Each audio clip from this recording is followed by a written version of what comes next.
more bad government in Nigeria. Nigeria what? The only media that have been consistent speaking against the bad government and for the purpose for reformers. Nigeria what? Yo!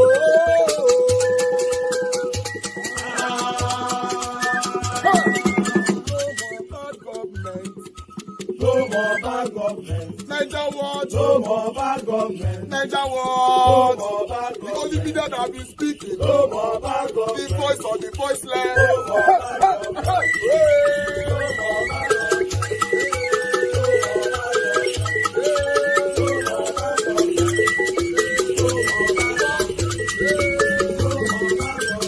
Niger what? No more bad government. For the poor. No more bad government. Niger what? No more bad government. Niger what media?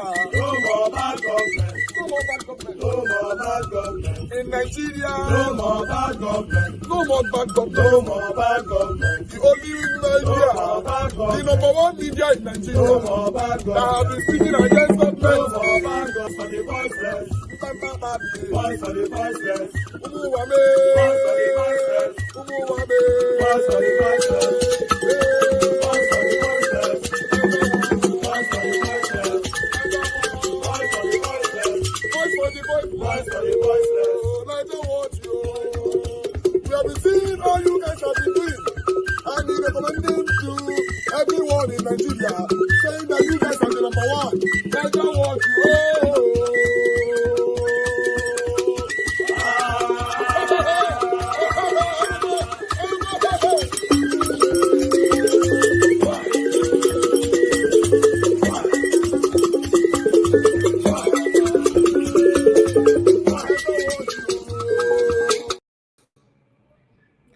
All right. Good morning, good afternoon, good evening to every one of you. Thank you very much for your time with us today. Yes, we don't come again. We're not talking about politics today. We're talking about different things entirely, as you all can see already on the screen. But meanwhile, let me quickly acknowledge the people that is right here with us as we listen to, before we listen to the videos that I have for you guys. Mother of all, Mommy Diaspora, thank you very much, Mommy. Good evening to you. Thanks for all that you do. Happy Sunday to you. Thank you very much, everyone right there. Abu Azi, thank you very much. I appreciate you, sir. Thanks for all that you do. Peggy Modi, I can see you the building. Thank you very much. I appreciate you. Clifford, thank you. Mr. Johnson, Emmanuel, as usual, you are with us again. Thank you very much, sir. Austin Prince, I can see you. Thank you very much. Good evening, my people. Everest, I can see you. Thank you, thank you, thank you. Clifford once again, CXL, Sabovo Kongai, Ade Edobo, and many others that are going to be joining us later on. All right, my people, I appreciate every one of you. Today, we're going to be talking about polygamy. And I have, should I say, strange video that I'm going to be playing today that might baffles you to say, okay, now so the thing be, or now so it's supposed to be. But I'm going to play some couple of videos so that we all can listen to, at least particularly just three videos. To be specific, then we'll take it from there. Let's discuss this holistically. If you're listening to us, if you want to join the panel, you can after the videos so that we can discuss this on the phone as well, so that we can discuss this together. Where's Madam Love of God is my strength? We have not heard from her for like a week. My love of God is my strength. Wherever you are, we miss you. Where have you been? And everyone right there that we have not heard from, we want you to know that we miss you and we're looking forward to hearing from you. You know, when we don't mention all names, we commit offense. Most people want us to mention everybody's names. We cannot, not be every names. It don't mean say important to us, but I feel you remember your name.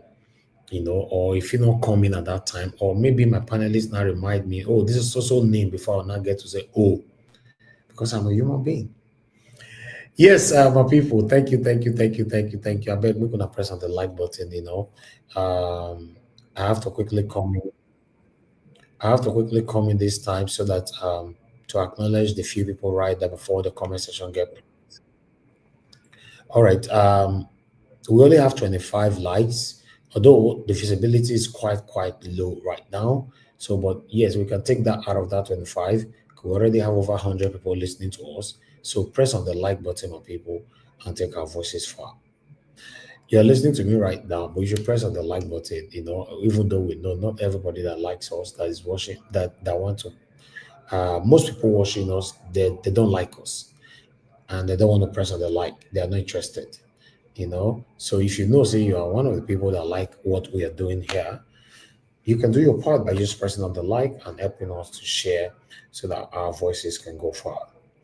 But meanwhile, as you can see right there, Kanayo, a couple of weeks ago, he said, I don't believe in one wife. Because say time not day, I don't get time to discuss all this why. Now, another one don't come out again now. Okay, Bakasi. They say polygamy is best form of marriage in Africa. Okay, Bakasi, I talk this one. How is that possible? That's another one right there. How is it possible for polygamy to be the best form of marriage? These are the things we're going to be listening to, and I want us to discuss it holistically so that everybody can understand why or why not. So, yeah, that's why we're here. But the last one that's actually shocked me, it might not shock you, is that I can't be submissive to a man. Neither my 6 children, 6 daughters, can never be submissive to a man. I was like, wow. But what can cause this one? Submissiveness is what actually keep marriage. Yeah, it is. Some people might not agree. For me, I believe submissiveness, it doesn't mean you should become a fool, or your husband should see you as a slave of a thing and all that. No, submissiveness is when you respect your husband. And if your husband is responsible, he needs to respect you back. But a woman must be submissive to her husband. What is the definition of submissiveness? Because some people might just think, I want to turn me to something else. Anyway, depend. Because some men, anyway, don't also deserve the respect. Depend. But I don't want to draw more than my shadow at this particular early time. I would like us to listen first, then we'll take it from there. But just listen to this intro first. Submissive to a man. Neither my 6 daughters. Submissive, total bullshit. I'd rather be a single woman any day, proudly, so I knock my chest. Marriage is not visa to heaven. Why do you think is your wife a lap dog? If you want an Alsatian dog or a lap dog, a poodle that you say, sit down.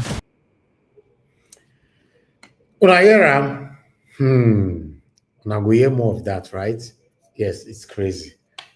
I can never be submissive to a man. I was like, okay. Although when this particular video were posted on social media, to be precise, on Instagram, in fact, I actually spent time reading comments on that particular day, because this video is also a couple of weeks ago as well. But I was just focusing on the comments section, where we now see some girls that came in saying that, hey, must a woman be submissive? Blah, blah, blah. If marriage not work, we rest. Why some men also came in by saying that that's why a lot of you are single today, because you believe that you know better and all that, blah, blah, blah. So there's a lot of opinionism on this particular topic. But I want us to see our own opinion on this platform as well. Submissiveness, is polygamy. Are you welcoming polygamy? Are you saying that, because according to Kanayo, I don't believe in one wife? Why Okay Bakasi saying polygamy is the best form of marriage in Africa? How? Me myself, I want to know why. How? Yes, so our people, thank you very much. Patricia, I don't feel my dear sister. I can see you right there already with us. Good evening to you. Divine Cross in the building. Thank you very much. Thank you. Thank you, my brother, Mike Akambari. Thank you. God bless you all, my people. Thank you, CXL in the building as well. God bless you all. Divine Cross already saying you go married to your daughters. Hey, Divine Cross, it did shock me, but maybe we listen first now. There are reasons for people to say things like this, or it cannot be justified at all. I don't know. Because seeing an elderly woman saying, I can never be submissive to any man, and I will not also allow my daughters my daughters to be submissive. So you get the way that want to be. Because I cover that place, yeah. Said I can never be submissive to any man, and neither my 6 daughters. See, so it's strange. So that one I miss him could discuss. So we could see him.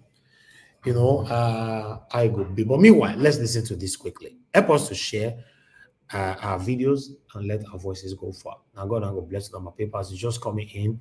Please do your part. He's also said, good evening to you. I hope you don't press on the like button already. Amaka E in the building. Amaka E, good evening to you. I better go press on the like. Amaka Afojabi. Madam, we don't miss you. Where this is. Good evening to you, man. Thanks for joining us today. I beg, press on the like. Press on the like, my people. I appreciate you all. And those of you that want to buy me coffee, the $ is right there. Encourage what we do here. Agio Deborah just coming in. Good evening to you. I appreciate you. But meanwhile, make we listen to this quickly. I will play to polygamy here. I still think that polygamy is the best form of marriage for Africa. I still think that polygamy is the best form of marriage for Africa. Okay, when I hear that one, well, I don't hear them now. I go play all of them. Now you chose just this, so I want to know why polygamy is the best form of marriage in Africa. Why? Me myself, I want to know why. I've tried to visualize it, to digest it, to understand it. It's still not making any sense to me yet. Where our traditional men, Epa Oduwa, Midwest people, Prince Collins, these are really me. I know my people where they discuss politics, but for this matter, you get people where they fit dig and finish. People like Oga Chris as well can dig this kind of things. Mr. Jonathan, I don't know whether Mr. Jonathan good with this kind of thing, because that one our analyst. Black Panther, our Agberangbiri, I don't believe say good with this kind topic. If you could do, I don't know, but in a biblical way, give us a mother is good with this. And then our women, Mother Origi, my love God is my strength, and many others. Yeah, Mother Debbie as well. I really want to know, I want to hear more, concerning this particular matter. As I know, say we are quite young and we want to be sure why people are selling this kind of narrative at this particular time on social media. But let's move on with what we have for you guys. God bless you all.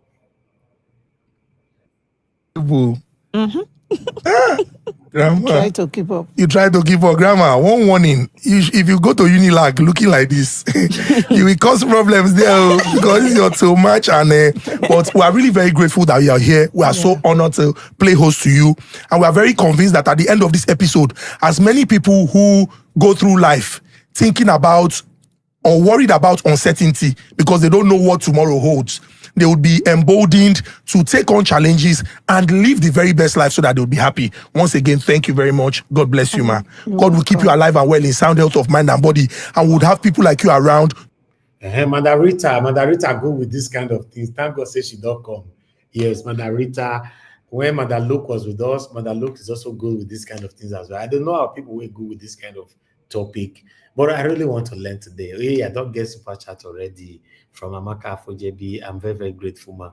Thank you so much for this. Please make I get the energy to vibrate. I'm not sure say this one will vibrate today not to learn.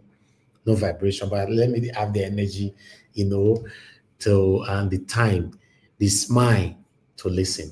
I appreciate you all. But maybe listen to this, people. To continue to impact young people. God bless you, Grandma. Thank you. So, Grandma, I'm curious, and I think it's a very good place to start. I saw a video of yours where you said you have been married for over 4 decades. Over 4 decades is over 40 years. To be married for over 40 years. And so if I do plus or minus, we're looking at the 80s. The 80s, if I use my age, can't check them, early 80s, And I would like to ask Grandma, because in this age and time, I cannot mention the statistics exactly, but when you sample opinions, people have the opinion that me, I will just so it will appear like it's easier for people to just wake up and then decide that they are done and they leave. I would like to ask, Grandma, from your wealth of experience, what do you think is lacking, or what do you think is the major difference looking at marriage during your time and marriage in this day and age? There is no difference. Marriages were breaking up in my time too. Everything happening now happened in my time. But I find that there are certain, I'm not talking about my marriage. I'm not a relationship expert, far from it. And I don't give unsolicited advice. I talk only about, because of my age, what I've come to know and experience in life. But I find out again, ground rules have to be established from when you start a relationship. And in many marriages, particularly, I have a lot of complaints in my DM, and 90% of the complaints are from the women. And you are treated as, it is the way you start in a relationship, that's how you are going to be regarded. So, a man can be married to 2 women, and I'm your first wife, and I start off by being a doormat. I come with a weak personality. I'm so thirsty. I'm bending myself into a pretzel for no reason to please you. You will take me for granted and treat me the way I've put myself out there to be treated, a doormat. So you are no longer with me, or even if you are still with me, you are also with her. And she, from the get-go, she gives you a lot of respect, because our men, they seem to mix the word submissive as if I'm a dom. We're not talking of 50 Shades of Grey story. Total bullshit. I can never be submissive to a man, neither my 6 daughters, but we will have mutual respect. I respect you. I don't use foul language. I don't disrespect you. I know my role. I know what I should do in the house. So when you now meet a woman who is secure, a woman who has total self-confidence, who is not ready to take crap from you, nor give you one to, you from the get-go treat her with respect. And that first woman wonders and says, look at what she is taking from her. I can't try it at home. Because you set yourself there. You said, my middle name is Matt, Doormat. So you are treated like that. So marriages have been the same from time immemorial. It is just your, maybe the level of tolerance, the level of acceptance, the type of parental advice. I don't advise my daughters. They are grown up, they are adults. I have daughters of 50 years to 37 years old. They are married many years. You wear the shoe. You know where it pinches you. And most people who come to meet you for advice anyway, they don't really want your advice. You are just a sound bite to them. They know what they want to do. They just want you, hopefully, to confirm what they've already made up their mind about. Because when that shoe is pinching you, you don't need any person to tell you whether to stay there or not stay there. I'd rather be a single woman any day, proudly, so I knock my chest, than be an unhappy, miserable wife. What for? Marriage is not visa to heaven. Why do you think I kill myself in the marriage? For what? It's not worth it. So even in our times, we all have different reasons. Maybe before my time, even my mother was highly educated and financially okay. People stay in a marriage for different reasons. Now we are not talking about love joining you. When there is love, you are not going nowhere. Others, the women are not financially independent. So they can't leave because they think of a roof over their head, the well-being of their children. So they take what is being given to them. And a lot of them, even in my generation and this generation, takes it because the single woman, the single mother out there you, the married woman, you are no better off than her, because one, you have an absentee father. Half of the time, these guys are not at home. They are going pursuing their normal work to bring in, to run the home. Many of them close from work. If they are, say, members of a club or a club where they go to play tennis or go to the gym or just hang out with the boys, just drinking, just fun. So they come back late. If you have a regimented home where the kids go to bed at about 8, and then with the traffic and all, so you barely see your kids until weekends. So you're an absentee father. A lot of the guys to cheat out there is normal. So you are also an absentee husband, and it's now and again, you even remember to make love to your wife. And so many things. It's the wife that is holding down the home front. Now, the single mother out there, how are you different from her? The only thing the man is providing is a roof over her head. But when you are financially independent, and I advise all women to be financially independent.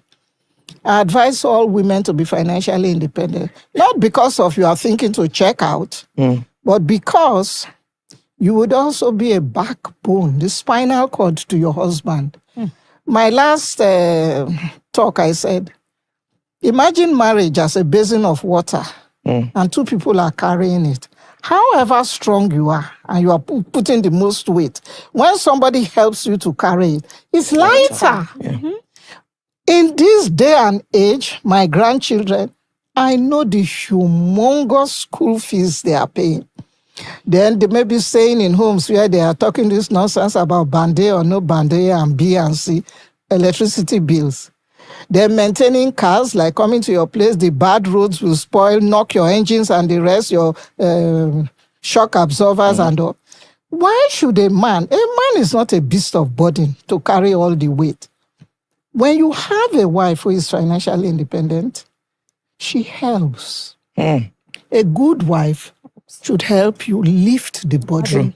Then it's light. It's light. You don't even need to ask her. She on her own. So it helps for a woman. Then it helps further when you have all this, then you know that if the worst comes to the worst, you think of a woman, you don't think only of if the marriage breaks up or if she's not happy, she lives with the children. No. What if the guy dies? You can drop dead. True. You can have a motor accident. You are not even traveling within town. Look at a scenario where the man is no longer in existence. A wife should be able to run the home. Yes. Interesting. Sorry, mommy. You mentioned something. You said you can never be submissive. Neither can your sis daughters be submissive to a man. And I have a series of questions on that submissiveness. But before then, what do you think? You said respect. So what do you think is the difference between a woman that is submissive and a woman that gives respect? Respectful. It's a world of difference. Guys come at me and say something, oh, you don't listen to advice, you young women. That's how you think this is how life is. Go and get married and not be submissive. Those who don't use the word submissive and don't be obedient, is your wife a lapdog? If you want an Alsatian dog or a lap dog, a poodle that you say, sit down, don't wet the carpet, go out to poo, and is trained to do that. That is being submissive. But a partnership, your husband is your partner. It's like a board of directors. One is not over the other. It's not a chairman. So you sit and take decisions together. Our kids are about to go to school now. I think I prefer Queen's College. No, Queen's College, hypothetically. Queen's College has gone to the dogs. I think I like this private school. You talk. I respect your opinion. You respect mine. We want to go on holidays. The days when we still had money and could go on holidays. You are dreaming of Dubai or Puerto Rico or somewhere, and you say, okay, you like, but you know me, I've always wanted to go to Cuba. Okay, let's meet each other halfway. We will go to your Puerto Rico and this other place, but also include, that is mutual respect. Submissive is, I'm not really keen on this Puerto Rico. I dare not even say that I want to go to Cuba. And anyway, my Cuba will be brushed out. I'm talking that we are going to Puerto Rico. You are talking of Cuba. Sit down there. And we don't go to where I like. Mm-hmm. You should take my likes, my views Into consideration. I should not be the only one taking your likes and views into consideration. We should both take each other, we should both respect each other's views. True. We should, because we are both bringing different things, all right, but we are bringing things to the table of marriage. You are operating on this wavelength. I'm bringing maybe home stability in the home. Mm-hmm. I'm freeing you from the stress of if it is domestic servants or whatever.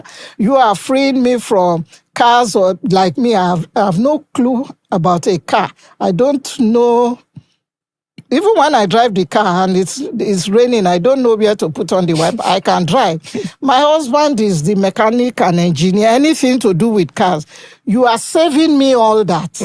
I too, it's a partnership. It's a symbiotic when thing. you put two hands, you clasp your hands together. You rub the two hands. True that. Not one pressing down on the other, not liking. Do you think a lot of relationship will spaz?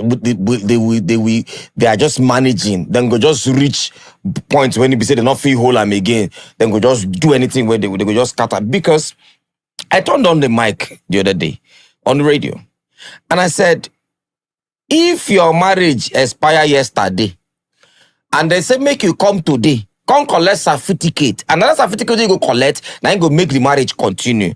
You go collect them. Mama, if you see, Mama say, if women not call, 99.9% said they not go collect the certificate. One says They don't renew marriage. Because the marriage is renewed when you collect the certificate. One says she's married for 32 years. So I gonna do. I'm not saying my husband a bad person, no. Yes. But he they try, he they take care of this one, he they do this one. But you see that man, no. Which one be I go there for house? I not go they go anywhere. Which one be? Oh, because he go eye me. Men go they eye me. This one. I did that for how many years?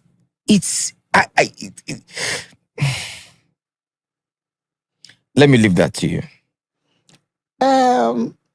Many things. I like that comment that woman passed. Yes.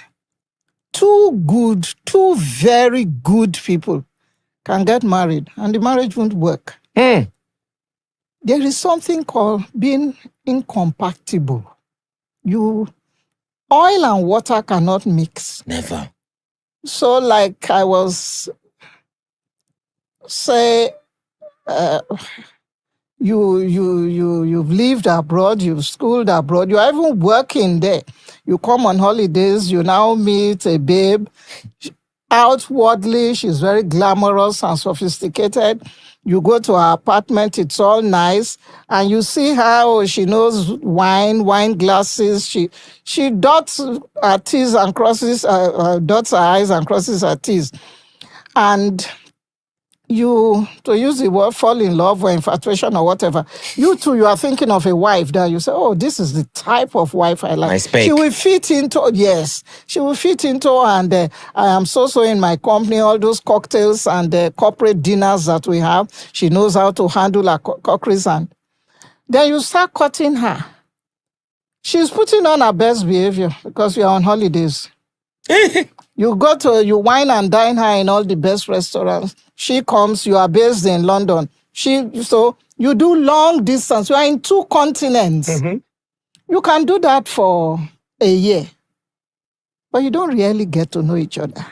You don't know her character. She doesn't know his character. But those periods you are dating yourself, which is the best, then you get married. Then she leaves Nigeria and she comes to live with you. And then you start having cracks. You find out that she's somebody with a strong personality. A strong personality does not mean rude or anything. She has a mind of her own. So you love drinking stout or beer. And, oh, take this beer, it's so nice. Oh, no, I don't like it. Drink it. It's an acquired taste. The longer you drink, you get to like it. I don't like it. I don't want to drink it in forever. Just one sip is enough. I don't. She knows what she likes and what she does not like. To it. And so the husband tells her, there are 3 seats there. All these seats.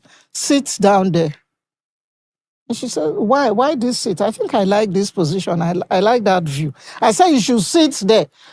No, you can't dictate to me where I should sit. I want to sit here. Chair, not be chair. Which one can be all this one? Say, by force, I must sit on that chair. So she's already showing streaks of that. Or you are watching, say it's today's period, you have Netflix.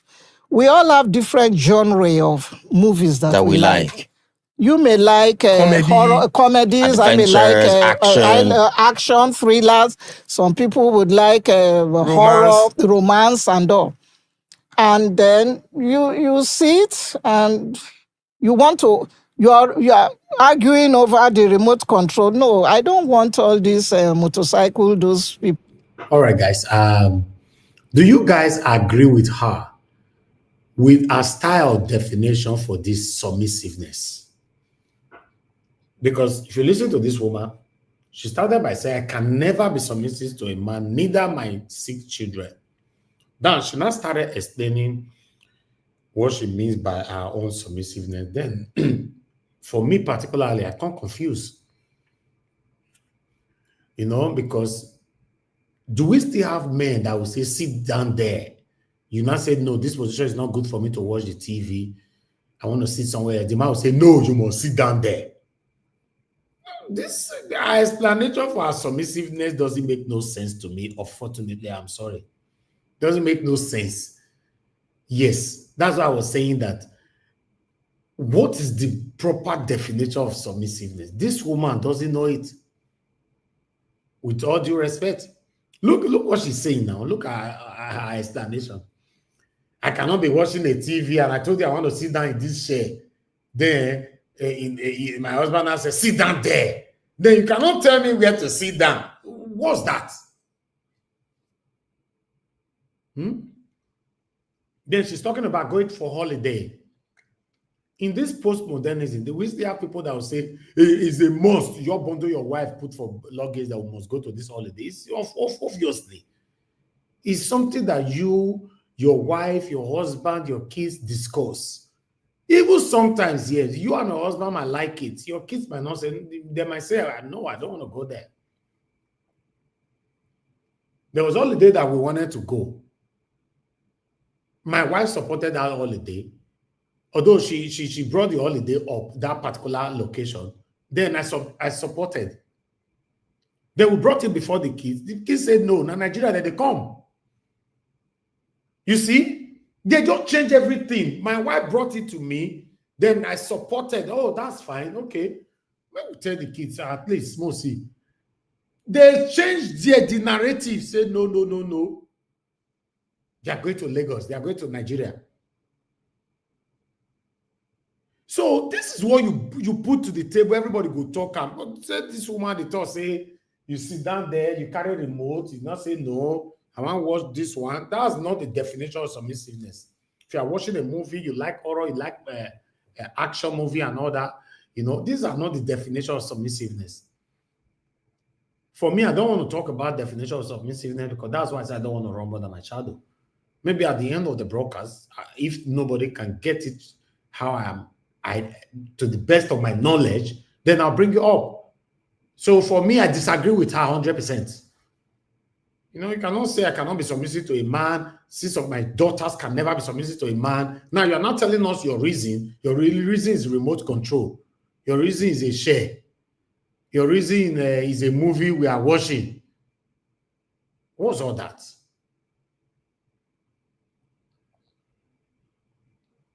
Anyway, maybe because now let me day for now. I never know, but I'm going to post out a link for those of you that want to join us.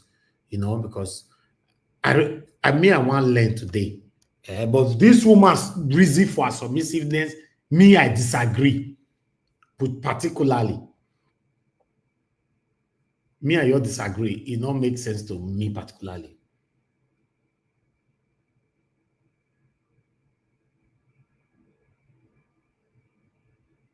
So, all right, yeah. Okay, see, people there, Alice Onofeta said, I disagree with her too. Because we can look at her reason now. Look at her reason. How can you, taking the full title of spending 2 hours on the media saying that on the broadcast, you can never be submissive to a man. Neither my 6 daughters, they can never be submissive to a man. Now you are giving your reason, now remote control, now share. Now sit there, now movie where I like, or holiday where we want to go. Is that your definition of submissiveness? I beg, I would like us to move on. Let's move on to the next topic. We're going to discuss all of them together. We only have 2 topics here today. We have 2 topics here. Black Panther, I have you on the backstage. Mother Busy Brains, I have you, but I've not seen you to confirm, say now you be that. Thank you. Yes. Okay, Mother Busy, I don't see you, man. You can off your camera. Thank you. Yes. So let's listen to that woman who I don't finish with her in case I want to go watch her more, I go watch her somewhere. Why this one here? Let's take this. That will play to polygamy here. Me, I see. Forget all the lip service that will play to polygamy here. Me, I still think that polygamy is the best form of marriage for Africa. Why? Yes. Monogamy is not working. We are pretending. Why do you think monogamy is not working? It's not working. Now, what is the difference between polygamy and monogamy? Polygamy says you can marry 2 people at the same time. Yes. Monogamy says you cannot marry them at the same time. You have to let one go. Mm-hmm. What if you don't want to let that one go? Okay, Makasi. See your definition of. Now 3 they talk now. If you cannot let one go, how you go take do am? This guy like a young man, man. I really like him, man. Mr. Elvis. Yes, sir. Mr. Elvis, see. That is African way now. Mr. Elvis. Yes, sir. With respect to submissiveness on this topic, if anyone say he or she is not agreeing with the woman, the person should give us his own definition. Don't just say you don't disagree, so that we can learn. Exactly. I know whether it will just be flat to just say I don't agree. Then what is your own position? Exactly. How do you define it? Everybody go talk, including me. Everybody go talk our own. No worry. But It is very easy. Oga Jonathan. We yes. Come, never talk first. Calm down. You will get different submission today. But that woman say, the definition of submissiveness and remote control. It is very wrong. The share where you sit down, the holiday where you want to go. That's our definition of submissiveness. And she said, in her entire life, she can never be submissive to a man, and her 6 daughters can never be submissive to a man. For me, that was extreme. But we are coming. Let's take this one quickly. Let's listen to Kanayo. So, okay. Earlier in the course of this conversation, you talked about how Igbos don't like to divorce. The Igbo man. Or prefer to die in the marriage than to divorce. That was when you came to Lagos that you started hearing that. So people are divorcing. Is it the naivety of the Igbos? Or you didn't go deep? No, because it's not a platform. I just wanted to mention it because what happened is that then in the Igbo land, because it has also crept, the divorcing has crept in now. Then men were in charge. And women called their husbands master. Just like Sarah called Abraham my lord. And they respected the institution that food has to be. You call nine. food has to be ready before 9 comes back because he goes to fend for the whole family. There was no lack in his house. Men were known by how many wives they controlled. Because don't forget where we're coming from. How rich a man was how many bands of yarn he earns or he walks on. People even attacked other villages based on the number of children they have. And take over. That's it. That's where we're coming from. So, if a man has a first son, and the wife of the first son is disobeying him, he goes to his father to go and say, this woman I'm married is doing this. The father will call the lady. So, what is this? My son said this. Okay? That also shows you democracy has been operating in Igbo land. My son said this. Okay, you guys live in peace. Do this. And then, if it continues, the wife's attitude, the son comes again. The man calls his brothers, Homonna, to intervene. If it doesn't change, they will go to the girls, her people, and say, take her. They will take her for 6 months or 9 months. And when they take her to her place, they are not taking her to serve her rice and beans. You're the first one who has come back. You are our ambassador there. Marriage is a fight or protest or this in between, not physical fight. It's a thing of, you are the ambassador of Mbise people in Mbano. You be our representative. If you fail, we fail. So by the time she stays with her people, being disciplined for 6-9 months, she comes back here, her hair don't cool. Okay. So instead of divorce, that's the... So that's the society we're coming from. Okay. But now, and again, let me also, before I get into, how were marriages conducted? Chukwude will be on a road path as a 9. He will see a girl he likes, or a lady he likes. Onyemoge, who born you? I'm the daughter of Mazi. Hey. Because if maybe greet the man. Hey, I like Mutisi work name. I like how you greeted me. Okay. You no good. And while she's talking, she'll be picking a leaf here. That was a natural state of women. I like you. Can I come and see your father? Like that? That's how the marriage was celebrated. So the man will now carry his... So when she goes home, she will now tell her mother who she met on the road, the questions that were asked. There was no situation where they had opportunity for this kind of courtship that goes into they start touching and so on. So they will not... Because that's what has destroyed a whole lot of things. You see the G-string before... you see the thing before you even see the G-string. Now, she will now tell her father, he said it's going on the next Eke market day. So in the next Eke market day, he will tell his brothers to go and meet Flower. to go and meet the family. They have to make inquiries. Okay. Okay? Because what we are men known for in those days, wrestling, hunting, Farming. that's it.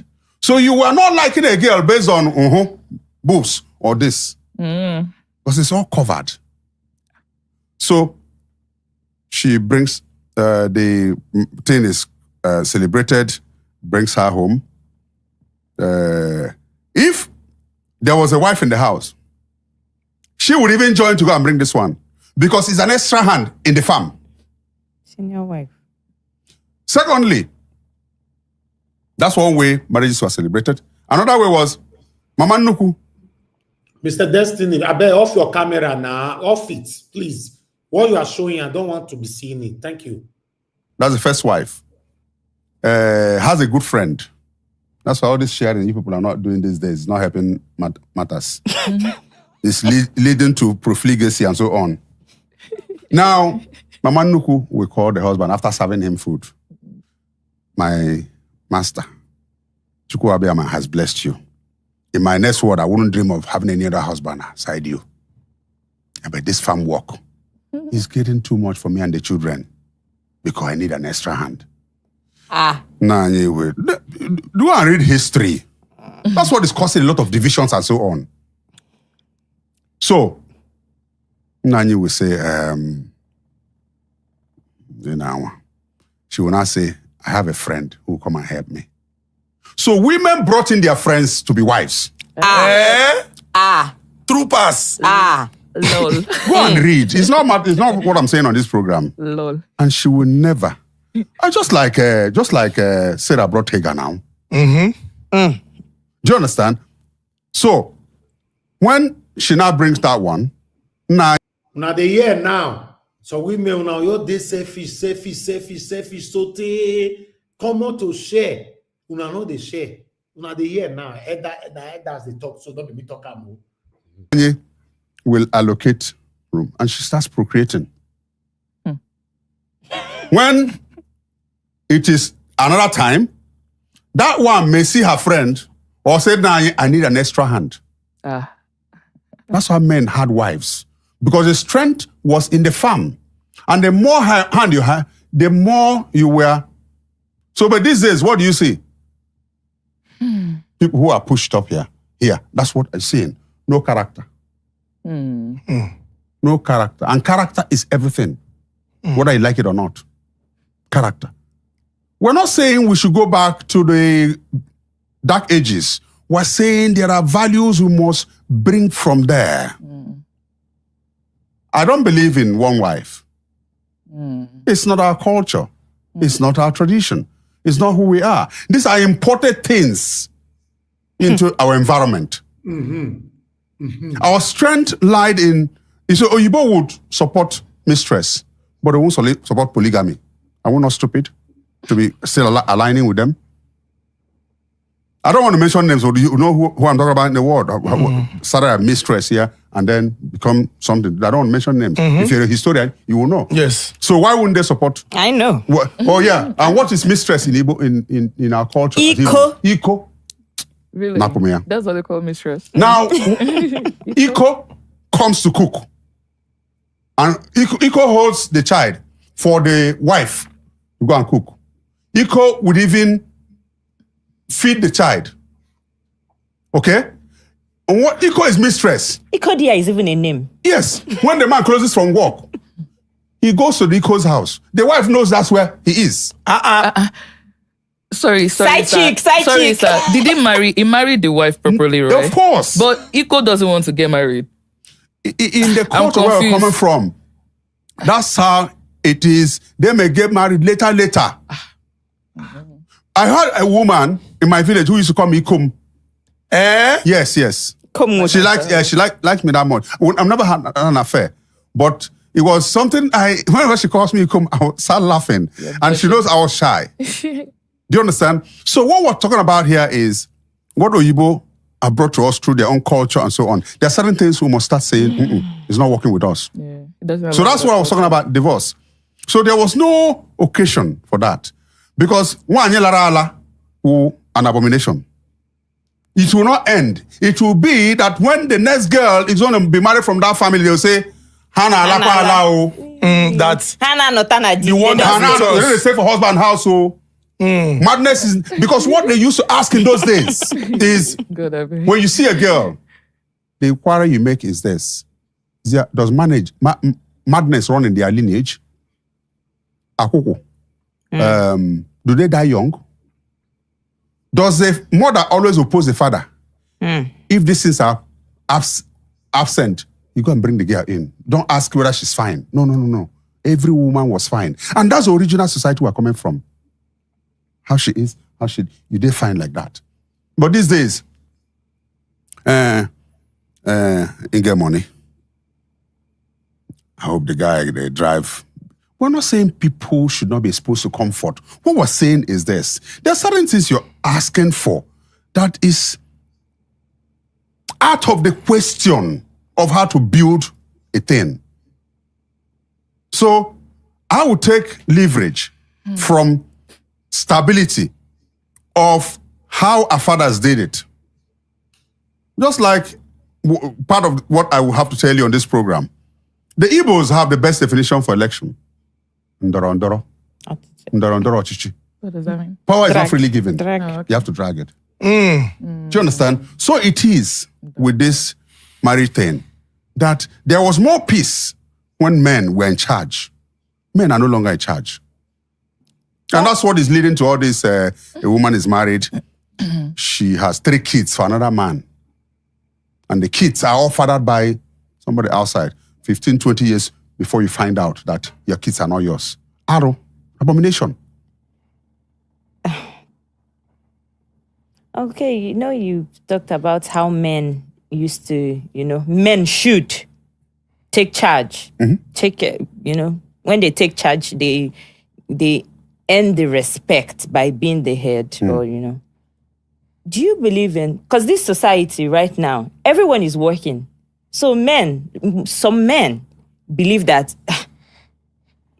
let's do 50-50. You bring, you are earning too. True. You might even be earning more than me. Let's do 50-50. Do you believe in 50-50, or do you believe that the man should take charge and then whatever the woman brings is okay? If you don't bring, no wahala. It also falls within the context of who we are, where we're operating. There's nothing like 50-50 in Nigeria. I don't want to speak from Ghana or Togo and so on. There can't be 50-50 in Nigeria because men will not accept that, because it will also belittle you in your own house. Men want to be in charge by provision. Men want to boast with, this is Tona, my Yoruba wife. They keep sustain this embassy. Do you understand? So this embassy cannot give visa if she contributes 50%.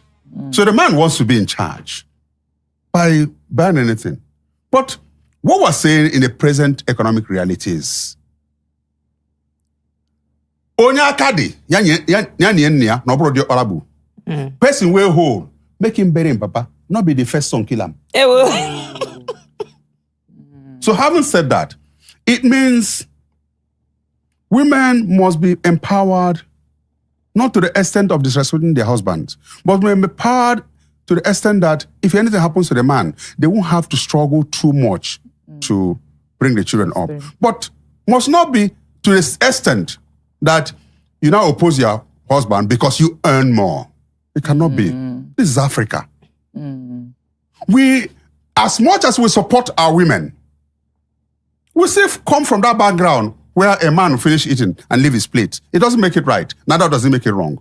Babe, I know Sabi cook because of how I was brought up. Because they chased men from the kitchen. You know that. I did them. Were your brother's not chased from the kitchen? My brother, that you will not, because the thing was that if you Sabi cook, you can't appreciate your wife. That's always the thinking of our fathers.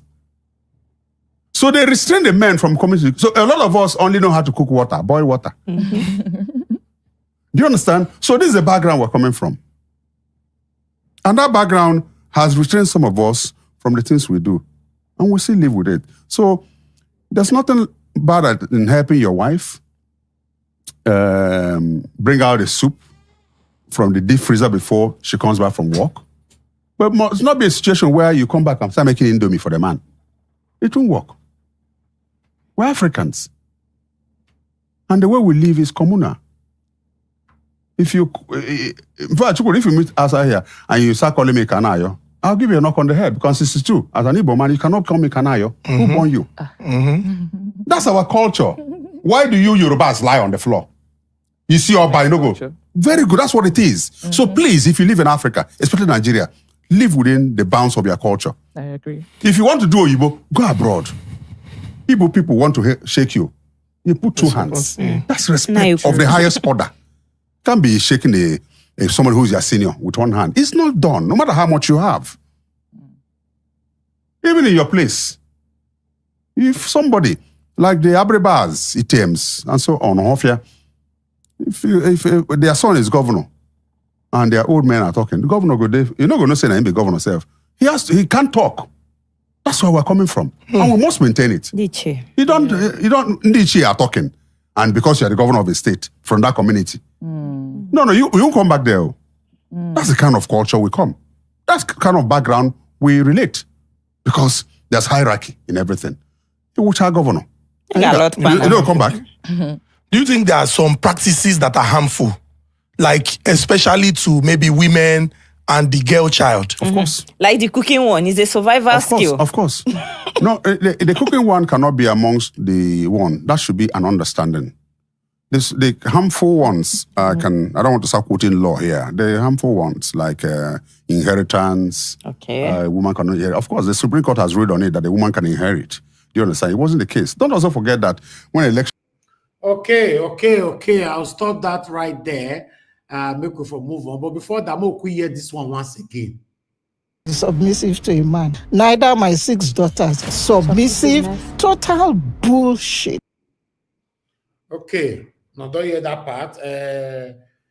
Even Bible, they say Bible talk, and somebody chatted me just now with a quote in the Bible saying that, in Ephesians 5:23 to 24, verse 24, now as the church submits to Christ, so also wives should submit to their husbands in everything.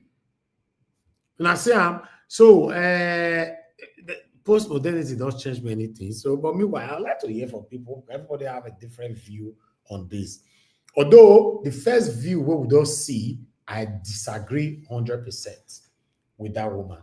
So we'll see. Maybe we will later come across to agree with somebody later on. I don't know, because our definition of submissiveness was sit down in one chair, press remote, go holiday, and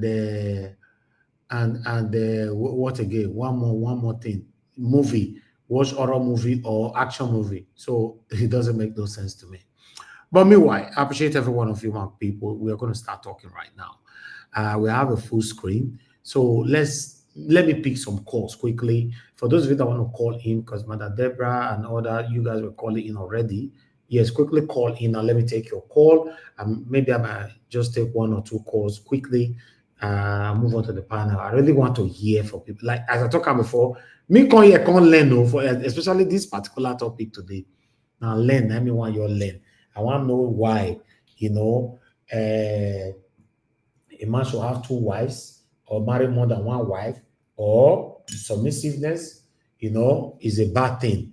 Mother Deborah, thank you very much, man, for joining us today. Good evening to you. Hello? Yes, ma'am. I better talk to us. Good evening to you, ma'am. Yeah, good evening, Mr. Elvis. Thank you. Good evening to all our viewers at home and all our commenters. This is a very interesting conversation, and I would just want to contribute a little to it.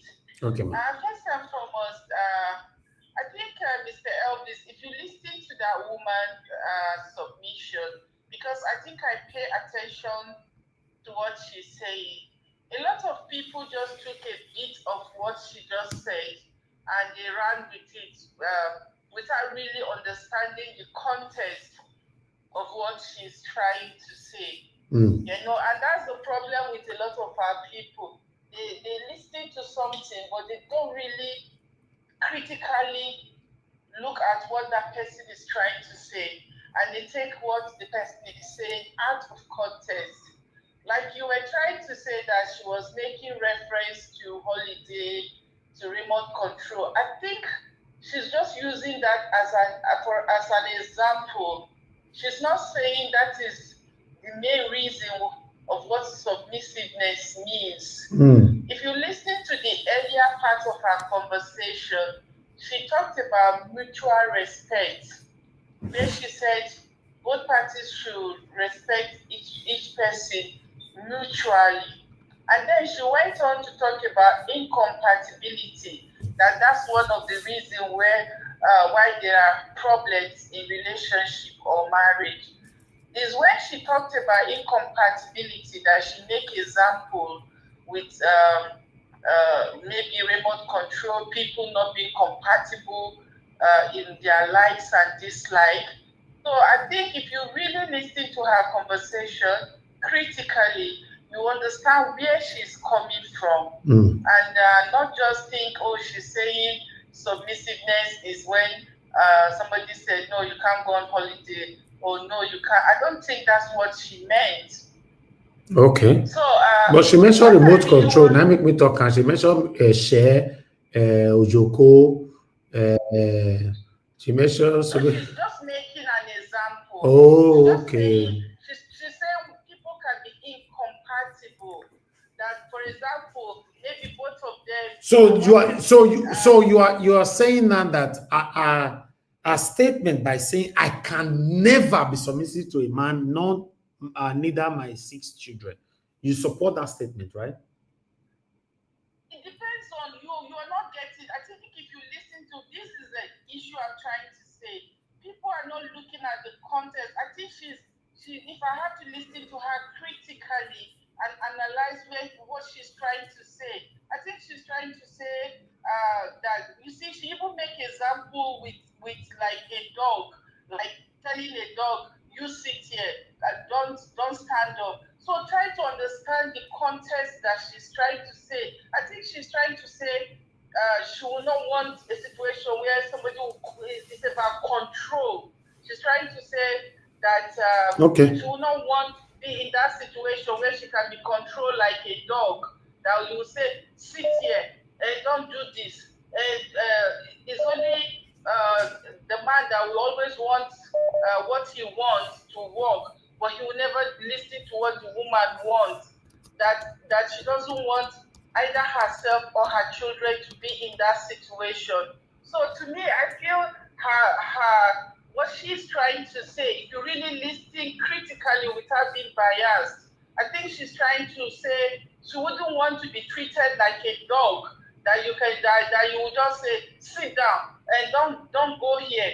So if she's talking about control. No, okay. Whereby Mama. a situation whereby the man Madam Deborah, are you aware? Yes, because I wanted to wait to hear from others before I would pass my own understanding of submissiveness.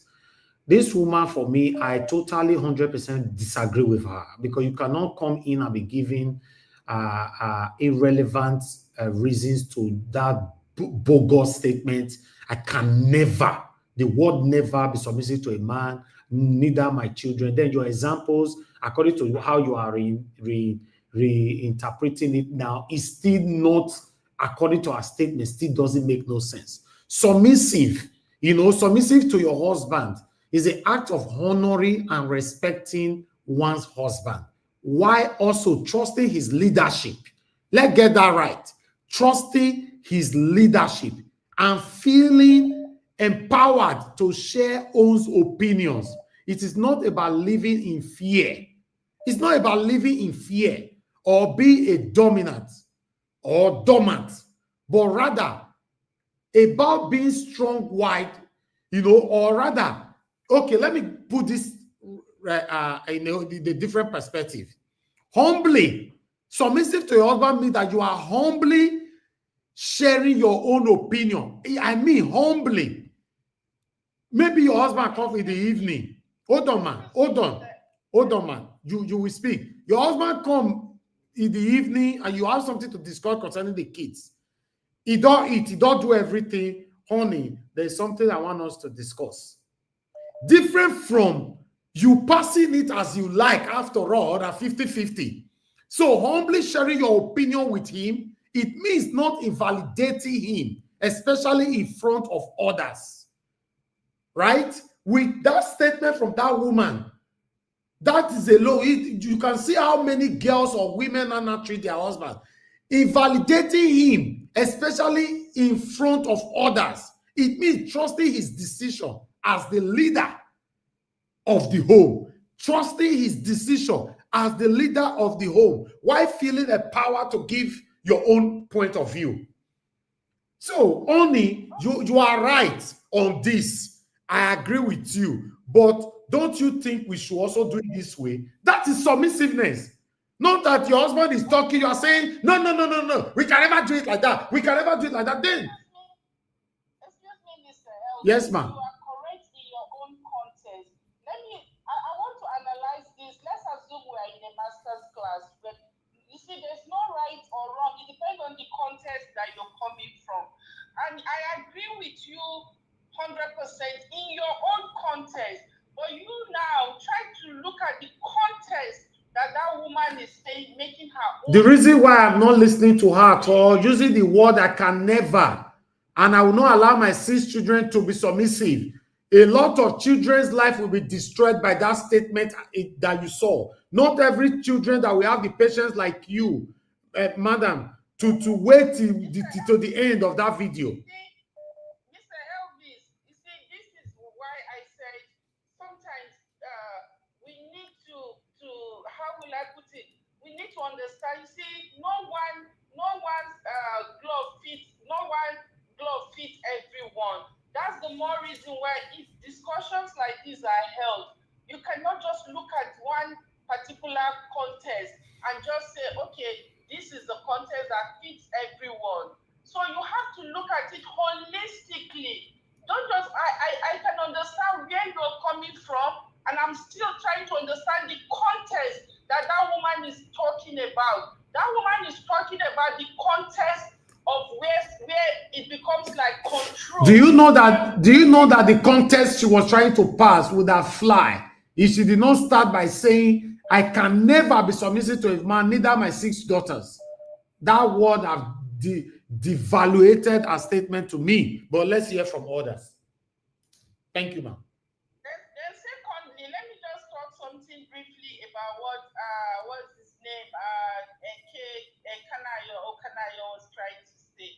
Trying to take us back to the olden days of the practice that was done so many years ago and trying to bring it to this modern era. I don't think that is realistic, because as at that time, the life then is completely different from what we have today. So trying to bring us back to the way our forefathers or the way our parents lived and comparing it to this to today's time, I think Kanayo should have a rethink to know that the time we are now is completely different from those days. And thirdly, the issue of polygamy, in my own opinion, I don't think there's justice and fairness in a polygamy setting most of the time.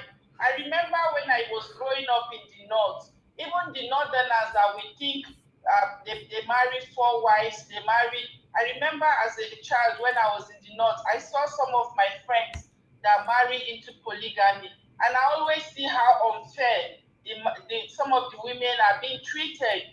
For example, when so Mother Deborah, you don't support polygamy?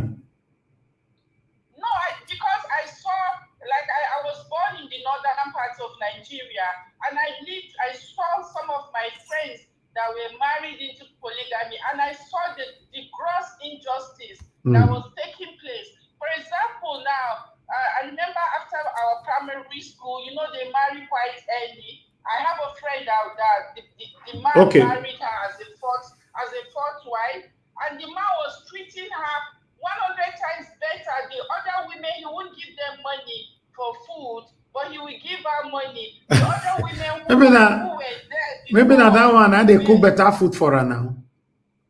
But that is injustice, that is unfairness. And the truth of the matter is that there's no way on earth I think a man can be able to love all his wives at the same time, equally. The same way. That's true. Okay. Because if one is younger than the other, you will prefer the younger one and then become unfair to the others. So in my own opinion, it depends on choice. Then treat your husband well, not to think of getting married to a second wife. Simple. Yeah, in my opinion. That is where the submissiveness came in now. When you are not telling me it's 50-50 in the house. We have situations. You have to know that there are equally situations where some women are good and they do everything, but the man will still choose to. That's true. We have some useless men like that. Yes. We have had situations like that. I agree. The same thing too. We have had situations where men are very good and the women will still. I agree. Treat them badly. So one situation does not fit everyone. Okay, thank you, man. Let's move on. Thank you. The case of your legal chair and his wife. Thank you. It be like say, Mother Deborah, you like this topic, oh? You normally phone. Yeah, it's a way of life, and we need to look at it Okay. critically and understand that what works for one might Thank not you. work for another. Okay. And people should not be forced into something that they cannot deal with. If a man wants polygamy, you shouldn't force it on the woman if the woman doesn't want it. Then you divorce. You divorce and pack your load, go to your father's house. Well, if somebody, instead of you to be in perpetual, if you know you cannot tolerate it emotionally, don't forget that those days women don't have a choice. Probably that's why a lot of them. No, you guys have choice in abroad, though. You know, say they're not they go to your papa's. Even though me buy house and the pursue us come off our house for abroad. I don't support that. God bless you. In my own opinion, God bless you, man. I still stand on the ground that for marriage to work, both parties have to work to make it work. God bless you, It man. shouldn't be one-sided, and no one should think, okay, me, I can eat my cake and have it. Okay, Mother Deborah, thank you. Thank you, Mother Deborah. Thank you. Thank you, Mr. Elvis. Bye. Mother Deborah, I don't want to leave phone. Anyway, I want you guys to understand that this topic is a very wide one because me know some people on this panel now don't they warm up, they wait for me, you know, but still. Now so we'll go take to today, but still. Although we have some useless men, regardless of how the wife will take treat them, he can never appreciate that woman one day. But for those of you that are speaking against polygamy, if you cannot be submissive to your husband, then don't cry whenever he go carry 3310, you know, for outside, he can't put join you for house. Thank God say we don't get married woman we talk and just now say she's not part of the people sending men away from their house where they buy for abroad. Because you cannot try those rubbish in Nigeria.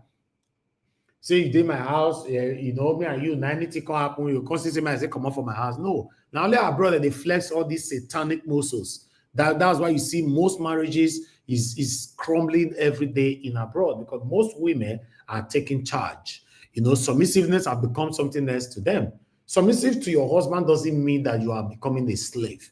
For example, let me put this on screen. As you can see, that's another definition, you know, about submissiveness. Submission in marriage is a spirit of respect a wife has towards her husband. It is an attitude intended to help her and her husband to live a more contentful, peaceful life together.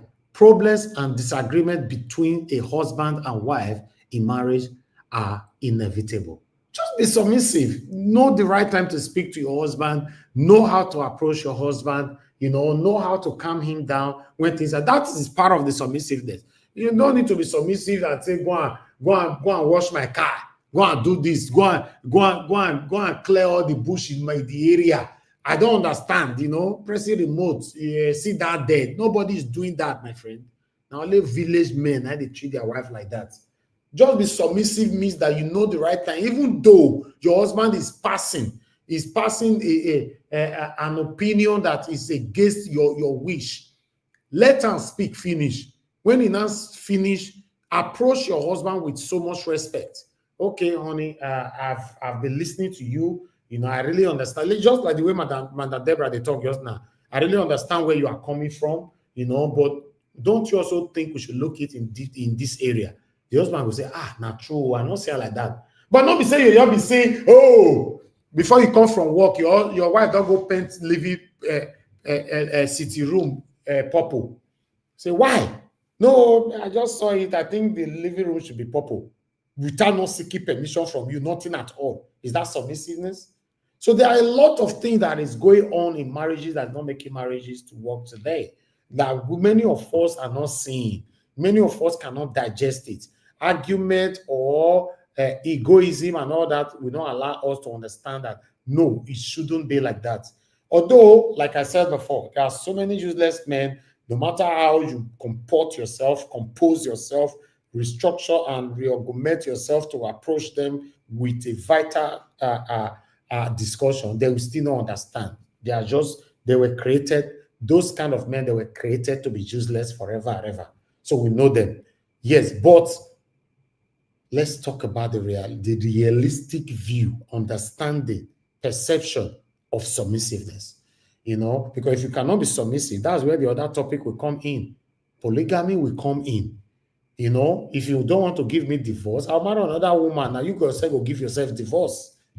That's it. Because you are not submissive. No man like to be right on. Everybody should know that. God created men, you know, with so much ego. You should know these things. You know, you cannot ride on me. Just like Kanayo said earlier on.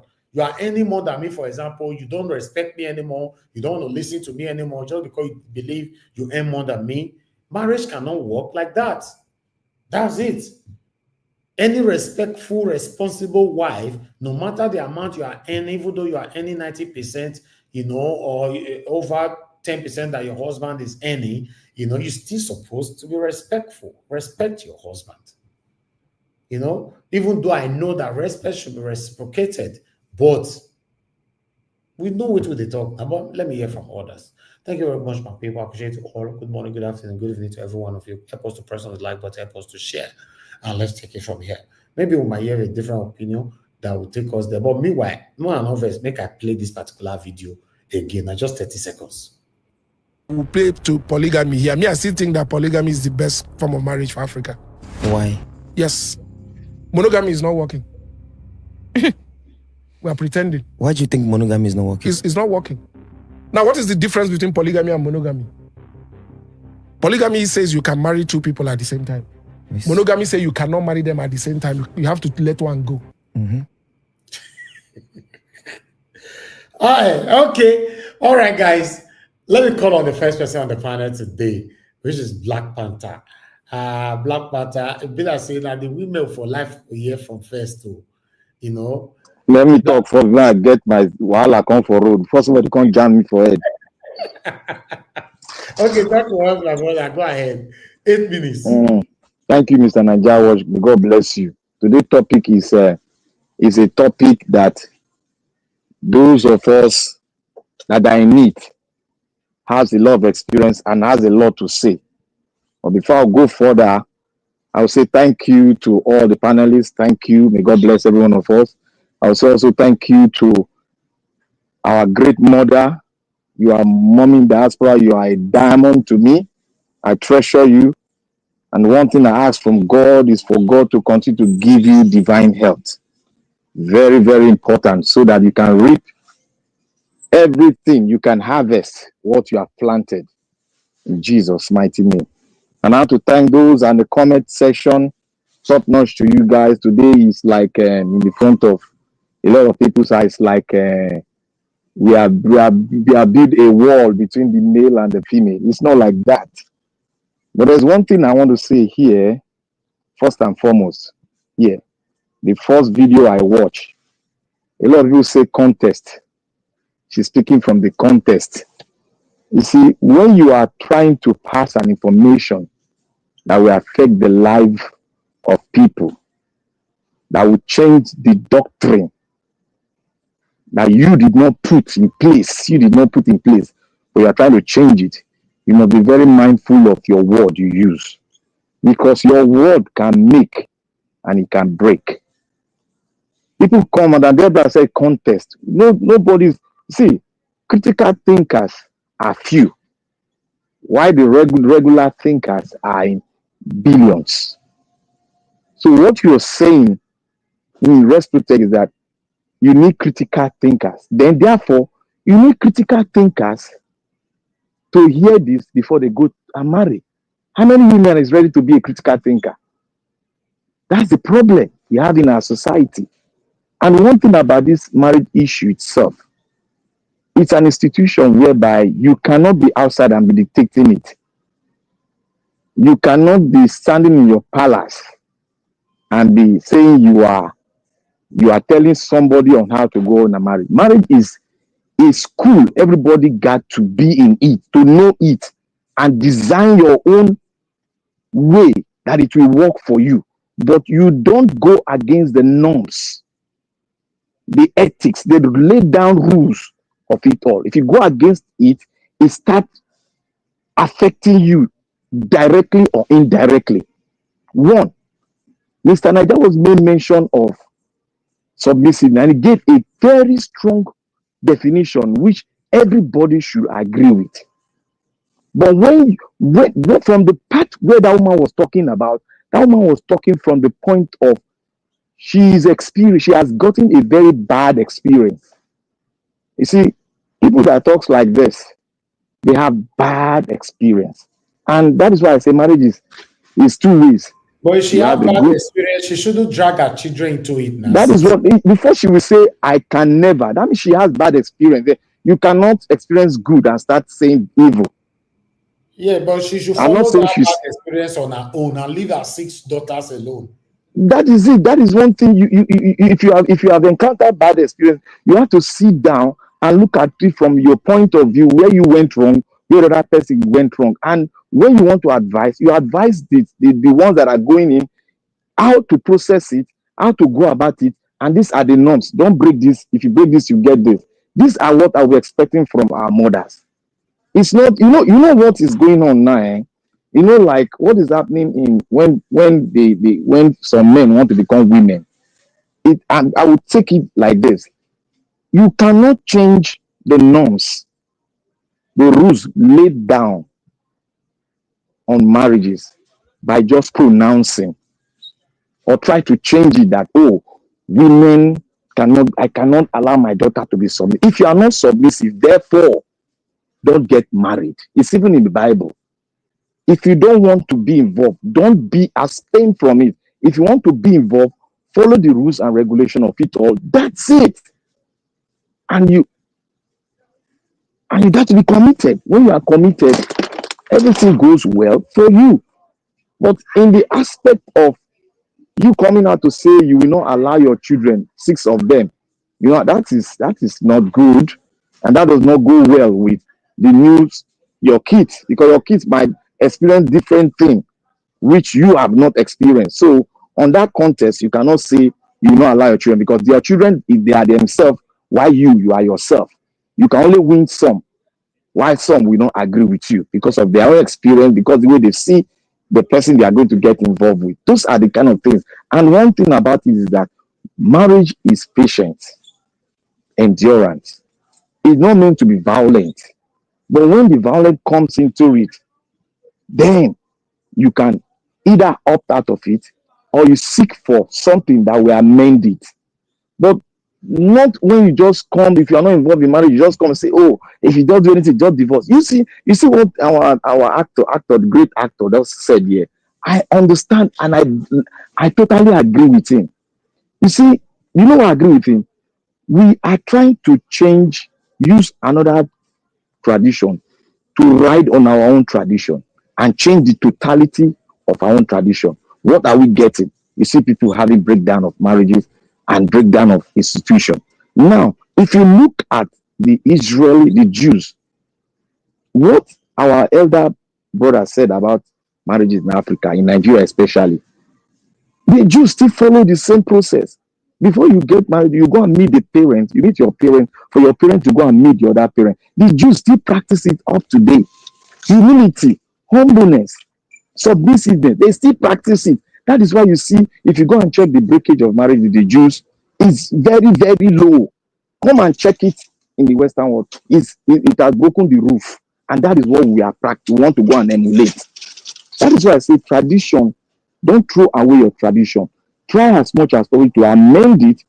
But in amending it, don't try and take away the pillars that encourage humility, humbleness, the submissiveness. Love each other. Don't try to remove that, because in your removing it, you are trying to fashion now, you are trying to override your own tradition. And that is why you see a lot of broken home. You see, that is why you see before you our tradition doesn't encourage people sleeping with a woman before you get married. Mr. Black Panther, is polygamy also your tradition? Polygamy has been our tradition. Yes, I'm proud to say it. Okay. So there's nothing. I So cannot. do you embrace that, or you see it as a matter of choice? Polygamy is a matter of choice. Okay. It's not compulsory. You are not before it was under compulsion. It's like a norms. But now, because of the change of the world, you have to manage what you have. You don't have to indulge in what you don't want to because somebody is doing it.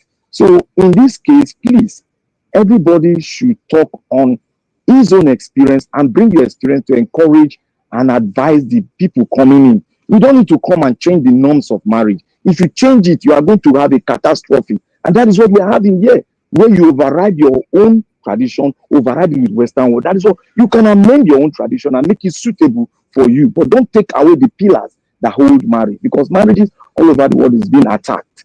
So please, I indulge in everybody to speak with good, just speak it out according to how you have experienced it. Don't use the book. The book will not work.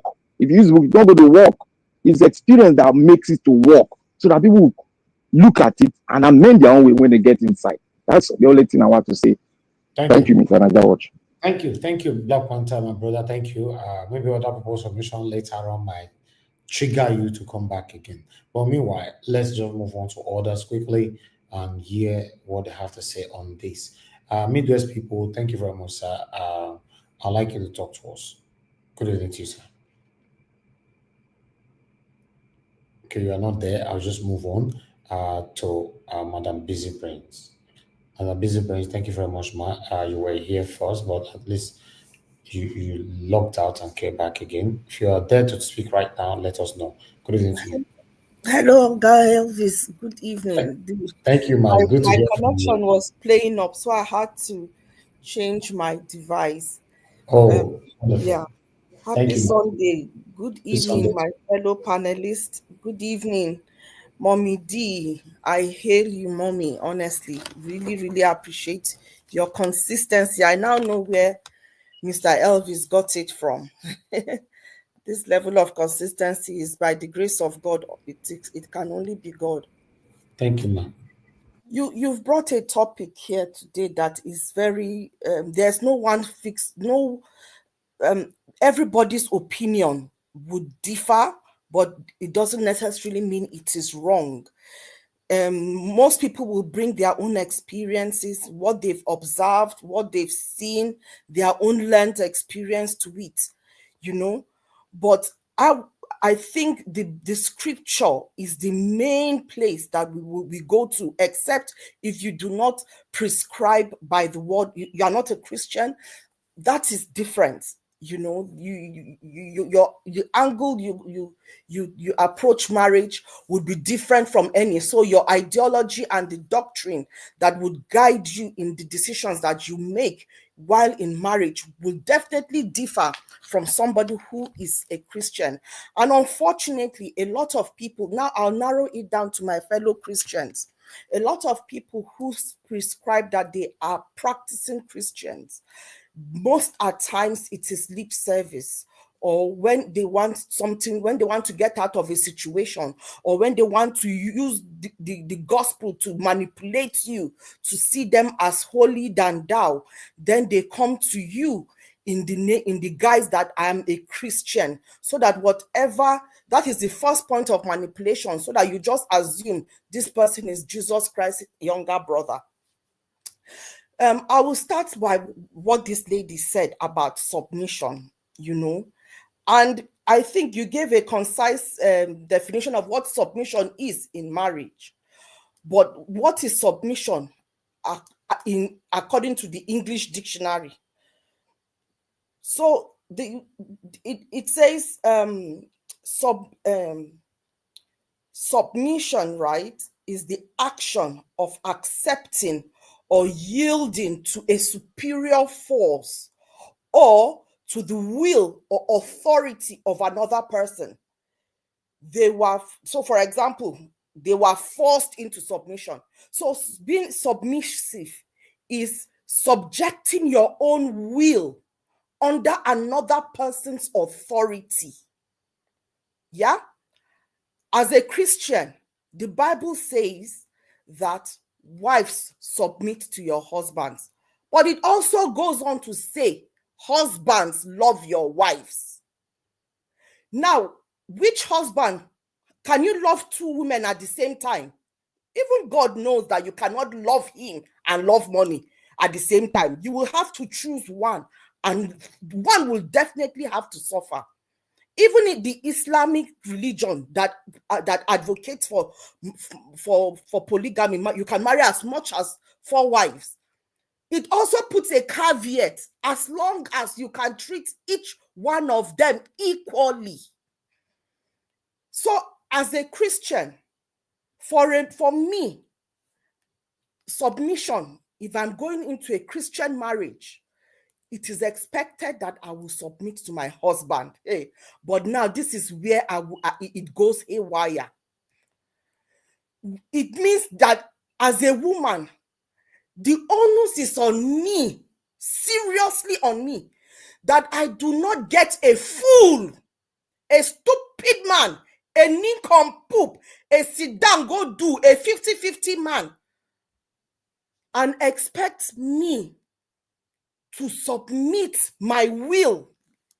Total submission, no? You submit your will under such a fool.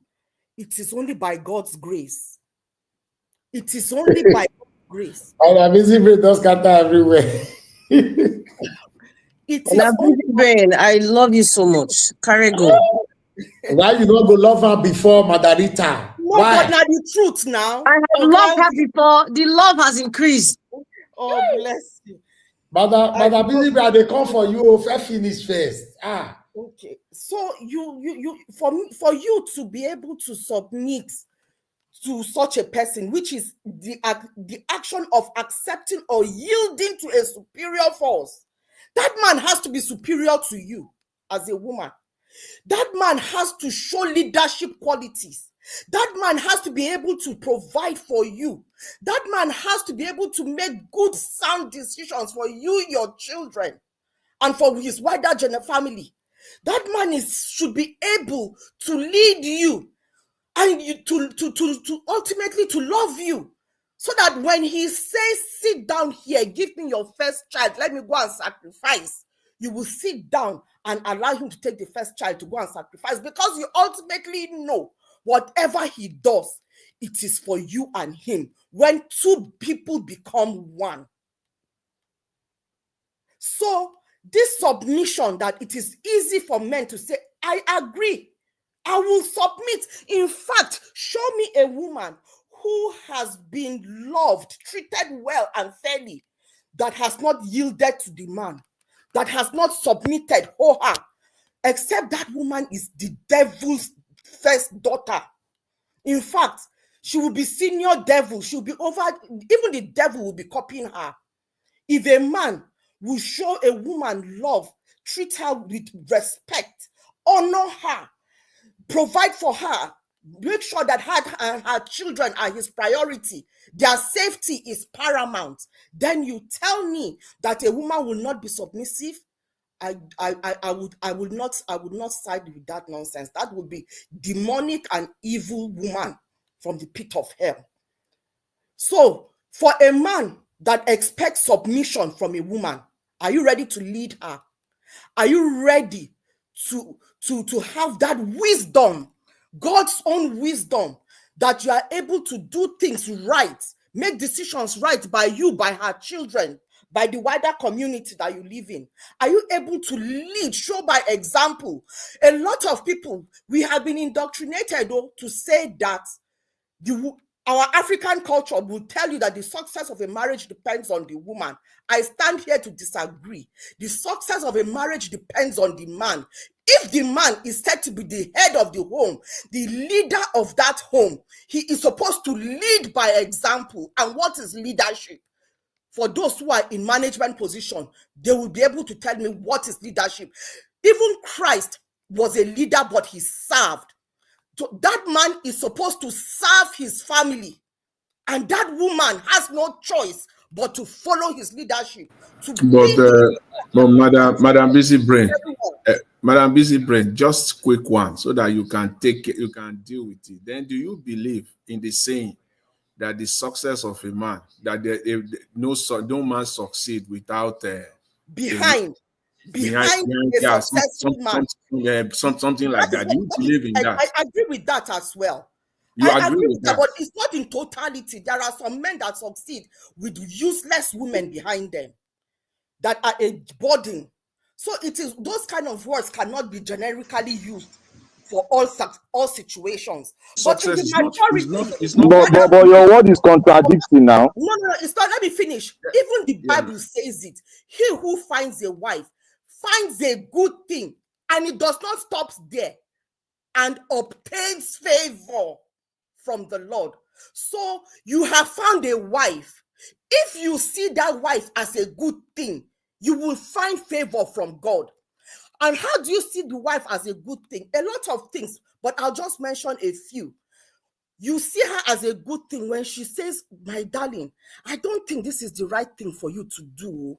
I think this is something that if you do this, it might not all go well.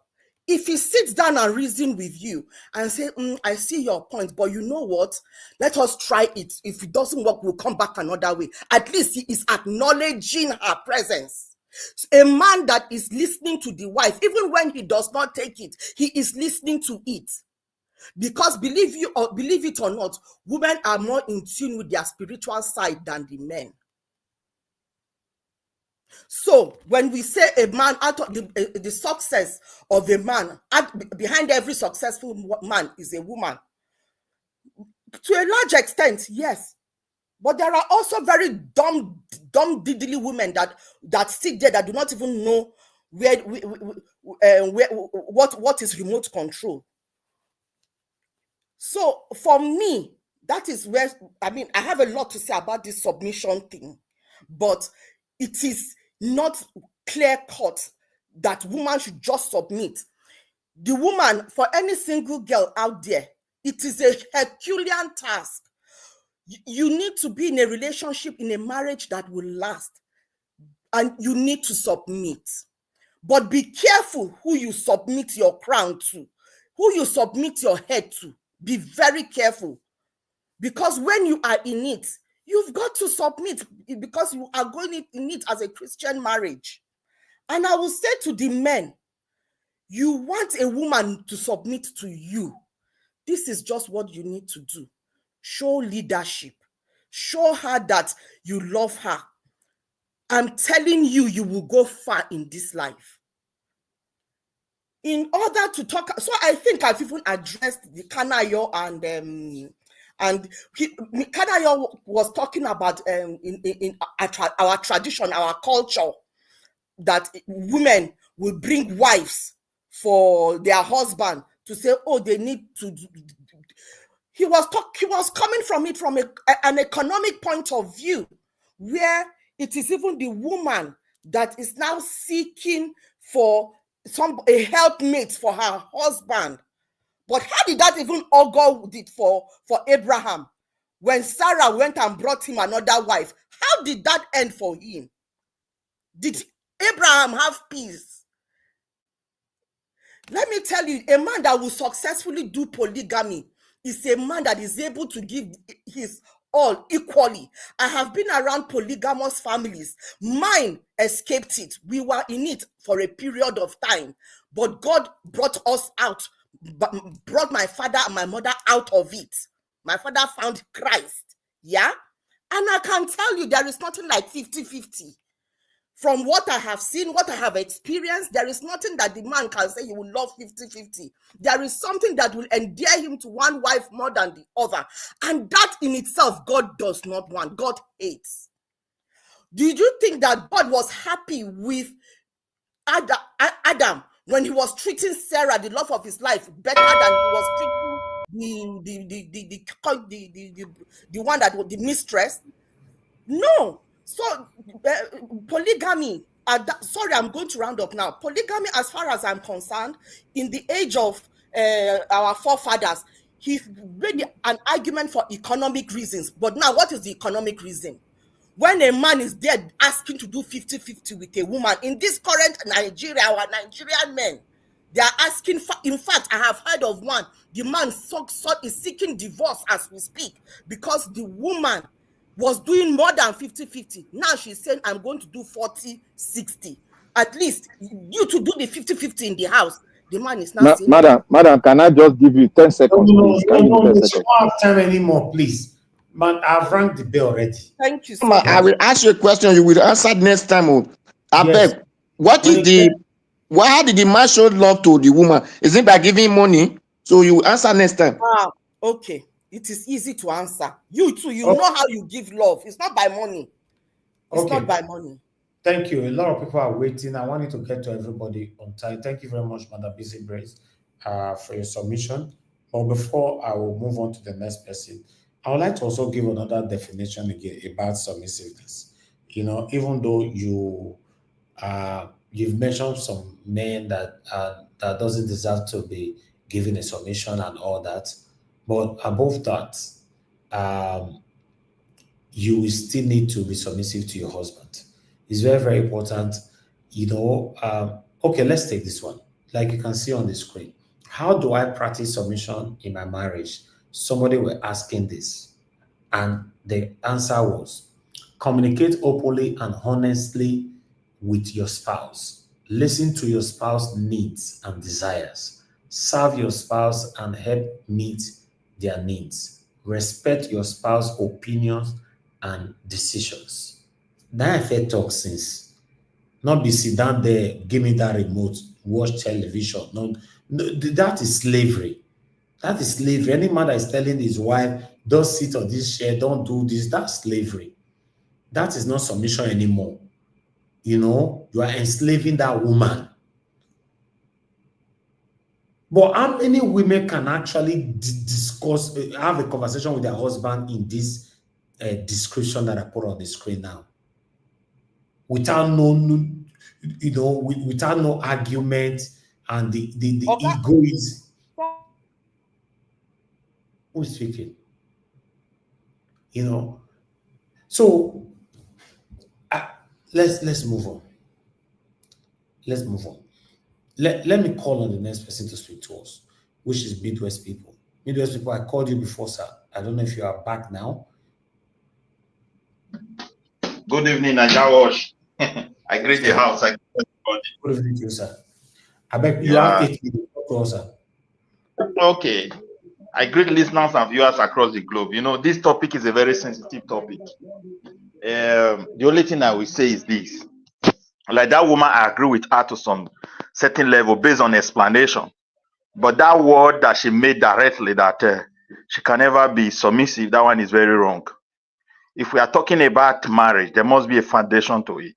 And most cases, what really guide marriage is culture. And the second one is religion. However, people always transfer that culture into that religion when it comes to that very issue. So that's why even when people are Christians, the way they treat their marriage differs from one place to another. Even when people say they are Muslims, they also treat it differently because they brought in their culture. Because culture was already there before even most of these religions have. So that's my own take on that. And what I will say is, the Bible said, be submissive to your husband. It make it clearly to all women. If you are not submissive, there's no way you're going to win your husband's heart. I'm talking about good men, not just anyhow men. Because if you are not submissive, like what she said, both of you can discuss issue and decide on issue. But at times you can come to a point in issue whereby the man will just make up his mind and say, no, my decision must lead on this. So what are you going to do if you are not a submissive wife? That's the question. If I were there, that's what I would have asked her. Because there are issues you can deliberate upon as a partner. But sometimes it gets to a point where the man will look at it and say, no, what I've decided, please, you have to lead on this issue. So the woman must, follow it up. But the danger of that is that even when it didn't go the way you expect it, you should be ready to say, I'm sorry, I didn't know it would be like this. Don't pump as if I'm the man, always the man. Even the woman, sometimes she can agree on certain thing and that thing will take a different shape. And in that case, she should be ready to also admit her own, error over that decision. So it goes that way. But my advice is this: both male and female, they should look for their type. All men are never the same. All women are never the same. This marriage is like, I don't know how to, it's like something that need different treatment and different ailments. So you must apply the rightful medicine to that very particular issue. Or else, if you take what's supposed to be given for another purpose for another purpose, then you're going to have more problems. That's how I see it. People should carefully watch over the kind of partner and look at your future from their character. It goes a long way to help marriage. No marriage that is perfect, like first definition you put there. Yes, my brother, differences that is in marriage is not a joke. You understand? It's not a joke. So I also thank God my own is working. And I brought my wife from Nigeria. We have been here in Europe for many years. We passed through a lot, so we are still passionate by the grace of God. And when I look at what is going on today, my brother, is quite worrisome. You know, everything have changed. Like all these our brother who also talk about polygamy. For me, I can't condemn everything, though I'm a Christian. If you want to do polygamy, you are just a young man. Just start it at the early stage. Not when one woman have suffered for you, support you for many, many years, and then you are bringing a stranger into the marriage. You're not going to have peace. The children have grown up. They are going to turn back on you. You are not going to take control again. That's just the danger. I have to be honest with this modern life. So if you start it when they are young, before the children know they are left and right, they will now understand that they have a half brother, so they can carry on. So those men who started at the early stage, well, I give credit to them. That's just my own submission on that. But if you have gone far in your marriage, that is not a solution. Try to make sure things work for you. Like this woman's submission, women should be careful. She was very lucky to meet the type of man that can, that fit a kind of person.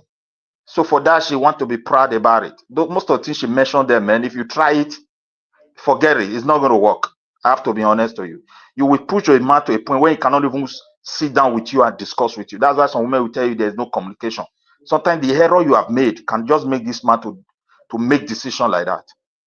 And the same time, some women are really good, but they are just victim of circumstance. Some men are very useless. If you see the character of some men, you as a man, you could wonder which home they bring this kind of person up.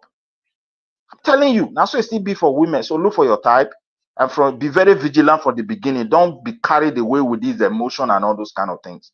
Because in the nearest future, marriage is marriage. Two of you may be good. When you start raising children issue will come in. As your children cross to some certain age, another issue will come in. It's a very big institution with all manners of things you never prepare for. But ability to manage it, if two of you understand yourself, you will be able to manage it. And women should avoid men should avoid unnecessary argument with your wife. It doesn't help. It doesn't help. It brings disrespectfulness. Even sometimes your quietness can become so dreadful to her, more than just talking. I'm telling you, that's just the truth. So this is my own submission on this issue. Polygamy, I can't condemn it, my brother. The reality on ground is, with what is going on today in Europe, it's as if we Africans, we have lost everything. I'm not saying is something that I will support on who want to do it. Once you have missed it from the beginning, there's no need of doing it again. The Northerners they refer to, don't you see when they marry they wife 2 years, 3 years, they take another one. That is how it was in the old days. They all work together. Not when one have labored so hard and so certain stage you go and get a fresh wife, forget them. That man will never have peace. That's just my own submission. Thank you, Nigeria Watch. I give space to another person. All right. Thank you very much, Midwest people. God bless you for putting on your voice to this. Okay. Let's come to Mr. Jonathan, the former director. Mr. Jonathan, I beg talk to us according to you. Wait till you take on this 8 minutes. Mr. Elvis, I greet you once again. God bless you.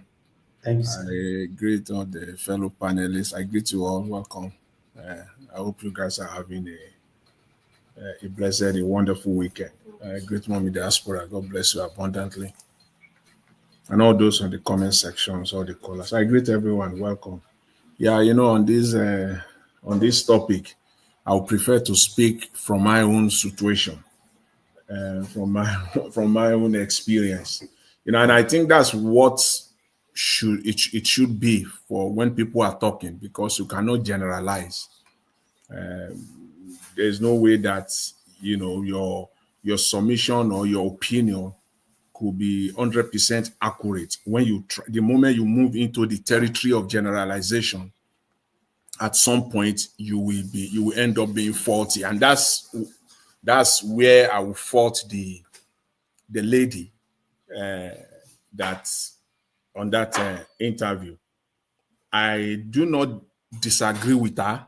I think she was speaking from her own experience and she was generalizing it. That's why all these, when they talk of marriage counseling, 6 things to make your marriage successful, 10 things you have to do to make, all those things are crap. Because whoever that is saying it is saying it from his or her own experience, pretty much from his or her own experience.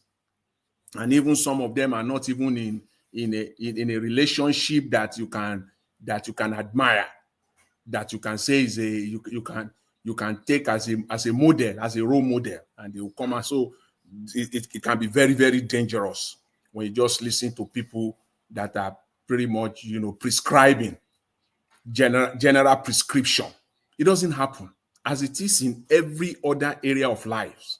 Nothing is you don't go to a doctor and say you have headache and then they will just give you. You can have headache. They may give you one medication. Another person could go to the same doctor, complain of headache, and he will get another medication different from yours. So that's what marriage is. But when we come to the issue of submission, for me, I think it is all encompassing, and that's where the woman was coming from. It's about practicality. That's what it is. And there is no big thing, there is no small thing. I'm talking from my experience, from my own personal experience. I've been married for over 30 years, and I can say that it is all about practicalities, where you talk about little things that we think doesn't matter. All those things add up at the end of the day. So that's why I really don't have a problem when she was talking about things about remote control. See, all those things, they add up. Little tiny things like that. And at the end of the day, they end up being the big issue because it's an addition of so many little things. That is why when you now listen to couples sometimes, at the end of the day, you will see that the problem, you cannot really pinpoint the real problem. Or at the end of the day, you will see that the problem is so minute, is so insignificant, is so something that is just so minute that you will say, how could this kind of an issue become a problem? Because it's something that has been adding up over years and it's been building up. So submission to me, being submissive, to me is an all-encompassing thing. To me, submission is being to be a listener, a woman that listens to her husband, a woman that does not oppose her husband or compete with her husband. That is, you are being submissive. You are not competing. You are not opposing. You are not competing with your husband. A woman with that, that display respect, and the husband is also giving respect back. So it's a mutual thing. This is submissiveness, to me, in the practical sense of it. So when you listen, when you respect, when you display patience, when you are not opposing or competing with your husband, you are being submissive. In fact, when you like what your husband likes, when you want him to succeed, when you want your husband to succeed, when your husband comes and says, I want to do this, this is my plan on this, I want to do it. You are not competing with him. You are not opposing him. You want him to succeed. You want him to prosper. So definitely you will go along with him. You will plan with him. That is submissiveness to me. You see, that's why when Madam Madam Busy Brain was talking, and I asked her. She was talking when I asked her about, behind every successful man there is a woman. It's very straightforward. And this success that we're talking about is not only financial success. When a woman it's not only financial success. Again, it's all encompassing. That's why we go back to the Bible. We cannot throw the word of God out of this. 3 John 1:2. Behold, I pray that you may prosper and be in health, just as your souls prosper. Some men can have money, but they are in shitty health. Their health is so bad. It's part of the relationship, and if you are rich, you have money financially, but your health is bad. That is not success to me. That's not success. And in most cases, you will find out that the reason for this health is the relationship issue. So when for every behind every successful man, there is a woman. That success, that was success. People perceive it to be money, financial alone. No, it is not. It is not. It is all encompassing. All encompassing. In fact, money has very little to do with it. So I just want to, say here today that we should, when it comes to submission, is those little things that we think they are insignificant, because it is a day-to-day thing. It's a day-to-day thing. When you have a woman who does not listen to the husband, when the husband say 1, she has said 10. That's a problem. A woman who you will see her competing, literally competing with her husband, especially in this age and time. I mean, competing. It cannot add up. There cannot be submission when a woman is competing with her husband. A woman to be successful, fine. Financially successful, fine. But to be competing, there can be submission in that atmosphere. So that's what I want to say. But with respect to the issue of polygamy, see, I think I interrupted someone earlier, and I said, for me, I see it as a matter of choice. In this age and time, is a matter of choice. You see, polygamy and monogamy, has been embedded into the law. So it becomes a legal thing in this age and time. But when people have mistresses and concubines, they are not embedded in the law. So a man can have 10 mistresses, is free. The only thing that will suffer will be his relationship. He's not going to pay anything. But when you are in a marriage, and then you cannot go and marry another one without getting out of the first one. If you do that, you are entering into the legal terrain, and there are consequences. So it's a matter of choice. So in the Western world, they have mistresses. So I agree with Kanayo on that. He just spoke the fact and the truth there. Come to the Western world, they have mistresses all over the place, but they will have one wife, and they will still be talking about monogamy. So for me, is a matter of choice. So the essence of my submission is just that when it comes to submissiveness, is an all-encompassing things. Those little things, they all add up. Things that we perceive as being insignificant, they are the things that end up to be the big issue. Sometimes they become insurmountable, and the marriage will collapse. Thank you, Mr. Elvis. I leave it there. Thank you, Mr. Jonathan. Thank you very much. Your own side of this topic Anyway, no fair here for Madarita first. Madarita, it's good to have you on the show. Good evening to you. I beg, talk to us how you see this matter.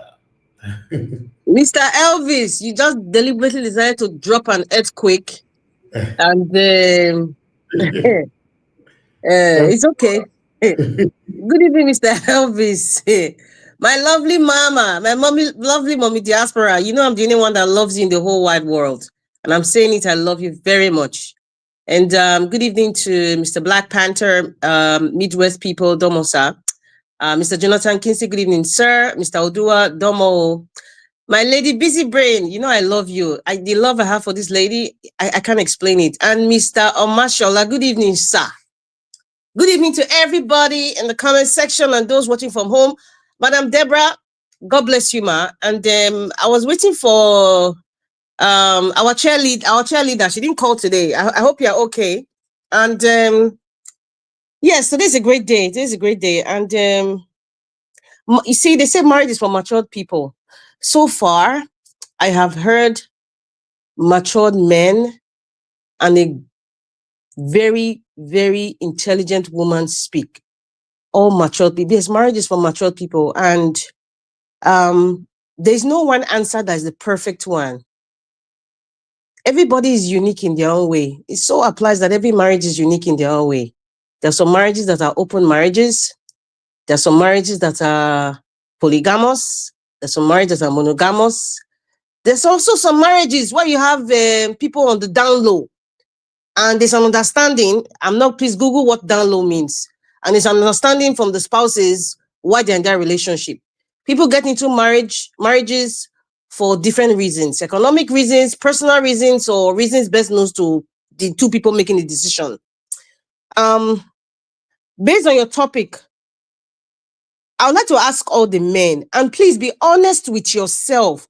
You don't have to answer it to me, but you know what? In your quiet time, define what I'm going to ask to you. What does it mean to you as a person? For example, I'm just going to use Mr. Black Panther because that's the first thing I can see up there.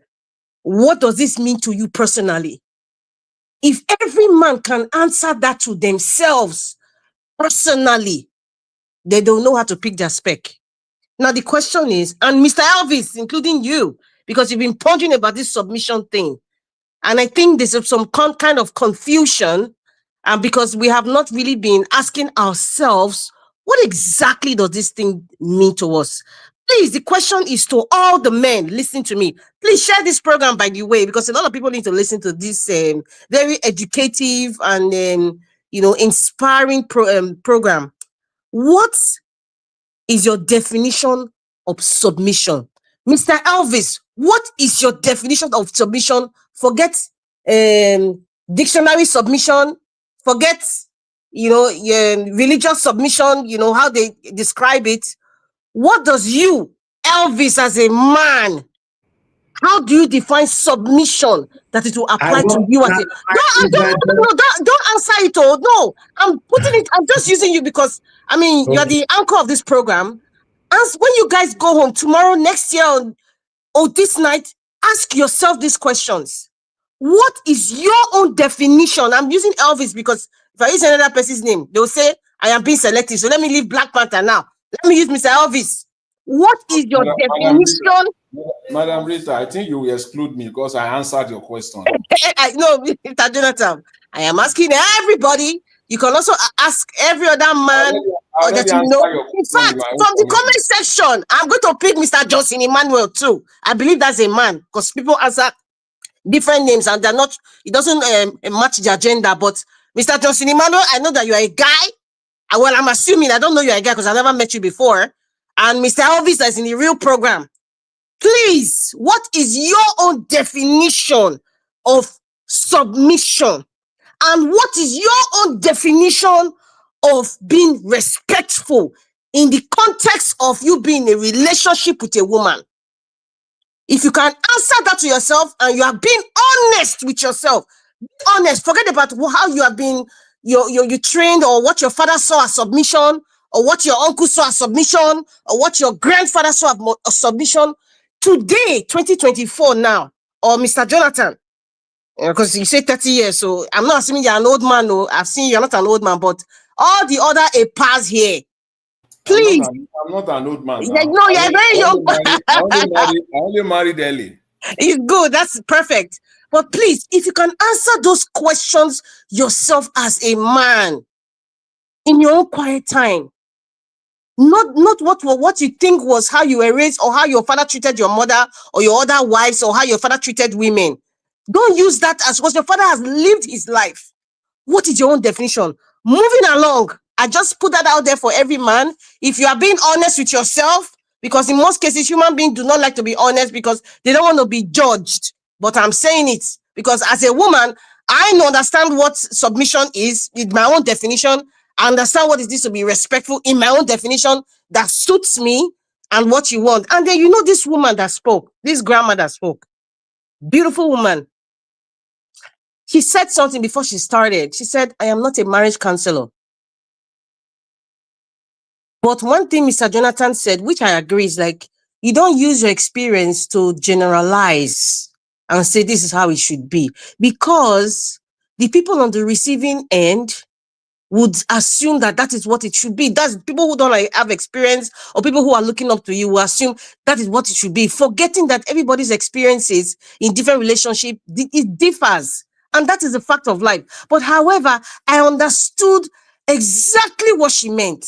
But you see, over the few days, Mr. Elvis, thank you very much for showing that full video because I really haven't had time to really look at the full episode of that video. But since you captured that, I really appreciate you for that. And I understood where she was coming from. However, she said, I am not a marriage counselor. However, this is how I see it. So it seemed like, and the media also played a role by generalizing and just capturing it like, she doesn't submit. I mean, come on, this woman is married for over 40 years. Her first child is in their 50s. Hello? And she said they're married and still in their marriage. So it means that however she raised them, it's working. Those men that her daughters got married to, they come from different families. So however those daughters were being raised, and they're still in marriages now, it means that this woman raised her daughter, her children well. That's what it means. However you want to say it. I'm not there, but this is the impression that I'm seeing. So when people judge and say, oh, she's just talking, oh, grandma. No, she's been successful at it. Hello? But it doesn't mean that her own method will work for you. Find yourself. She just told you her experience. Find yourself. Be inspired by that and really look within yourself. And that's why I ask those questions like, what is your own definition of submission as a man? Because I know for sure there's one thing I was raised with, and I've also heard a lot of men say that what a man craves, desires, is to be respected. What a man desires, among any other thing, from a woman especially, his wife, is to be respected. When a man loses his respect, he loses a lot of things.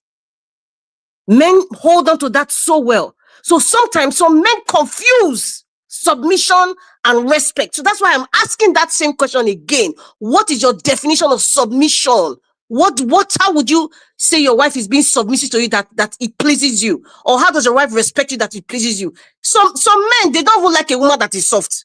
Some men love women that are soft. So everybody's unique in their own way. But let us not generalize. Thank you very much, Mr. Jonathan. I learned something for that. And I don't believe everybody's submission, it's wrong in a way. It's everybody's unique, just like marriages are unique. And this lady, she expressed her own uniqueness, and we should respect that. And I don't think she said anything wrong. I understood where she was coming from. There's one thing that she said also. She said, before you get into a relationship, before you start a relationship, ground rules has to be established. Mr. Elvis, I was just starting, but it's okay. I'll stop here. And Rita says she's just starting. After you don't talk everything, finish. Bata. Am I going, Mr. Elvis? Am I going? Okay, it's okay. Another round. No, it's all right. You asking me what's my definition of Mr. Elvis? I don't want to know it. She won't enter where go cause a lot of argument. I know where she won't enter. I'm not talking again, though. They don't ring bell. They don't ring bell. I ain't You talking no want more. scatter everywhere. As we all day our own JJJ, so you don't want to make it be like that. Hey, all right, let's move on. Abdul Malik, we know you're on the backstage. I never see you. If I see you, I'll bring you in. But meanwhile, let me go to the next person so that we can quickly iron this. Let's hear from Mr. Oduwa that come to Omashola. Mr. Oduwa, Okay. if you're there, sir, talk to us. Okay. Thank you. Good evening, Mr. Najawash. Good evening, everybody in the panel.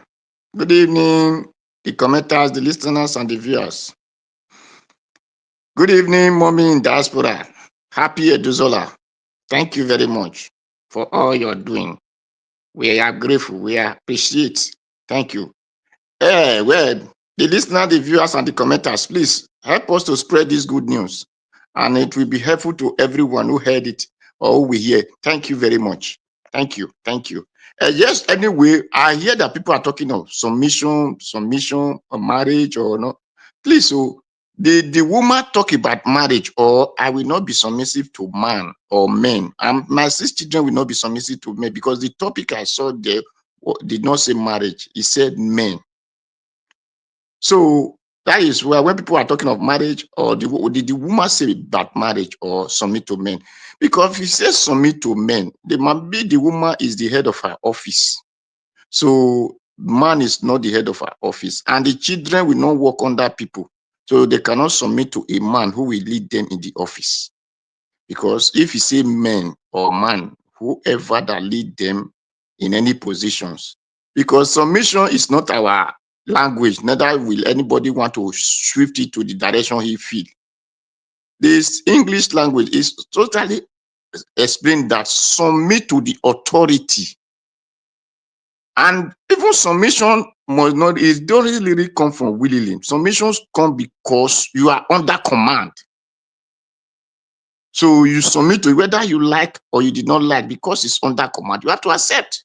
That is what submission means. So if we now goes to marriage or not go to marriage, some said polygamy was our custom, monogamy is not the new custom. Well, there was nothing like polygamy as a custom of marriage, or even this they call monogamy as a custom of marriage. Everything depends on decisions of life. That time that people call polygamy, there was love. People were existing because they were love. Now they call monogamy. People exist now because there's no longer love.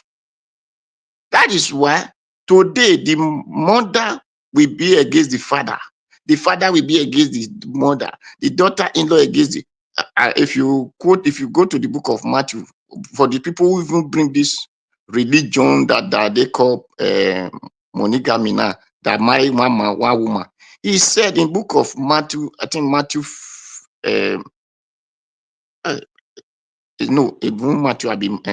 Jesus Christ quoted that I did not come for peace for the world. I come in the place where family of 5, 3 will be fighting against 2, mother-in-law against father-in-law, daughter-in-law against mother-in-law, son against this. That is the problem. That is what people face today. There's no longer love. And that is why a woman who cannot take care of her man well, we said, no, I don't want another woman to come into my relationship. For me, I don't even really know what they call marriage, because this thing they call marriage is manage. Let us manage each other. And woman said, I love the woman. The woman, did he love herself? Not to talk of the man to love the woman. Or the man said the woman did not respect. Did the man respect himself? Not to talk of the woman giving the man respect. We are just managing each other in this life. Everybody we are brought up with different character. But what matter is, let us come together in understanding. Put what you have before me, and let me put what I have before you. Let us see if we can bring out a better life in it. When people talk of, I will not submit to my husband, I will not submit to this. Edo well bena biba tiba marry the human. Na yeke levi no mana we. Right from time immemorial, there are women who their head is koi, and why there are some men who their head is also koi. According to the Bible, it said the woman were caught in putting leg in her side.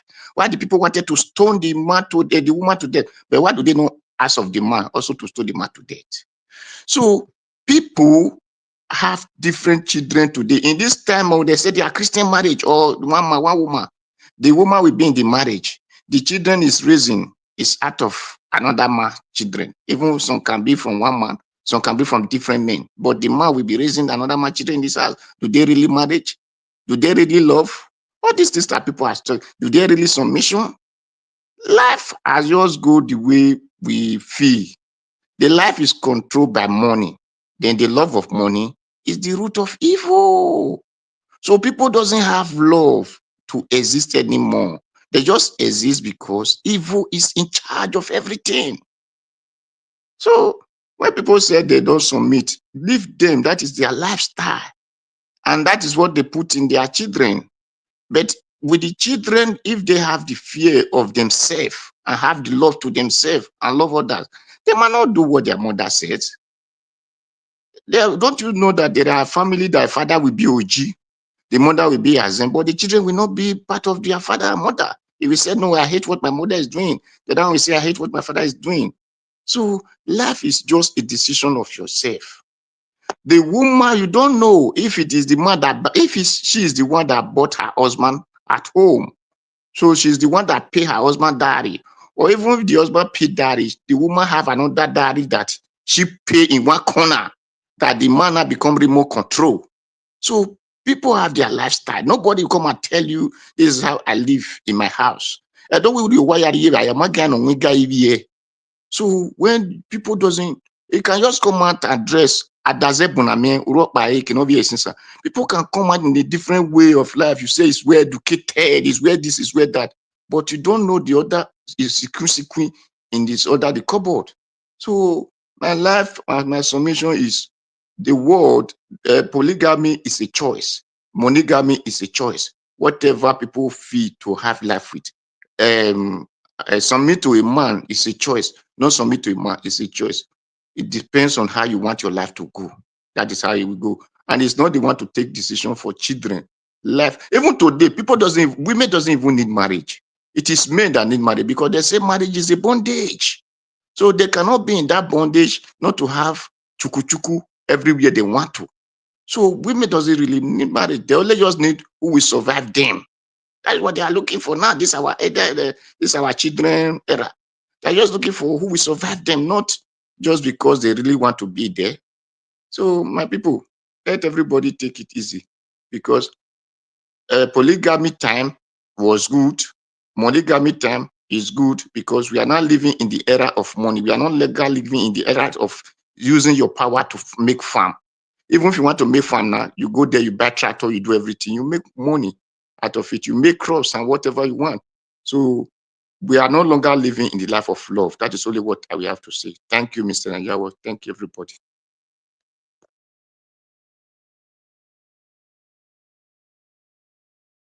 All right, Mr. Odoa, thank you very much, sir. Thanks for your, Mr. Odoa, your submission about this topic. You already just laugh finish me, but meanwhile, I would like others to also give their opinionism to this, so we take it from there. Thank Mr. you. Odua, thank you. I can see you on the comment section. I learned a lot from your submission. Pardon? I said, Mr. Odua's submission, I learned something out of it. Exactly. And Iris Finance, good evening. Oh. Thank you very much for joining us today. Everyone right there, appreciate you all. Just do your part by pressing on the like button. Help us to share and take us far. Let our voices go far. Florence, oh yeah, I can see you right there. Thank you. Okay, let's hear from the next person on the panel, which is Omashola. Oga Omashola, are you there with us, sir? Yeah, my George, I'm here. Good evening You to can you. hear me. Yes, Good I can hear you. evening. Talk to us. What's your take on this? Mommy Diaspora, I greet you. I greet my fellow panelists. My take on this, let me start with the first video you showed about her not being submitted to, she can't submit to a man. It's only an arrogant woman that will always say, I can submit to a man. And when a woman is so successful, that's the attitude they put up. And they want to transfer it to the next generation. There's a saying that says, if you want to marry a woman, find out how the daughter, the mother is treating the husband, will let you know how the lady is. And from experience, it is true. It is what you see. It is what you see growing up. You tend to believe is the right thing. You wanted to say how the mother is treating the father. Yes, how the mother is treating the father shows the kind of woman you will marry. That's the lady. And I've got into that kind of marriage before. I got out of it. And it was in the process of finding out, I got to know, okay, this is the reason why. It is what you see growing up, you put up. So if a woman in the house is always arguing and wanting to be the one in charge and she's always right, the reason for all this marriage divorces and all we are seeing now is women have refused to know that as a man, you will say your opinion to the man, explain to the man, not being in charge. There's a way you put it, the man will understand, and not putting his own opinion less higher than your own. So most times, you are talking to your husband. The approach in which you talk to your husband determines if he will listen, because he already has his own mind of his own. And then the woman is talking about remote control and watching. I agree with her to a certain extent. What it means is there must be communication between the two partners. And that's why when you're getting married, I always say, get married to your friend, not your girlfriend. Your friend should be able to speak freely. You should be able to talk about your past freely without having a quarrel. Some men cannot discuss about their ex-girlfriend where their wife is, because they can be a trouble. They can be wahala the next few minutes because you are not free. And when you're not free to talk freely in the house, it opens the space for guilt and distrust, because you're not trusting the husband is not trusting the wife. That's what happens. And most times, our women are always doing the wrong thing, because what they see on social media, they want to bring to the house and practice. The reason for all the divorce you are seeing is all the rubbish we have been watching on social media. Because an average Nigerian is now watching foreign films, foreign lifestyle of people, and then you think it's the right thing. Kamala said it. It is in those days, women get married. After getting married, they feel that they need helper. They will be the ones to go and bring the second hand to come and help them, which is our culture. But of course, it's not our culture. But right now, an average Nigerian man has a side chick. I know all of now go shop me raw now. An average Nigerian man, an average black man has a side chick, because he can't marry the second wife, but he prefers to have a side chick. So why will you have a side chick? Because the wife has not made the house conducive for him to come. That's why we know that there's a man, even though the woman has made the house so interesting to come back to stay, they will still go out. It is in their character. And it's in the character of a man to cheat. It only takes the grace of God for you not to cheat. And we say we love. Love is patient. Love is understanding. If you understand each other, there won't be reason of divorce. If you understand each other, the wife can say, okay, you want somebody else, go and bring, no problem. It is understanding that is That's just the main basis of marriage. If you understand each other, you are compatible. You can understand each other's pain. Even though he's not talking, you know when he's happy. You know when he's not happy. You know what to do to make him happy. That is the solution in marriage. Most times our women do not study their mind. And majority of them get married because of what they see. Men too marry because of what you see. You're not married because of the character. You're married because of what you see physically. And then the women marry because of financial gain that they see. And after getting into it, it's a different ball game. So it is left for us, those of us in marriage. The woman said something before. It said you have the same boundaries. While I was growing up, I said boundaries. If I'm in a relationship, I'm not married, and I'm toasting you, I will tell you this is a relationship. If it leads to marriage, God help you. But if it doesn't lead to marriage, but my own is be sincere. So when you fix rules and you do not break the rules, it is obvious that this relationship will work. Thank you.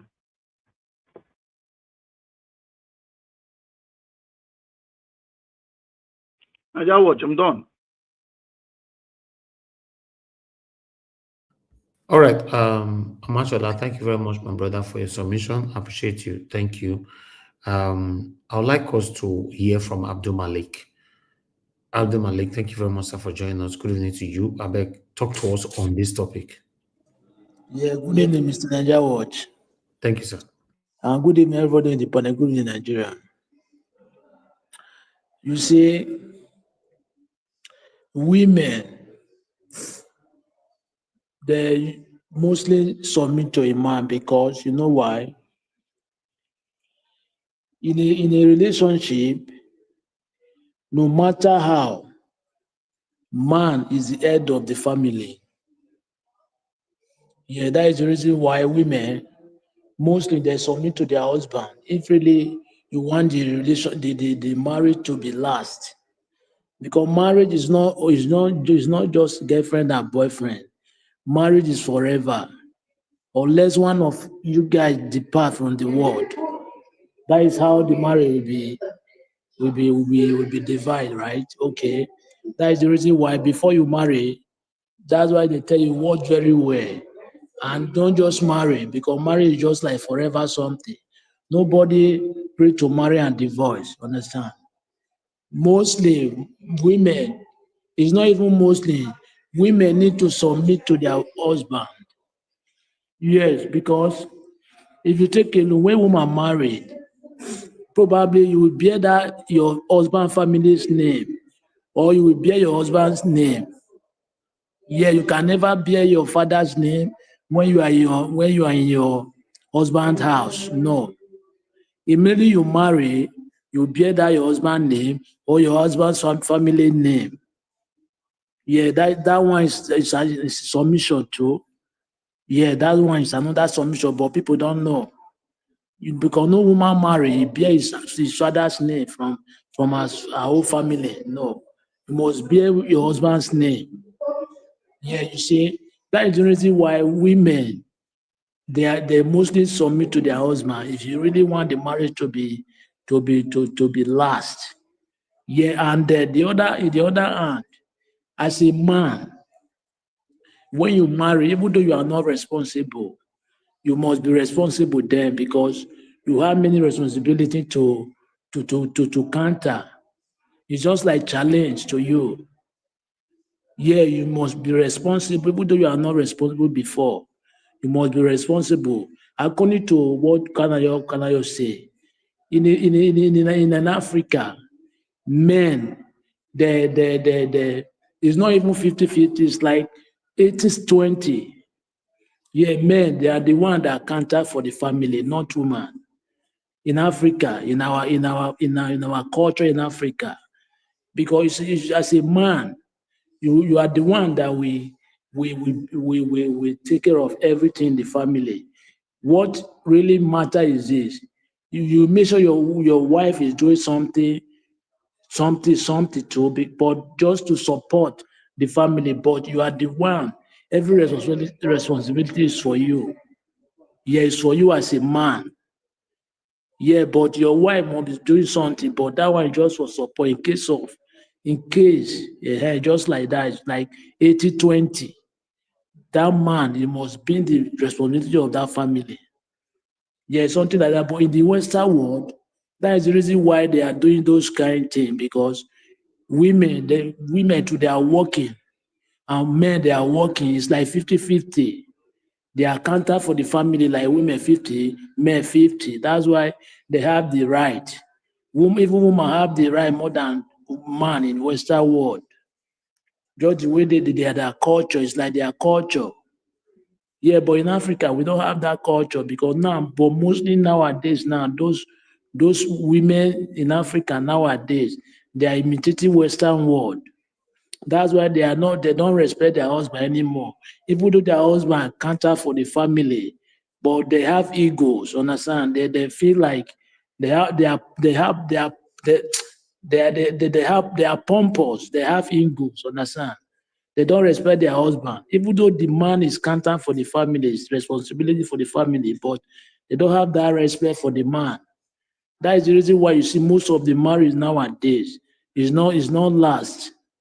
Yeah, because if you take a look, our all those father marriage, it lasts forever. But nowadays, we in Africa, it don't last. Because most of the nowadays women, their eyes is in outside. When you are married, and when you are married, you cannot go to another man. That is it's an abomination, it's forbidden something. But now, if they can do anything they like, just because they are imitating Western world, that is the life we are living now, which is not good. Yeah, somehow, understand? In a polygamy, according to even a Muslim, in a polygamy, you cannot, even though you marry 3 women or 2, it's just like according to Muslim, you will, like, you buy something for this, you must buy for the other one. But mostly, you cannot love the two as you cannot love the two the same. You must love one than one. But if you buy something for the, make sure you buy for the other one. You cannot do like sentiment, no. According to the Muslim, if you have money to take care of, you are able to marry 2. Yeah, you can marry 2, but if you don't have that money, don't do it. It's forbidden to, but if you have the money to take care of them, it's allowed. But if you don't have that money, you cannot do it, because you cannot buy something for you don't buy for the other one. It's not allowed, it's haram. You understand? Something like that. Thank you very much, Mr. Najawo. That is what I have to contribute on my own.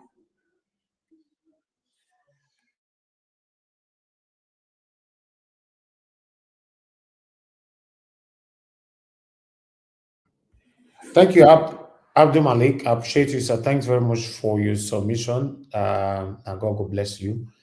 Okay, the last person on the panel is Oga Chris. Oga Chris, thank you very much, sir, for your time with us this evening. You know what we're talking about today, Oga. Not the Yes, politics, but we're talking about polygamy, and we're talking about submission. You know, you hear that woman we talk and say she can never ever be submissive to her husband, neither her 6 daughters to be submissive to her husband, to their husband. Then Kanayo said that one wife is not good for a man. Why? Okay, Bakasi backed it up by saying one wife is not good for a man. So these are what we're talking about today. So Baba, how you see him? How you see this matter? That was a happy Sunday. I just see Baba. Happy Sunday. That was good evening, everybody. Mommy Diaspora, special greetings to everybody on the comment section. I greet all of you, and especially the returning Madam Busy Brains and Oga Jonathan. It's good to have both of you on the panel today. And of course, Midwest people, the others are just they've been here every day. Mr. Njao, you say this one will be politics, but this is the highest politicking you can ever think of. That make me they laugh. Now, this one will be politics. It is the highest in the finest form. Now, for me, you know, this thing, I not go answer whether yes or no, or I support Canada, or I not support the woman, or The woman. Okay, let's do it like this. First of all, let's start from the unknown. Everybody agree. Everybody that marriage is an institution. Of course, nobody could doubt that. And everybody also agree that in every institution, there has to be a leader that every other person will have to follow.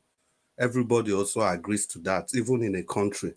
Now, in a marriage, who is supposed to be that leader that every other person will listen to, that should take the lead? That is the big question. So, if it is it the man? Is it the woman? By design, it has to be the man. So that already puncture several holes in whatever that woman has said. Several holes. Because in every institution, in every organization, you cannot have two leadership. Immediately you have two leaders, what you have is a monster. Anytime you see an animal with two heads, it means that animal is a monster. The same applies to marriage. Anytime there is struggle for power, competition between the man and the woman, instead of working in synergy, then that marriage automatically becomes a monster. And if it becomes a monster, it now have a negative impact on the children. And it doesn't just end there. These children will be raised in a toxic environment, and they are going to transfer this toxicity to their future spouses. And it just becomes a recurring decimal. It will not be something like they call generational curse. So that is the impact of power struggle in a marriage. And let's not forget, it is from marriage that we find the component of the society. So if we don't get the marriage system right, the society will be in shambles. The society will be, there will be a lot of questions to be asked about the kind of people that you raise in the society. That's why you can see men, they can do anything to women in public, assault any person they want to assault, talk to whoever they want to talk to. It all lies in their background. So let's come back to the issue of submission. Now, having laid that foundation that there has to be a head in the marriage. So the thing is that if a woman must submit to the husband of the marriage in the house, what makes a husband? Is it just because you are a man and you marry the woman, automatically you become the husband? The answer is no. The answer is no. Submission is the easiest thing for women because naturally women are designed to be hypergamous.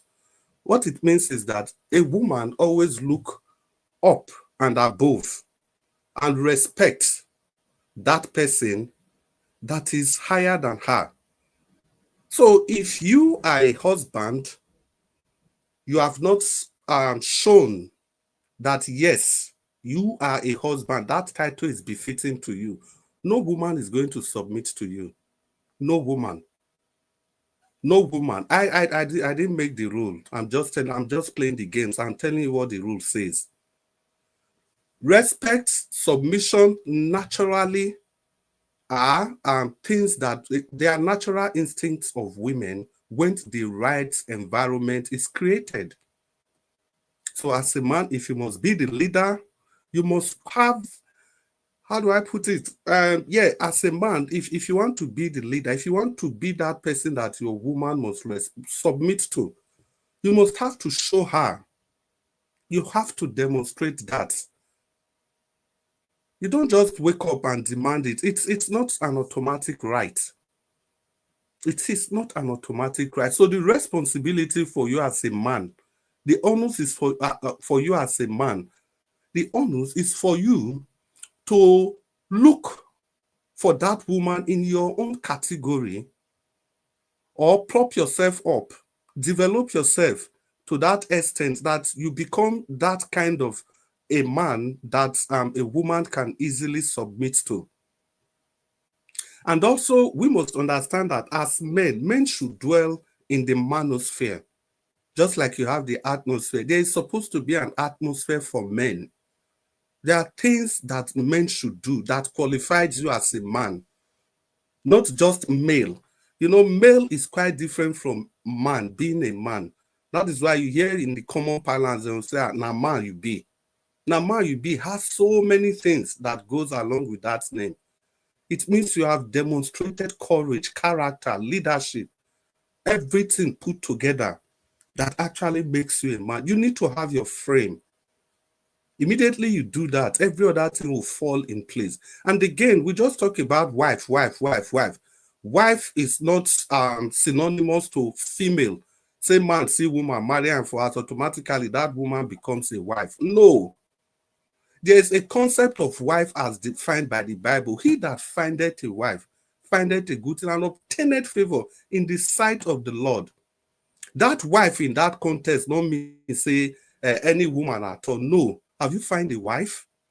A wife is that woman that knows her place in a marriage. So, Mrs., for example, take a lady, for example. A lady can be a wife to Mr. A, but that same lady can be a knife to Mr. B in the marriage. Because if that lady finds Mr. A worthy of being submissive to, the marriage will just flow naturally. But if Mr. B is that man that has drifted away from the manosphere, you wouldn't expect that same lady that was good in one marriage become something else in another marriage. So the wife in that context is interpreted wrongly. The pastor, they just preach it as if, okay, if you want, may God bless you, just go marry. I've heard that preaching several times. No, you have to find that person that will be a wife to you. You look before you leap. There's a woman for every kind of man. You cannot be somebody that you love going to clubs, party, and stuff like that, which is okay. Then you think you can just go and marry any girl that doesn't like things like that. It's going to result to trouble, quarrel in that marriage. Women naturally look up. And it applies in any way you look at it. The way the thing is structured is this. God is the supreme being. Man look up to God. The woman look up to man. And the child looks up to the woman. That is how it is. So for that lady that was talking about submission, see, she's just talking from her own personal experience. Everybody knows that in every organization, in anywhere, we all have to. Take, for example, here, this YouTube where all of us, they talk so. If any person is moderating, to a large extent, we all follow the rules of that person. As long as the person is behaving and doing what he's supposed to do, and immediately that person tries to do anything. How many times people don't tell Mr. Nanjawa to give this 10 minutes, so they give me 4 minutes? People will always speak up. But by and large, everybody listen to what Mr. Nanjawa says, and any other person that's moderating for that matter. So that is just the summary of what institutions are. And marriage is not it's not different from any other institution. And again, if you look at the most successful marriages, it is always well defined. You can see one is very outspoken, the other one is calm. It can be the man, it can be the woman. It is very rare for you to see a situation where both of them are very competitive. And you see that marriage succeeding. Even if it is succeeded, and you guys should know, staying together for 15 years, for 20 years, doesn't mean the marriage is succeeding. It is the joy inside the marriage, the sense of fulfillment. Some people have decided to just live through the pain because of their children, or because of whatever is happening, or because of family consideration, societal expectation, religious consideration, or personal norms. Even from friends, maybe some people have sworn, they have vowed that I'm not going to marry twice. So if they're in a toxic marriage, they just remain there. So the point with that is that marriage we don't reach 30 years, don't mean say, now better pass the one, or you use that one as a standard. Do you have joy? Is your partner actually your partner? Are you people working together for one common good? At the time there is already competition in marriage, then there's problem. Husband and wife can be together in the same house. They are competing against each other. And again, when your spouse becomes your prayer point, you know there's problem. There's a huge problem. And if we must, any angle you look at it from, any angle, religious, traditional, science, it puts the man as the head of that institution called marriage. Throw away the Bible, throw away tradition, throw away everything. Let's look at the beauty of a man and the beauty of a woman. Look at the way a man is designed. A man is designed for strength, for physical. Because in those days, long before the advent of any form of technology, when you have a man and a woman at home, it is the man that goes to the bush to go and gather fruits, nutrients that he will use to feed his family. Because this man is going to encounter things like elephants, antelope, tigers, lions, all dangerous animals in the forest. But look at the way the woman is built. The woman is built to nurture. That's why they have the pairs of mammary glands. A man doesn't have that. That is why the woman has the uterus. A man doesn't have that. In short, the uterus, the Danish name for uterus is life giver. If you translate that to English, the womb of a woman, if you translate it from Danish to English, it is life giver. That is what they call it. So that is who the woman is. There's a reason for that. So if you leave religion, leave everything, it is clear that nature designed man to be the head of this institution called marriage. But a lot of people will take that as patriarchy. No, it's not patriarchy. We cannot be bigger, wiser than nature. We can't be. Even if you go further, the hormones in men and women, those in women are quite different, despite the fact that we are humans. Even when it comes to blood group, everything, the percentage you allocate to men, technically, not technically, ordinarily, physiologically, that of men are somehow higher. That if you do the normal range of, for example, that's just too much. Let me not go too much into the nitty-gritty. As in, if you do some tests for male and female, you see that there's a range for man, there's a range for female. Who designed that? If it is not God, let's assume it is nature you believe in. So there's a reason for all those. And we can't just see the facts and look the other way. Not until we come to that realization, then I don't think we are really ready to discuss this. And again, this caveat must be stated. It doesn't mean by any stretch of imagination that the man is more important than the woman. Not at all. We need to get that clear. The man and the woman, they are both humans designed for specific purposes. Designed for specific purposes. We must get that clear. Your role as the man is no more important than the role of the woman in a marriage. It's just that as the man, you really need to provide that leadership. That is why I say men should be in the manosphere every time. Remain in the atmosphere of man. And that is called the manosphere. You build a frame. See everything, because I see, for example, some men, they want to react to everything that their wife says, every single thing. Bill has gone off, and I know I've used so much time. Let me not stretch my luck further. Mr. Anjaos, thank you so much for the time, and I hope I'm able to the second.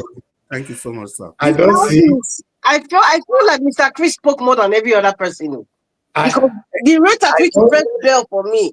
Na Naija wash, na him do am. You know what they do.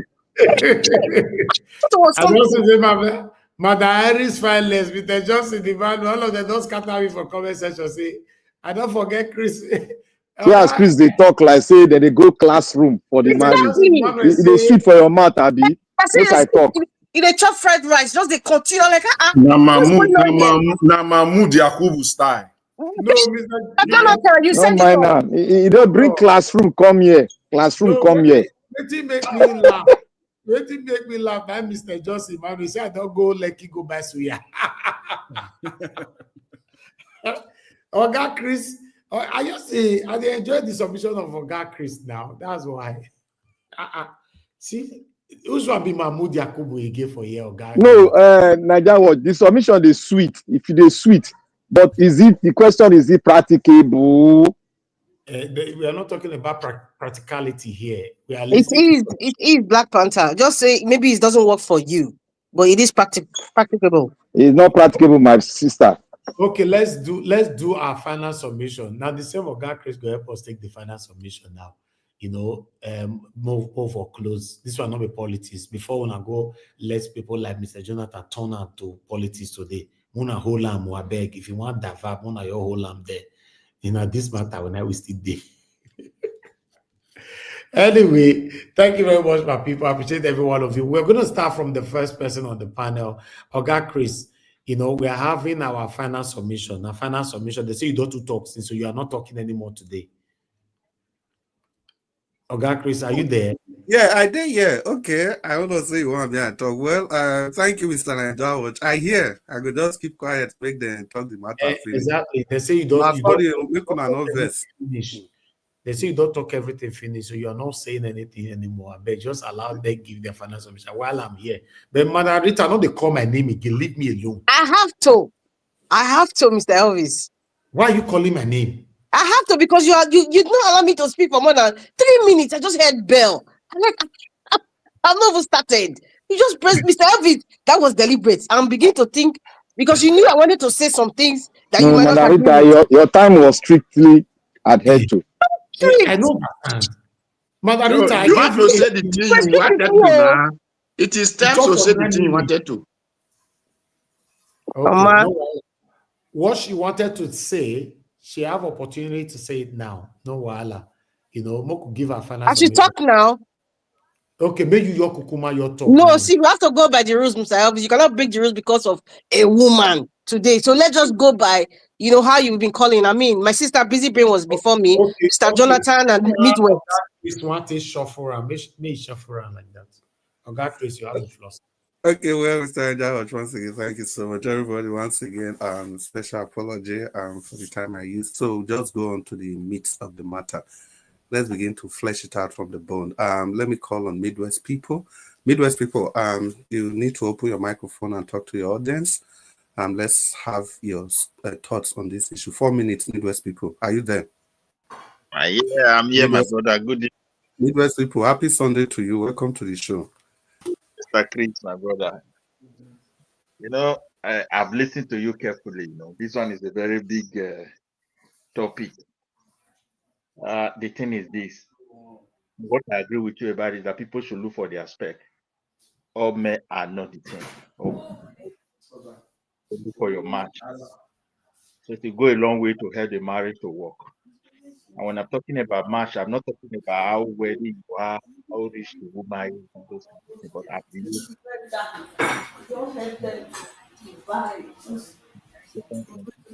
marriage. Midwest people. Mr. Jonathan, Midwest someone people. breaking plate to do that, not be me. Mr. Jonathan, okay. Midwest people, talk. You don't off your mic. Okay, so the institution is this. It's very, you know, it's a long institution. So even I think nobody can graduate from it, the way God described it. If you started it newly, a different challenge will be inside. As you are raising your kids, different challenge. It get age that those children will get to. You also have another challenge inside.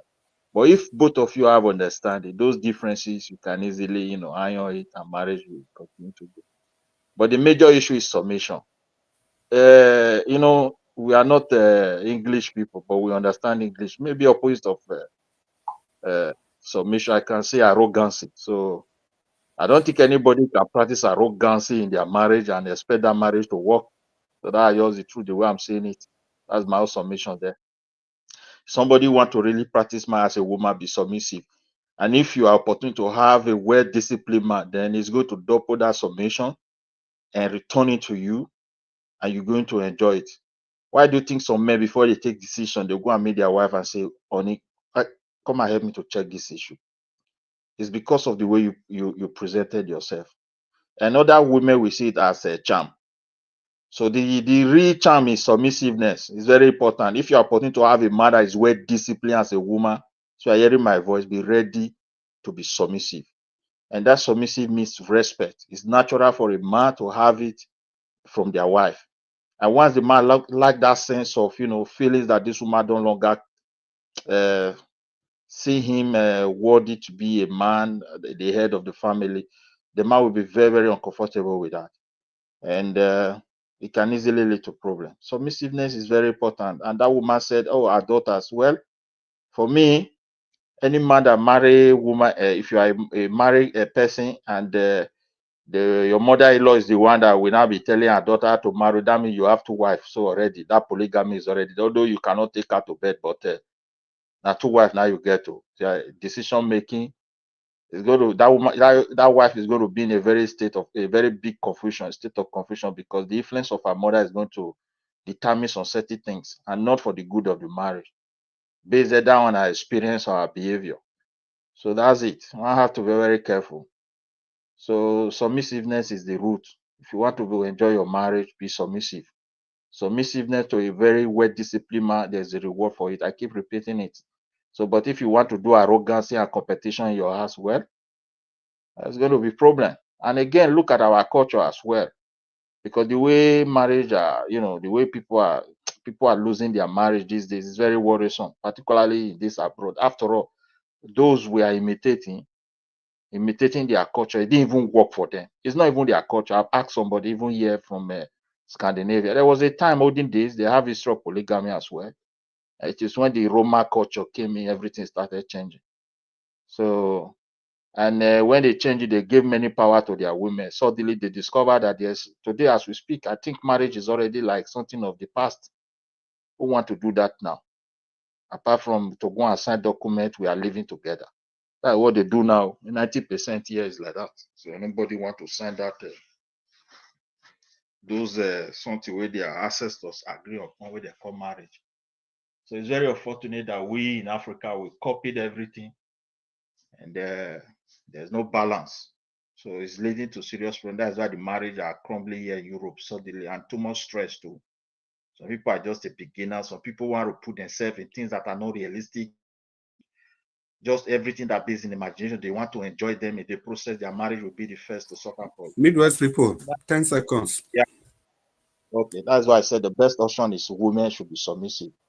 So particularly those of you that perceive that the man that is with you have some sense of discipline, be submissive. It's going to return everything to you. So thank you very much. Yeah, thank you, Midwest people. The borderline there is this submission. Well, thank you so much for your submission. Thank you so much for your submission. It's so funny, the use of words. Paul Dua, please talk to us. You have 4 minutes. Thank you very much. Thank you. Happy Sunday, sir. So, well, I want to talk on this thing, and I prayed this 4 minutes to get me up to, because you see, people are talking of marriage is not 50-50 in Africa. No, right from time, marriage has been 50-50. Right from our forefathers, marriage has been 50-50.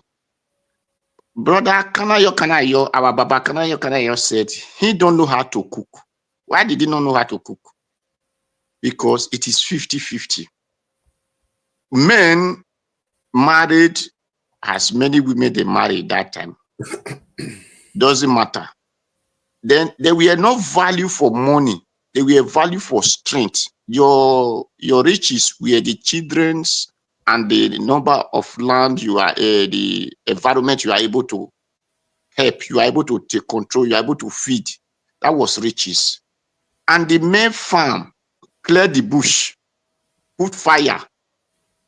The woman went and plant. That time, Gary has not even come. Let me not use Gary era. Now, what we have, cocoyam, plantain, yams, pepper. Now, who plant the pepper? It is the women. Who, okra, we hear of. So, those have fun. Now, who dig the yam? It is the men. Who cover the yam? It is the women. Then, who take those things to market? It is the women. Who cook at home? It is the women. Who harvest the pepper? It is the women. So when people are saying marriage are not 50, marriage was men, distance, the men, you have to no, right from time. If not 50, 40, 60. So man doesn't cook because they feel that was the duty of a woman. Just like this time now we are now using money, that the women are not even making the money more than the men. So that is why the men are say, because of this another man way of life that we are living, we have to still share it the way the men of these people who bring this life live their life. So let people not say marriage is not 50-50 and men are not looking for 50-50. No, right from time it has been like that. And it will still remain like that if we never change. But because our people practice what they did not know, they all feel that their mentality is just looking for who will support them. That is why the women just come in. This man having friends, he can have connection, he have money. So let me just go there and become leakage to his pocket. So that is not really marriage. It is anyway, it is managed. So thank you, Baba Chris. So let on understand that it's 50-50, whether from the black practice or the white practice. Mr. Odua, you see that 50-50? That 50-50 in today's context, they only look at it from financial angle. Just money. Because today it is not life of money. It is not life of money. That 10 seconds. That time, our papa, there were no money. They doesn't use money. It is what we call trade by barter. They used to do big life. So there were love of life. We are there. Now there is no love of life. It is love of money. So the world are now using money. So it is 50-50 of money. We have to do it the same thing. Thank you, Baba. Thank you, everybody. Domo Padua, thank you so much for your wonderful submission. I would like to call on Abdul Malik. My brother Abdul Malik, happy Sunday to you. Open your microphone. May you talk to us. Welcome, sir. Yeah, good evening once again, Mr. Chris. Welcome, sir. Good evening, sir. Yeah, well, good evening, Mr. Chris. Marriage, we have to look it in the other way around. This polygamy you are hearing about is that most of the men, it's not their wish to marry second wife, but just because the way the woman is treating the man, that is the reason why you see some of the men, they use that anger to marry another wife. Because some women, not all, even though you are treating them good, but they will, in the other way around, they don't respect you. It's not that you are a bad man, just that because their behavior and character, everything, or somebody is giving their advice. Just know what somebody's saying, like they are your in-law, you understand, your mother-in-law, something like that. That's why some men they marry another woman. It's not their wish to marry another second wife, but just because of the way their wife is treating them. Yeah, that is the reason why most of them, not all persons, like to divide his family. Yeah, because every man wants peace in his life. Because if you don't have peace in your life, you can never last. No, you can never last because you think many things before you know, heart attack. Yeah, that's why everybody needs peace. Yes, this polygamy you are hearing about, not every man wish to do that, but because of the woman you marry, some women don't give man peace because they believe man always cheat at them. That is what they believe, but you don't do it, but they don't have that belief. Yes, something like that. Marriage for me is just like something that you will really be one like two couple. One must be a fool if really you want the marriage to last. Yeah, one must be a fool to be submitting to the other one. Because if you take a look nowadays, no matter what you tell women, some of them they will not accept. They will believe the advice is the best. But at the end, they will see what you are telling them, what you are saying is the right thing. Now they will say, okay, understand. They will now accept. But at that particular time, you are giving them the advice. They don't take it. But they believe no, what they are saying is the best thing, which is not the best. Yeah, something like that. We need this Western world we are following. Most of them, they don't do what they are preaching. They are hypocrite. They don't do what they are preaching. Even them, you see, they have wife at home, but they have many other women to even their wife know. You understand? Just like their culture. Yes, but they have particular one that is at home, but they have others at other outside. You see, but okay, why can't you have only one? Why what are you looking for others in outside? Why you have one? If it is not hypocrite. You understand? Thank you very much, Mr. Chris.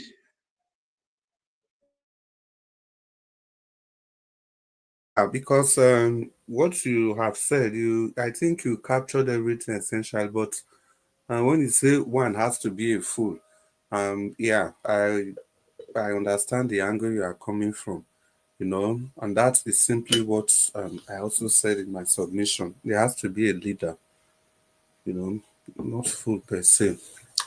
So let's just continue with the broadcast. I'd like to call on Oga Black Panther. You did there, so. I did, my brother. What's up? If you know they there, skip. You know they there, we'll go to the next person. Black Panther. You want me to break table? Black Panther. Should the Okay, now. Thank you. How your side? Happy Sunday to you. My side, that day, you just feel the cold here. So you are fire. Thank you very much. Like, I will start by saying that marriage is a unique institution that doesn't have a playbook. The only playbook that was designed for it, and which we human always, sometimes we are stubborn against the playbook, is the man, the creator that created the institution called marriage. Now, our brother, Pastor Chris made a very sweet explanation. Those are explanations that the people will always counsel you on. But it's not something, it's not as smooth as it is. Because if you have written those things you spoke now, without not making a reference to a prof, the prof will take your book and put it aside and call you to go and finish up with your submission on the institution of marriage, because you didn't make a reference. You must have a reference. You must have a proven reference, so that you don't just talk on the peripheral and the laws, but you must have a proven reference so that the professor can dig into that reference and look at your own analogy and make a headway and give a pass mark or whatever. Now, there is no law. The law, like I said, is written by the creator himself. And the law is the wife, be submissive to your husband. And the husband, love your wife. Those two things. If you can, submissiveness is not like Madam Rita asked a question. Madam Rita, that question you answered has different, that question you asked us has different definition. That's why we said experience matters a lot, because everybody's experience can never be the same. That is why you see, when you are talking about marriage, you have to put reference of people that are in it, that are still in it, or people that are not in it, that got out of it. And one thing again, marriage is not a compulsory institution you must get into. And one thing again that I would like to say, instead of the women trying to rewrite the institution of marriage under their own laws because of the factors that is affecting a lot of the marriage, we might not work, because we as humans, we always take advantage of everything that is written. That is quite clear. That is why you need to be in it. The person that is not in it, that decide to be a counselor in marriage, cannot be a very good counselor, because marriage are of different kind. We have different kind. What goes for you might not go for me. That is why counseling, the probability of counseling working, you and I know. Because if it worked perfectly, a lot of marriage will not have broken. A lot will not get broken. So where I'm coming from is that we should be very, very careful, and I would advise that we should take, to me, marriage I've been married for more than 15 years. So my experience, if I tell you what I define as submissiveness, might be quite different from this other man. My own is, if you respect me and I do the opposite, you will be submissive, because women naturally they take the man as a protective personality. Like what somebody said here, a woman look up to a man as somebody like a guardian angel. Put myself on the back to bring Mr. Alex. So that is how, Lord, and me, respect means submissiveness, quote and unquote. There are so many factors surrounding that thing, but to me, I categorize it as respect. Mutual respect means submissiveness. And me loving my wife, which I will do if I have the respect, which I always do, and I give her some kind of responsibility that if I didn't mention here, some may will revoke. But because of that respect has made me to trust her with something that I will not even tell my own parent that I've entrusted into her. Now, which many people say is my own responsibility, but I trust her with it and I give it to her because if you respect me and I trust her. It's a mutual relationship that it is designed by the Creator, and everybody has his own role to play. And if you want to be rascal or you want to rebel to form your own law, you will get yourself in the coven of divorce, and that might be a bad experience. And finally, to the woman that said, "Oh, I will not allow my children to be submissive," that means in English time, that means the children are not married, and not every of our children, the ladies, will subject themselves to what the mother has spoken. That one is very clear, because when they get in there, they will see a different picture that their mother have seen too. The mother have seen a different picture. They will also experience a different picture. So that word that the woman said, the children might rebel against those words, because already the English terms you use there is "I will not." That means the children is not yet Black Panther into marriage. Thank you. And Black Panther, thank you so much. Those minutes you don't finally use strong guy take collect them. It's okay. Which have a strong guy? You go you go let us land now. I don't tell you where you land. I make me quiet now. Last. I just allow you to land. Thank you for giving me extra time. No. It's just one of those things. Thank you so much for your perspective. F. Emmanuel and Alex, Oga Alex, they are just joining us. But what we will do, let's quickly go around. We'll come to F. Emmanuel and Oga Alex. Let's quickly finish this second section. Please, Mr. Alex and F. Emmanuel, we'll come back to you shortly. Madam Busy Brains, are you there? Yes, I am here. Happy Sunday to you. It's good to have you on this broadcast today. You don't tell, Madam, welcome. I know. Thank you so much, Oga Chris. Your submission was my exact sentiment, to be honest. What I would now be asking us is, I'm a lot of the panelists say it is is it a symbiotic or a reciprocal relationship?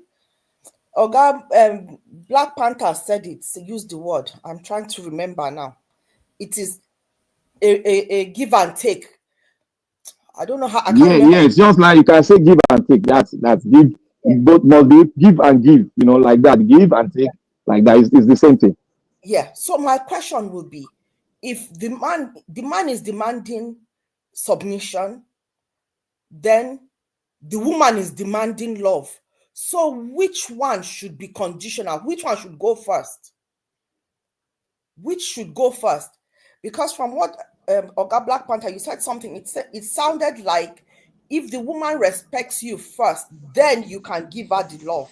So for me, it is coming across as conditional.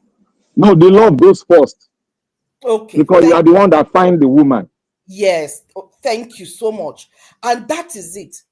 Once that, like I said in my previous submission, yeah, it is only if the woman is demonic, she is not prepared for marriage, and she is just not on the table for marriage. That is the only time that you give her that love, that leadership, that sense of direction. It is only when that is missing that when she holds on to her own, when she does not submit, or when she does not submit after all that has been put on the table for her, the woman is the problem. And when we are having this conversation, it should go hand in hand, the love, leadership, and submission. Because a lot of the times when I've come across this kind of discussion, the men tend to run with the submission and forget that they also have a part to play in getting that woman to submit to them. So when they went to the garden to look for the flower, they must have shown certain kind of quality that would make the woman to agree to follow them, to go out of her father's garden, to go into their own farm or well. It is either she's going into farm, fire, or well. So it depends on how the man is able to sustain what attracted her, what caused her to agree to be submissive to him. Because being submissive to somebody, it's like I said earlier, it is your own will. That is your own personality. You will not have any personality. Yeah? You are to submit to your husband. If your husband says this, then you should be able to believe him, trust him, that he is not going to lead you astray. But in this day and age, yeah, a lot of the experience that I have come across, I'm not saying, see, listen, I'm the first person I'm not I won't be deciding gender blindly. No, I try to be fair when it comes to my gender. In fact, I will be the one that will tell you my gender should not be in a position that will determine, somebody's life, because we go with our emotions. Majority of us, that is not to say all of the women are like that. So women, for me, a man has a lot at stake to make that marriage a success. A lot depends on the man. When in this day and age, when the man is sitting down using his own wages and going to the club, carrying women up and down, the woman is the one that is raising.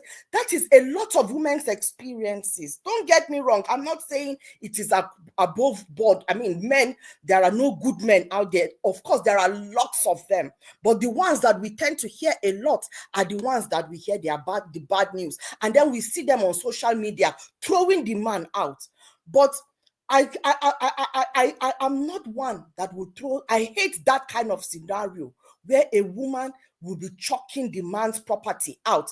That is because submission has failed, love has failed, and then they've gotten to that level of woman throwing the man out of the house that he has bought. But I don't want to just jump and say that is the case, because a lot of the times we see such videos, men and some people would be quick to say, ha. But let us step back and look at the bigger picture. What has been going on? There are other situations where the woman has given it her all, and all she gets is the hatred. She submits by putting her wages in his own account. That is also another way for submission. And she's the one that is doing the work. and he's the one that is abusing her, giving her body, marking her body anyhow. And then the day that she decides to demonstrate that, no, I refuse to do that kind of submission, then she now kicks him out. Then it becomes a different matter altogether. For me, she kick him out in another land, or not in some other land. No, there are two different things. Sorry? Kick him out in another people's culture. Yeah, it is Why happening mostly in the Western world. Yeah. That's what I wanted to say. Believe you me, in Nigeria, if that was, if the laws also flip in that way, a lot of women will be flipping their men out of the house. Let me explain something. I grew up very naively, and I was the first person to say a woman that would cheat, God forbid. Men, I've come to realize that it is the husbands that, not all, please, I'm not saying all. I'm just bringing another dimension, another angle. No, you are right. Don't just be scared. You are right. The men I know what she's right. Go and do hookup. A woman is in her married home, but there is no food in the house, no school fees. She's sitting down looking at her children. No food, no school fees. She's down to do. The man is priming her to go and do hookup. He comes home and expects to eat, but he did not put food on the table, money in her hand to go shop. So where does he expect her to get the money? And because she wants to keep home together, she goes and do hookup to get food on the table for her children and send children to school. So our men, see, I am a big factor. Marriage is key. Marriage is the miracle world in our God created. Marriage is one of the biggest and most sacred institutions that God has created, because he created marriage so that we can replicate Christ in our marriages, so that we will bring out forth new generation that will grow in the image of Christ, in the knowledge of Christ. We are supposed to round up. Oh, sorry. Thank you. Anyway, this, like I said earlier on, this is something that will go on and on. Different perspective to this. It is a brilliant topic to be discussing, because a lot of marriages, a lot of homes are being destroyed. Our children are growing up like animals in a world, most especially for those of us in the diaspora. Such topics are really, really necessary for people to hear. And this 50-50 matter that we are talking about, it is around the finances. But when we are talking 50-50, the woman tends to do more than the 50-50, because she is doing the work. She's coming with the same wage to the house. She's also saddled with responsibility of cleaning, cooking, and raising children. That's our responsibility. It is not your responsibility to bring 50% of the wages. It's not. That is where that is a lot of the reasons why marriages in the diaspora fail. That's why it's not 50-50 now. It shouldn't be. It shouldn't be. It shouldn't be. Sorry. Because for me, any man that would be talking 50-50, automatically, that is part of where the submission. I will struggle to submit. I am one for submission. I will struggle to submit, because I want you to lead me. To be honest with you, for me, a lot of women that I know would want to be the ones behind the husband. Let him succeed, and let me go on his arm and say I'm his wife. That is what a lot of women will want. But the men have shied their responsibilities. Mama. Bitter men. And then Mama. Is it for where? Mama. Mama, please, the 50-50, let it be clear. It is not only money, but the house choice and everything is 50-50. That is why the white people practice it. So that is when people say 50-50 must be so. White people, but our own African people, I know, I'm African, I'm Nigerian. Let me bring it down. A lot of my Nigerian people, the 50-50, that is, the man is quick to tell you we are in Obodo Yibo. So you go to work, I go to work, you will bring the money 50-50. But we come back together from work, you are sitting down in the couch, and then I'm straight in the kitchen cooking. I'm the one that is thinking of what is going to happen, cleaning, doing all that. It's not 50-50 when it comes to domestic. Mama, that is why you go make come assist you. He go come. It's okay. The man go come assist you now. Then I should be assisting too when it comes to paying the finances. I shouldn't be expected to bring 50% of the money. That you understand, it's just a matter of being fair and also getting me to respect you, to submit to you. How can I submit to you? When you're not showing me Madam Busy Brains? It's okay, so that we can move on. Sorry, yes, a very quick addition to that. If you make finance 50-50, so it means if you, the man, if you are working 8 hours, you must allow your wife to work 8 hours. And if you go to work by 9 and come back by 5, your wife goes to work by 9 and come back by 5. The both of you should enter the kitchen at the same time, do everything, share the house chores together, and do everything. No, not be laughing matter. Because if you expect... No, exactly, that is how white people do it. It's exactly. Now white people, you be black now. And that's what you do. Why you always override them? Wait. If you expect, say, the total bill for the house now $100, then your wife will bring 50, you will bring 50. And at the same time, if you work, you must allow your wife to work maximum. You will still work maximum. You know, if you come back, say you don't tire. And so now go share the bill 50-50. She go work. If she dey do night shift, she go go. So you think that one a marriage? Thank you for that question. No, wait. You know, this is always the problem. This is always the problem with all this discussion. I wasn't trying to say that's the standard. I started with a caveat that if you expect your wife to contribute 50 to the finances, then blah blah blah blah blah before I started talking. Baba Chris, that is why people call it marriage. That is why I told you it's marriage. You know why people caveat there? It can never be 50-50.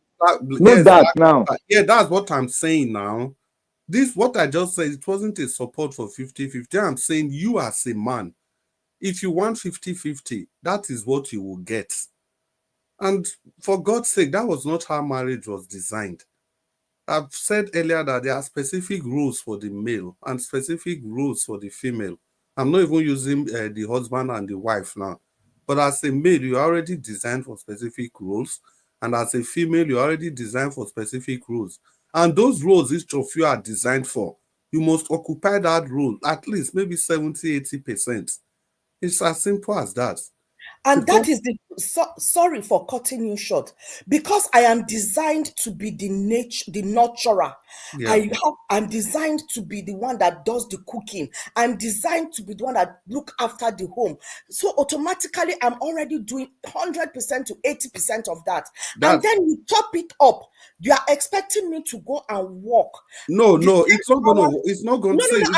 But that is the norm.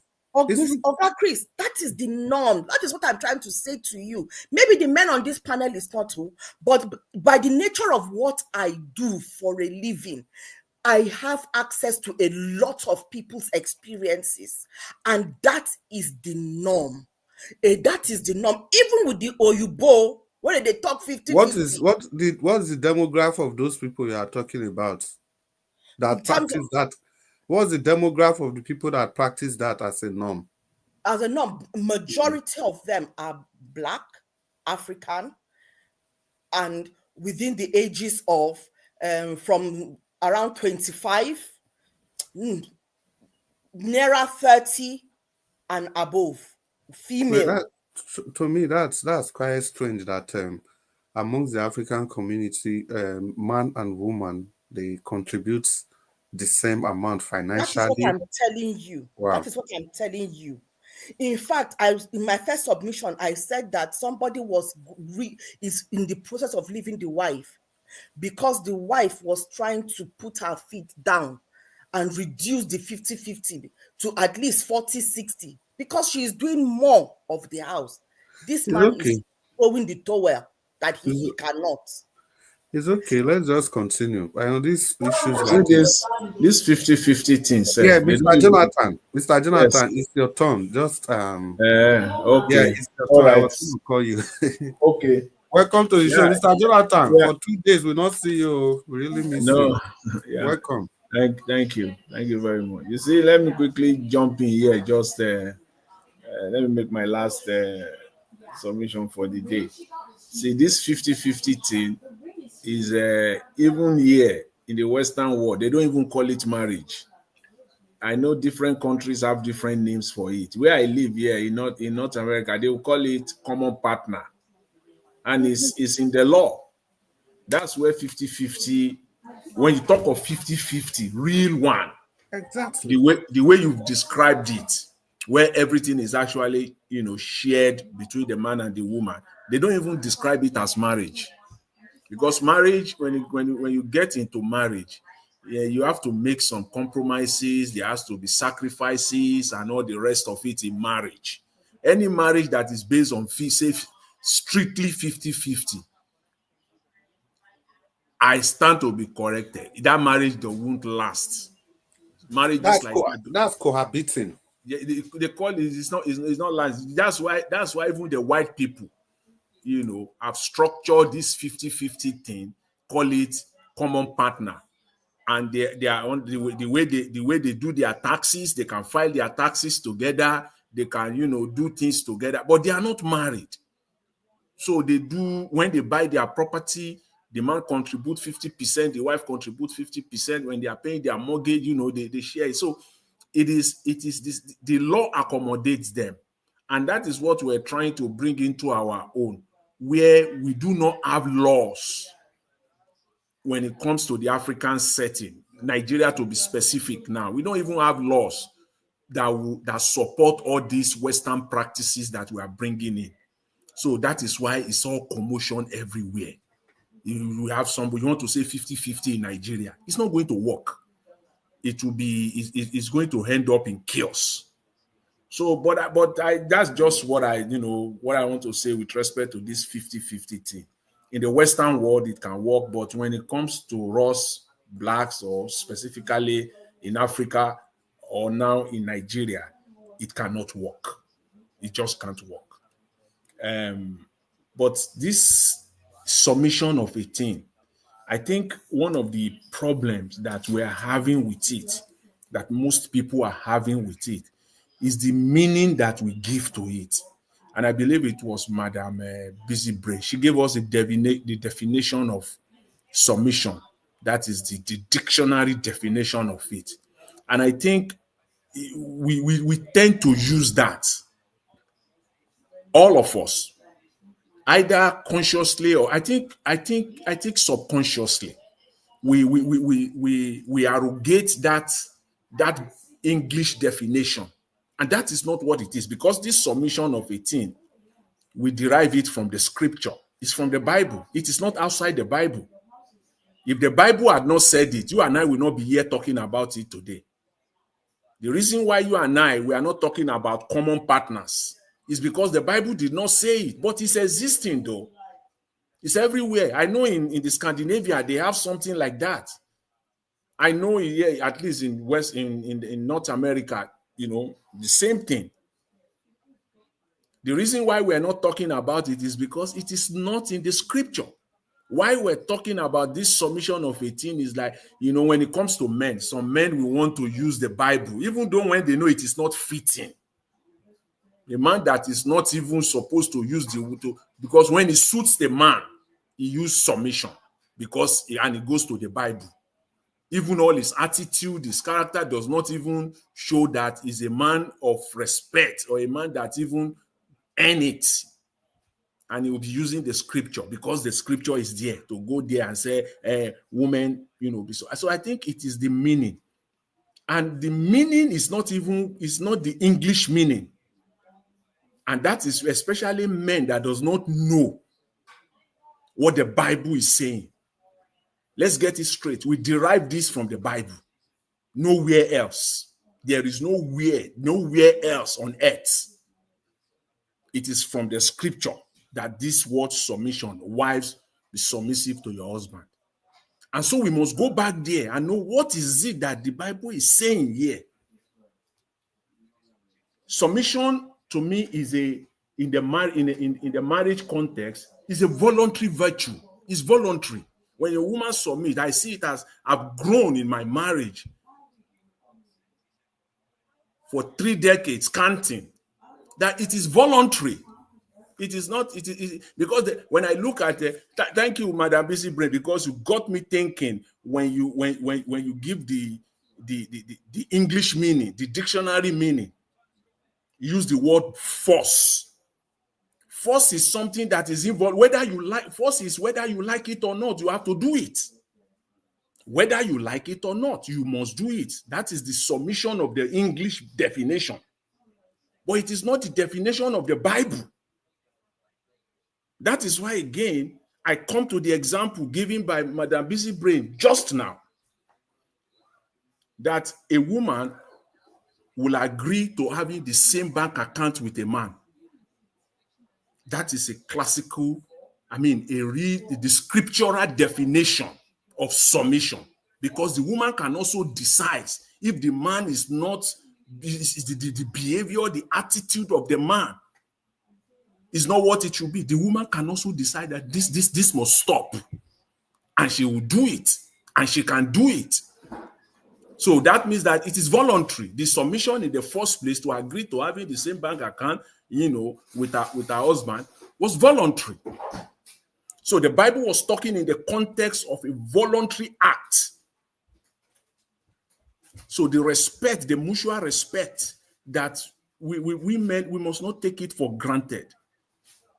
The woman is not like the weaker one. No, it is not. But we especially men, most men that does not even know what this thing is, they just jump to the scripture. The origin of the word submission in the biblical context is voluntary in the marriage context that you and I were talking about.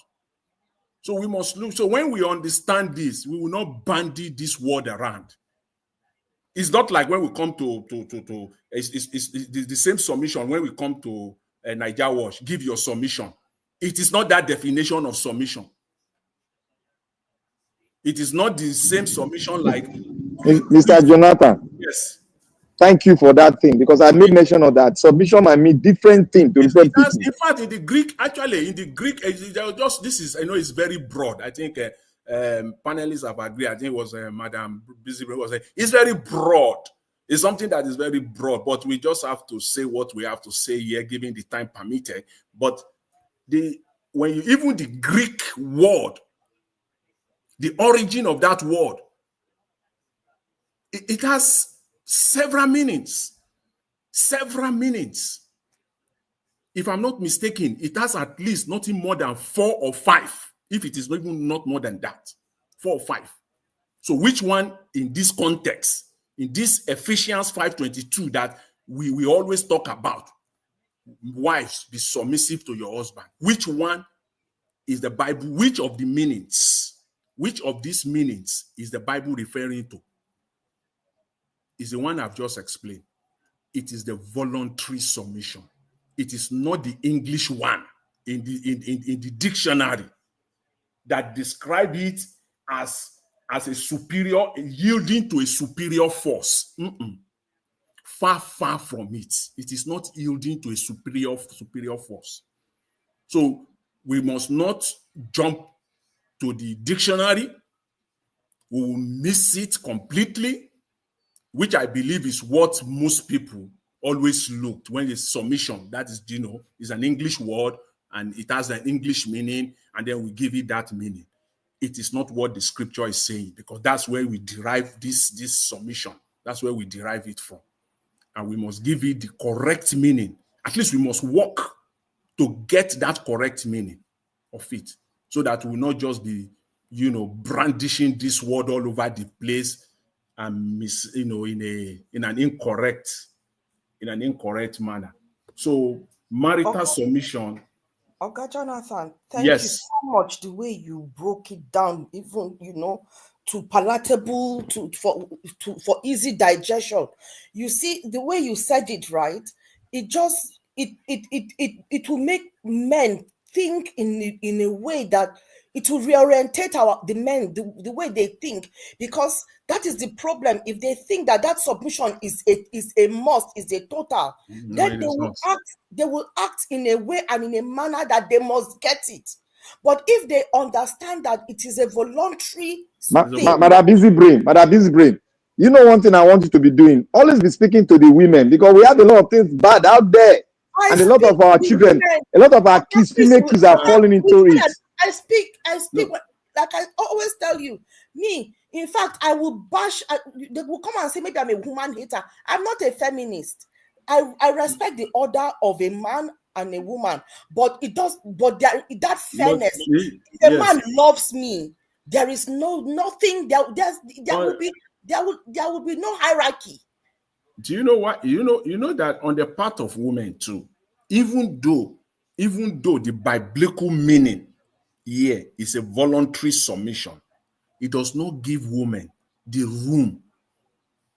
It doesn't give women the room to say, okay, I have to, because it is voluntary. Then that means that you are disobeying God. Disobeying God, exactly. That is because for me, I think we've gone so far off. We are about to fall off. Mr. Jonathan, please. You know why God said there's liberty. Mr. Jonathan, 10 seconds, I beg.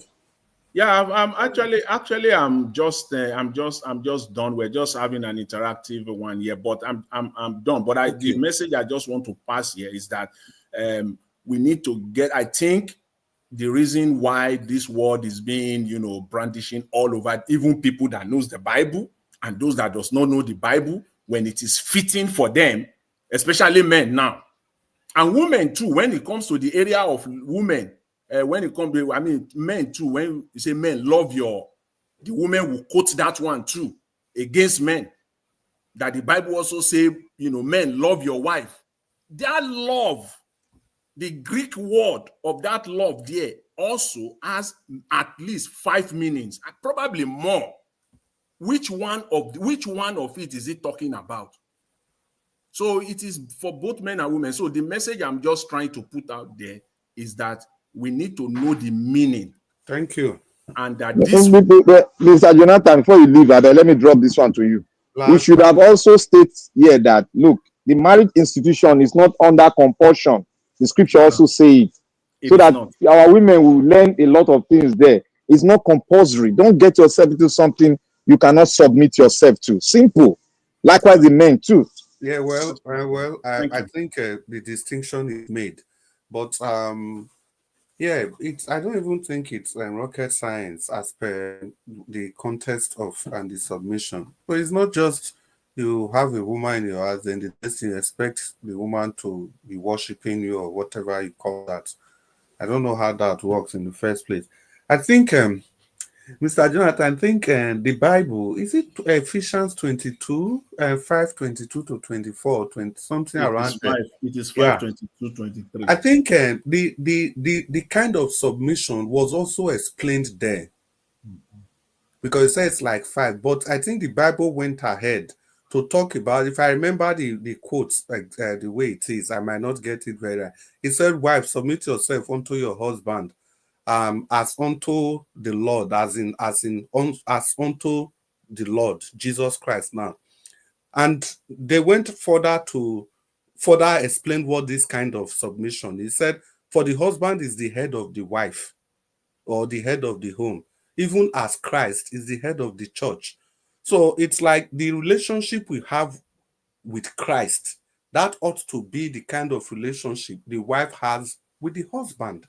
The same way. Do you know that? Do you think that God does not have the capacity, the ultimate power to make every human being I'm coming there. When you said it's not voluntary, you capture the essence, because now see, okay, it said the relationship between man and woman should be just the same relationship with Christ. It's supposed to be your duty to submit to your husband, just like it is our duty to submit to Christ. But even if we don't do that, God will not just tie your hand. You must be a Christian today.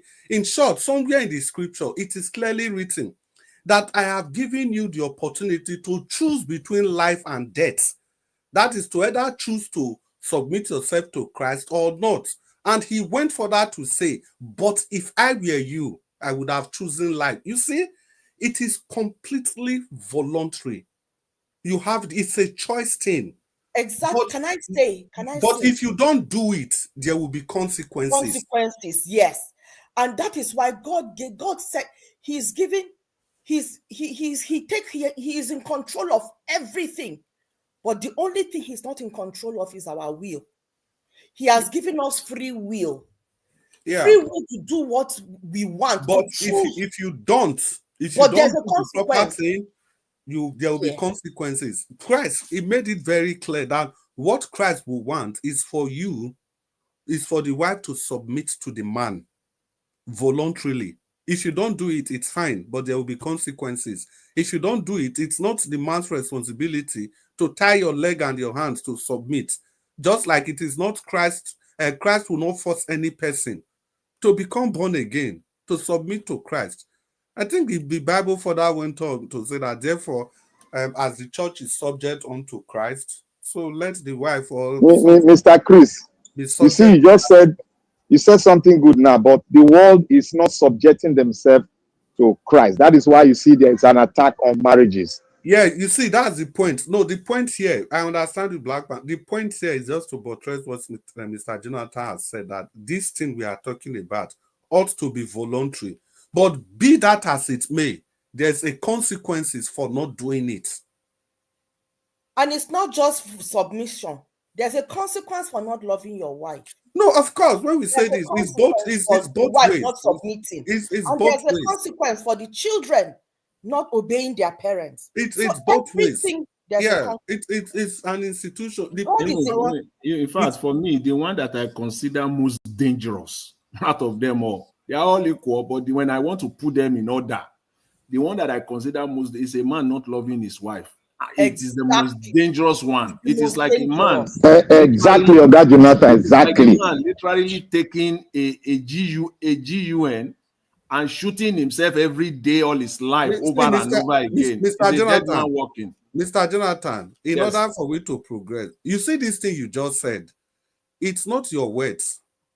Even the Bible, this thing you just finished saying, the Bible, there are many chapters in the Bible that advises a man. You cannot live with a woman that you don't love. It's better you go and stay in the top, at the corner of the top of your roof. And so many other chapters like that. So that underscores the fact that if you don't love your woman, you are living in the same house, it will ruin everybody for that matter. The Bible has so many chapters about the rot, the problem of a woman that is angry. And why would a woman be angry? It is when she's not loved. So it underscores it. You are perfectly right on that. It's there in the Bible. Like Black Panther just said, this marriage thing is not a do or die thing. You get angry wife for house. Go listen to what the Bible talk about living in the same house with an angry person. You just have grenade all over the place that can explode at any time. Please, let's continue. I want to call Madam Rita. Madam Rita, if you are still... Chris. Yes. Please, can you give me 10 seconds? Please do. 10 seconds, quickly. Okay, so thank you very much. See, there is something you said now. You say, if a woman did not submit to the husband, there is a consequence. That she tells you is must. Woman must submit to the husband. And there is another one you said. You say husband must love a wife, right? That is true. Even your Bible say, love your neighbor as you love yourself. Talk less of your wife that you have common thing to share with. You understand? You must, you must love your wife.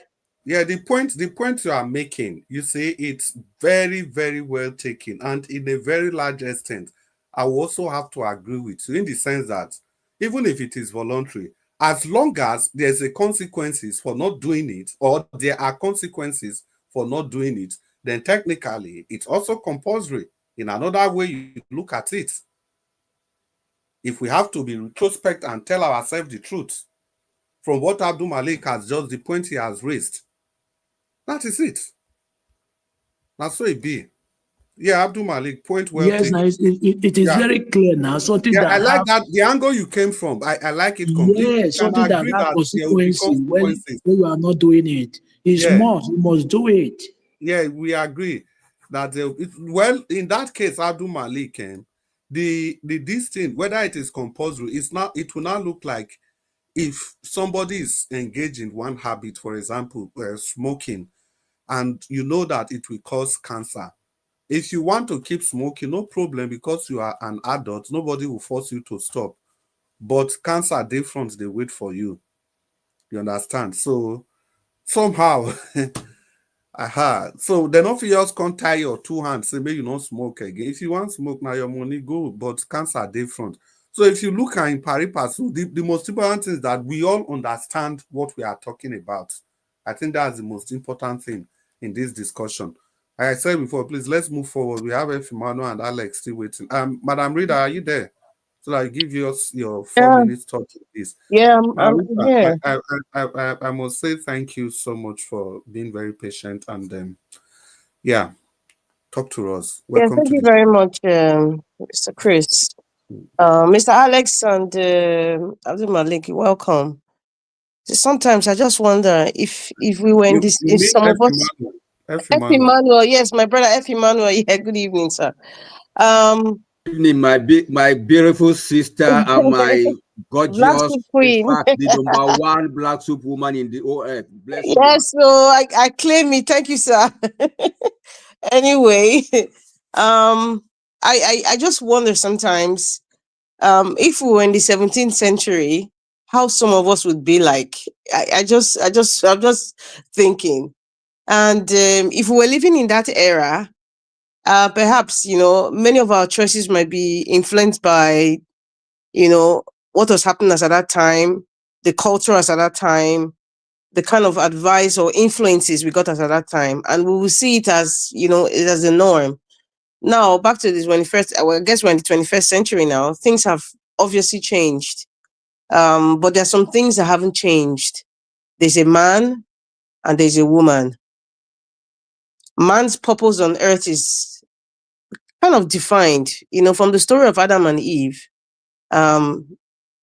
It said that God put man into a deep sleep and took a rib out of a man, and a woman was formed, and it's a helper. God said a man needed a helper. I mean, I'm looking at it from the biblical sense now, because I see many postulations here have been based on the biblical, from the biblical aspect. But in this world where we live in, not everybody's a Christian, and people have formed their own cultures. People have formed the way they want to live, and if it's working for them, good for them. But however, in the course of this life, whatever it is that we believe in, and we feel that is the right path, and we see that perhaps it's working against us, shows like this can also inspire a lot of people either to change or start looking inwards within themselves. So I want to say thank you, Mr. Elvis, for giving us this opportunity. Now, the woman that was speaking about, her marriage and all that, she said something that was very, very fundamental.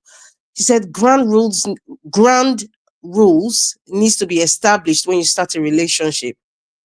And, and it's kind of relative to this polygamy we talk about. Some men, when they marry a woman, this is not, I'm not putting religion now, forget Christianity or Islam or whatever. When you marry a woman and you say, this woman, I want to marry you because, this is the only person I want to get married to. This is the kind of life I want to live. And you get married to the woman, fine. Down along the line, as a man, you know very well. That's why I keep define submission to you, define respect, define the kind of life that you want. you can define it. It's not just for the men, women as well.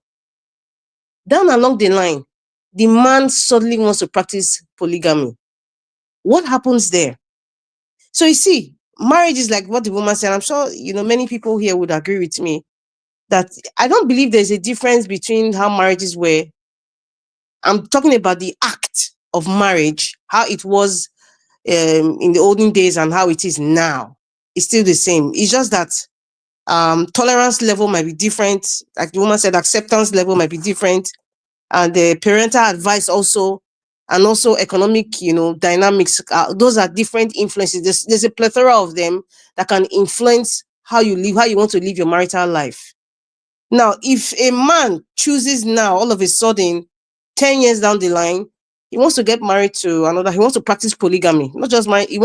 He said there's nothing wrong with, the woman in the house. People always give the excuse, the home is not comfortable enough. She doesn't take care of herself like she used to. She doesn't know how to take care of the children, or maybe, one reason or the other. To me, those are, I'm not saying it doesn't exist, but most of them, and you guys, if you're really honest with yourself, most of those excuses are very lame excuses. Very lame excuses. The truth is that some men are just greedy. Some men are just greedy. When people say it's 50-50, for me personally, if you talk about finances, it has to be defined. It has to be defined by modern today's standard, whether you live abroad or in Nigeria. But in every other aspect, I feel it's 100% on both sides. That is my own opinion now. It's 100%. But when it comes to the economic aspect of it, it has to be defined, because that's a very, very important factor in any relationship. In any relationship, that is a very, very common factor, because these days, the divorce rate or the separation rate is mostly, I would say, 80% based on that financial issue. It has to be defined. But, it's not something that people like to touch, because there's this assumption. A woman gets into a marriage, she does the, marriage, and it's assumed that, the man will take responsibility of the house rent, take responsibility of paying the children's school fees. She's working full time, because when the woman was being raised, she saw her parents live that way. Although her parents, she didn't know, perhaps maybe it was her mother that was a major provider. The father was working, but the mother was getting more money, but the man was coming up front as the head in terms of finances. So you see that kind of deception, sort of, that the perception, I won't call it deception, I'll call it the perception of this is how it should be. Because if you were raised in a mother and father home, you see your father taking the lead. A woman needs someone who is a leader, a protector. And how your children are seeing you now is how they would select their future partner. But however, your children will never know the nitty-gritty of how their parents were working together. They perhaps never know. Perhaps in most cases, some parents will not tell the girl, maybe an issue come out, that time it was me that was paying, your father was not really paying, but I was giving your father the money. I'm giving that example so you can know how to support your husband. The world doesn't need to know you. Both of you have to have an understanding. Why is it that those topics come after their issues? Why is it that those topics don't come prior to those issues? So you see, I believe finances, it needs to be discussed. Is that 20-80 or 40-40, 50-50 or 75-25? But in terms of other aspects of taking care of the home, it's 100% for me. It's 100% from the man, it's 100% from the woman. That's how I see it. And I'm not just saying it based on, they'll say that's the white man's way. Times have changed. It's not really, listen, this divorce rate people are talking about in abroad is twice as worse in Nigeria. It's just that you don't hear it happening. Some people, their parents have, their mothers, and I'm only to talk about Benin, their mothers have had children from 2-3 men, or they've married 2-3 times. Yes, in Benin. But if they give you the story of your life, you understand where their path came from. Some of them is because maybe the man was maltreating them. Some of them is that maybe money was the issue. Some of them, maybe they lost their spouse, so they had to marry again. Some people, some people listen to me. Their other siblings are not from the same father, that their mother had from them. Because there are different issues of life that happens to them. So when people, I don't judge people. Whether I marry 200 times, I don't judge you. It is you. But that 50-50 thing for finances, it has to be discussed. I don't believe in that. But every other aspect is 100%. Now, okay, Bakassi and Kanayo talking. I don't know if both of them are actually practicing polygamy. I don't know. Okay, Bakassi, he talks Please, about, as far as I Madam know. Rita, Madam Rita, Yeah. please. I want you to rewind a little. The finances, it has to be what? Defined on the onset. It has to be defined. There cannot be any assumption from the woman that will say, oh, the way my father was the one taking care of my mother. So which Yeah. other things do you say should be 100? Everything has to be 100%. Emotional support. Rita, Listen, yes, sir. that finance own that you talked about, is it before marriage? Has to be defined before marriage? Of course. Definitely. That's a different, I will use your word, it's a different kettle of fish completely. Another time. We can't handle that here. It is an opinion that I completely disagree with when it comes to defining finances. Yes. The reason why I say so, Mr. Jonathan, the reason why listen, if you tell me 20 years ago or 10 years ago, I will agree with what you're saying. But for now, what is going on right now is because many of us grew up in homes where we saw our fathers financially taking all the burden in the home. However, many of us don't even know how that happened. They never knew if their mother played a major role in that burden that you saw physically, that your father paid school fees, your father paid the rent, your father built the houses, your father bought all the land. Many of us don't know. Madam Rita, hold on. Let me finish. Let me give you one thought that you are saying that is not true. Many of us were advised. Not true about what? Now. No. What true about what? Be specific. About advice. Many of us were advised. We were tutored when we were about to get married, and our parents were teaching us. Even in the Benin culture, we were tutored on how to even take care of a woman. So when you are talking on the other side, it doesn't make sense. Black Panther, please, can I speak? Please. Because I'm trying to respond to what Mr. Jonathan is saying. I told you, if you asked me 20 years ago, I would not even want to discuss finances because my assumption is the way I grew up, I saw my father taking charge of the finances and that was it. I saw it. So when I'm not getting married, I'm not going to assume, let me finish, sir, please. I am not going to assume without discussing it. I'm talking about now, present day now. Because really and truly, women are even working more than men now. So men and women, they're actually earning the same. So present day now, present day, I will not be thinking as I was thinking 20 years ago, because that kind of assumption and thought will not work. You must discuss finances before marriage. It is now, why the people are breaking up now. I know that a lot of people expose that now, in today's context, even churches, even some pastors, and I totally disagree with them. You see, the downside of it, is so huge. Mr. Jonathan, you say you don't agree with what? With the idea that if before you marry, you have to discuss your finances. Then I want to know, in this part of the world where we live now, what they do now is that I want to know your credit score before I marry you. Everybody's different. I know a Nigerian guy that looks at that credit score before he meets any lady because he doesn't want to take the burden of another woman. There's nowhere in the world where you discuss finance before you get married, Madam Rita. Are you talking about? Oh my there's nowhere. I stay here. What are you talking about? Wait now. Oh my goodness. See, most of let Madam Rita land. It's sounding it's coming across very ignorant. I'm telling you, that is the norm now. Marriage is breaking. That is what I'm telling you. Madam Rita land, I beg. Marriage is breaking. You see on social you see in 1 minute, please. Listen, you see on social media where, in fact, I'm not going to talk about social media. I know somebody that her and the husband separated to date. Why did they separate? Money. You see all these child benefits they are getting. That is It's what I'm talking about. Finance. See, when you start man it, is divorcing the wife because she's not going to do what are we talking about here? Are you going to wait after all the issues happen? You talk about it and listen. When both parties know themselves, when you marry your spec, see, even talking about finances is nothing. It's really everything we just is actually nothing. That's a kind of worms Jonathan is talking about. There are consequences to talking about it. To me, whatever it will be 20%. 20% problem of even discussing it, because we're not going to go to the aspect of prenup. That's a completely different issue. I'm talking about finances. Okay, we're moving to a place now. We are going to go and rent. We are going to go and rent. Excuse me, sir. Let me ask you a question. Go So that ahead, you can sir. handle it together.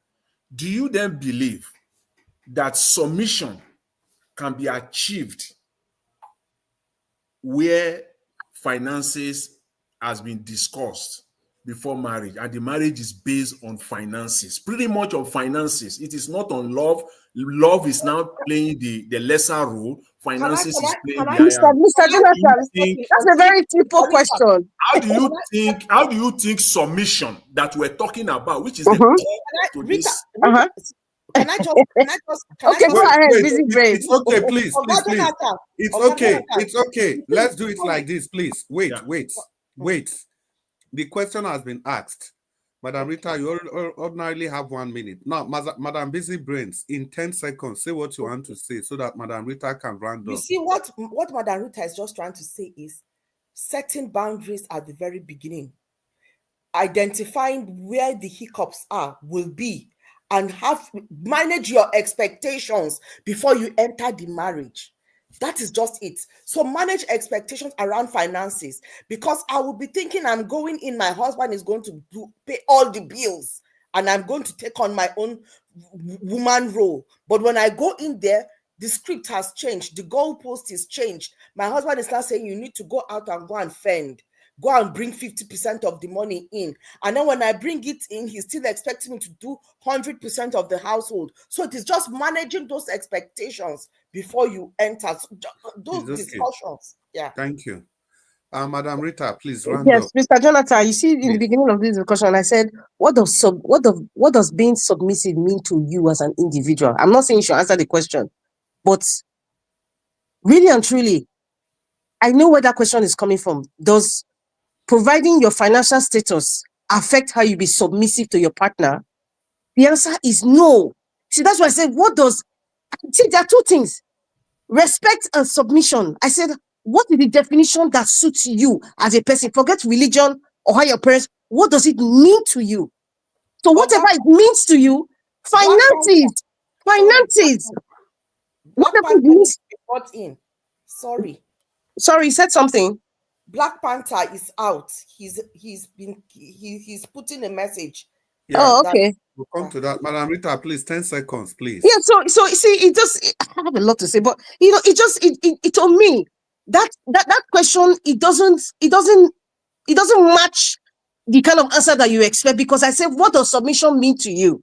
It's completely, they're two different things. The state of your finances and how both of you agree on how things will be done in the house financially is completely different from submission. Completely different. Because if both of you discuss, listen, if both of you discuss as husband and wife, okay, this is your I know there's some couples that will have 3 bank accounts. They have their own, then they have one where they put money to pay bills, and both of them have agreed, and they say, okay, this is what's going to happen. The man has already taken charge. The woman is just following the lead. So that finances and submission, those are two different things completely, sir. Different.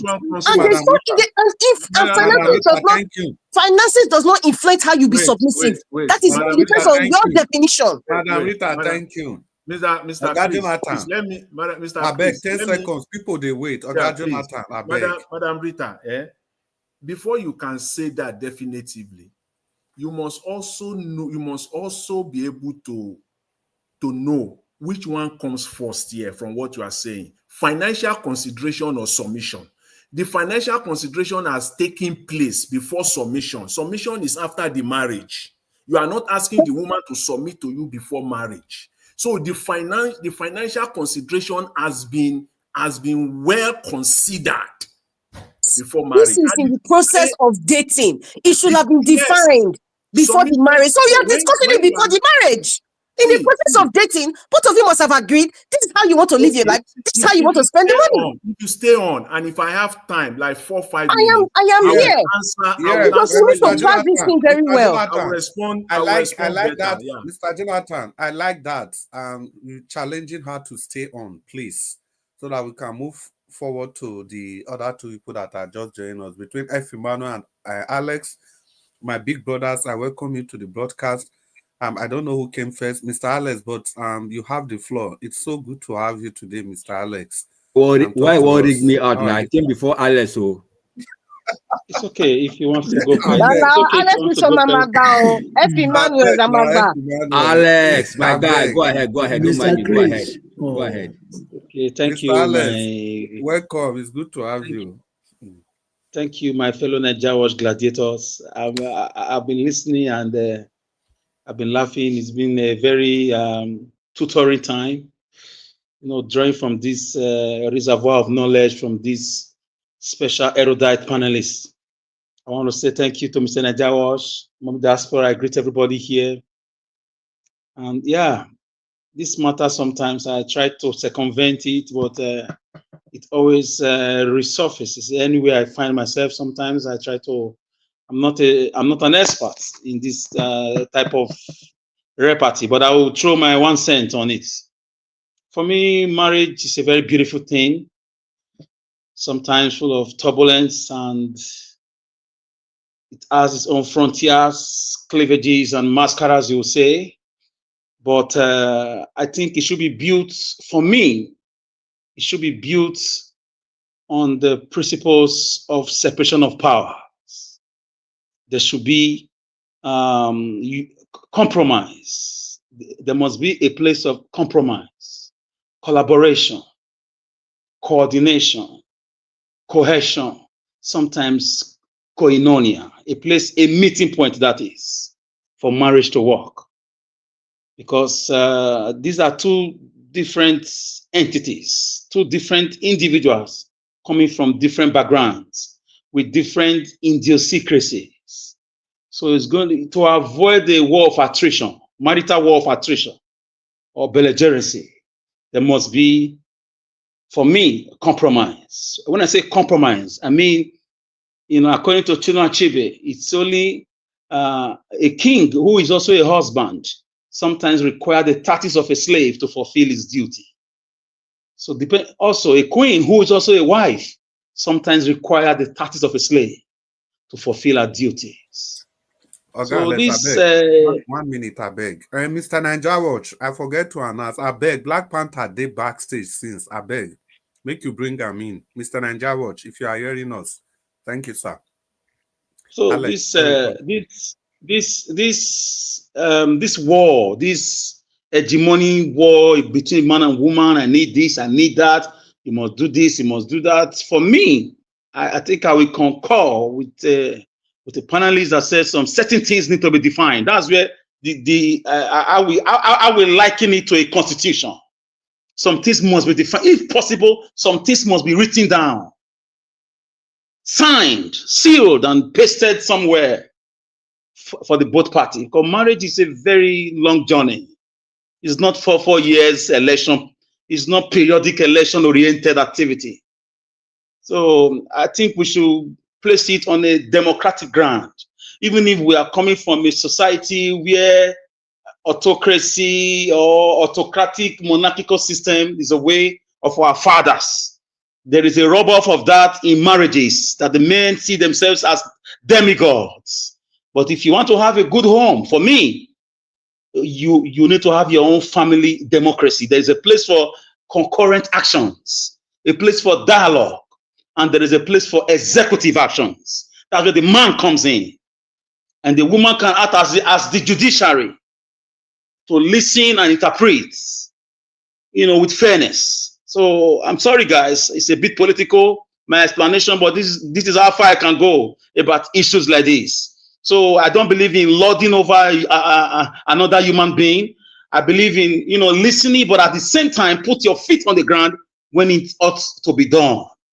And no woman likes it also when when a man is also weak, when a man is always yes. There are times you say no too.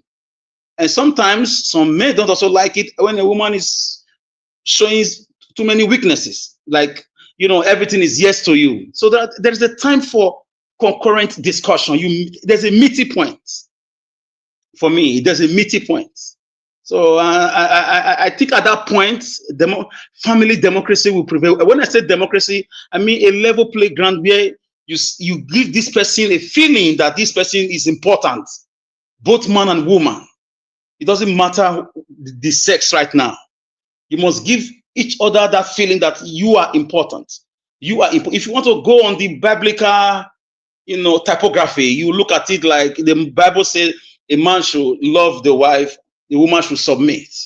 So for a woman to submit to you, for me, you must have displayed some certain, democratic principles, respecting her rights as a human being when it ought to be done. She will naturally give in to her own obligations, to fulfill her own part of the deal. So where you continuously bully and you continuously carry yourself as a despot, as a nepotic, and as an authoritarian person, even in your small cocoon or your small home, there's going to be problem. It always results to rioting, revolting. If children are involved, they support their mother, you are in trouble. So it's good to be democratic. It's good to treat a human being the way you want somebody to treat your own daughter. And it's good to listen. And it's good to also be executive sometimes. Sometimes you are the one that has the final box stop. Even the woman wants you to be like that. There are issues that will happen. The woman will say, go and meet your father. Probably she would have discussed it with the husband, and the children will come and meet her. She will say, no, meet your father. So I think there should be this arrangement in the house. So let me address the men here. The authoritarianism which we were brought up with, the man is the head syndrome, is a problem. Things are changing. So what you do, you adjust the bet a little bit, just a little bit. Sometimes tell her sweet words. Tell her how important she is. Make her important. Consult her when you are taking decisions. You are the executive, but she's not just a human being. She's your wife, your better half. She's not just a machine for baby making. No, this is a human being with feelings, with emotions. So carry her along, and you're going to be fine, because at some point you may not be around. You may have traveled. She will step into the shoes because she's been watching you all this while. So you also be a living example. So if you had a deal to marry one wife from the onset, don't change it for her. Don't disappoint her. If you know you want to marry two wives, have a deal, have a constitution, have a written agreement about it. Hey, because of my religion or because of my culture, I'm going to marry two wives in the future, or three wives. Are you in or out? She will tell you, no, I'm out, or yes, I'm in. Have an agreement and keep your agreements. Don't, if there is an amendment of these laws or this program, it has to be on a common floor where both of you will be there.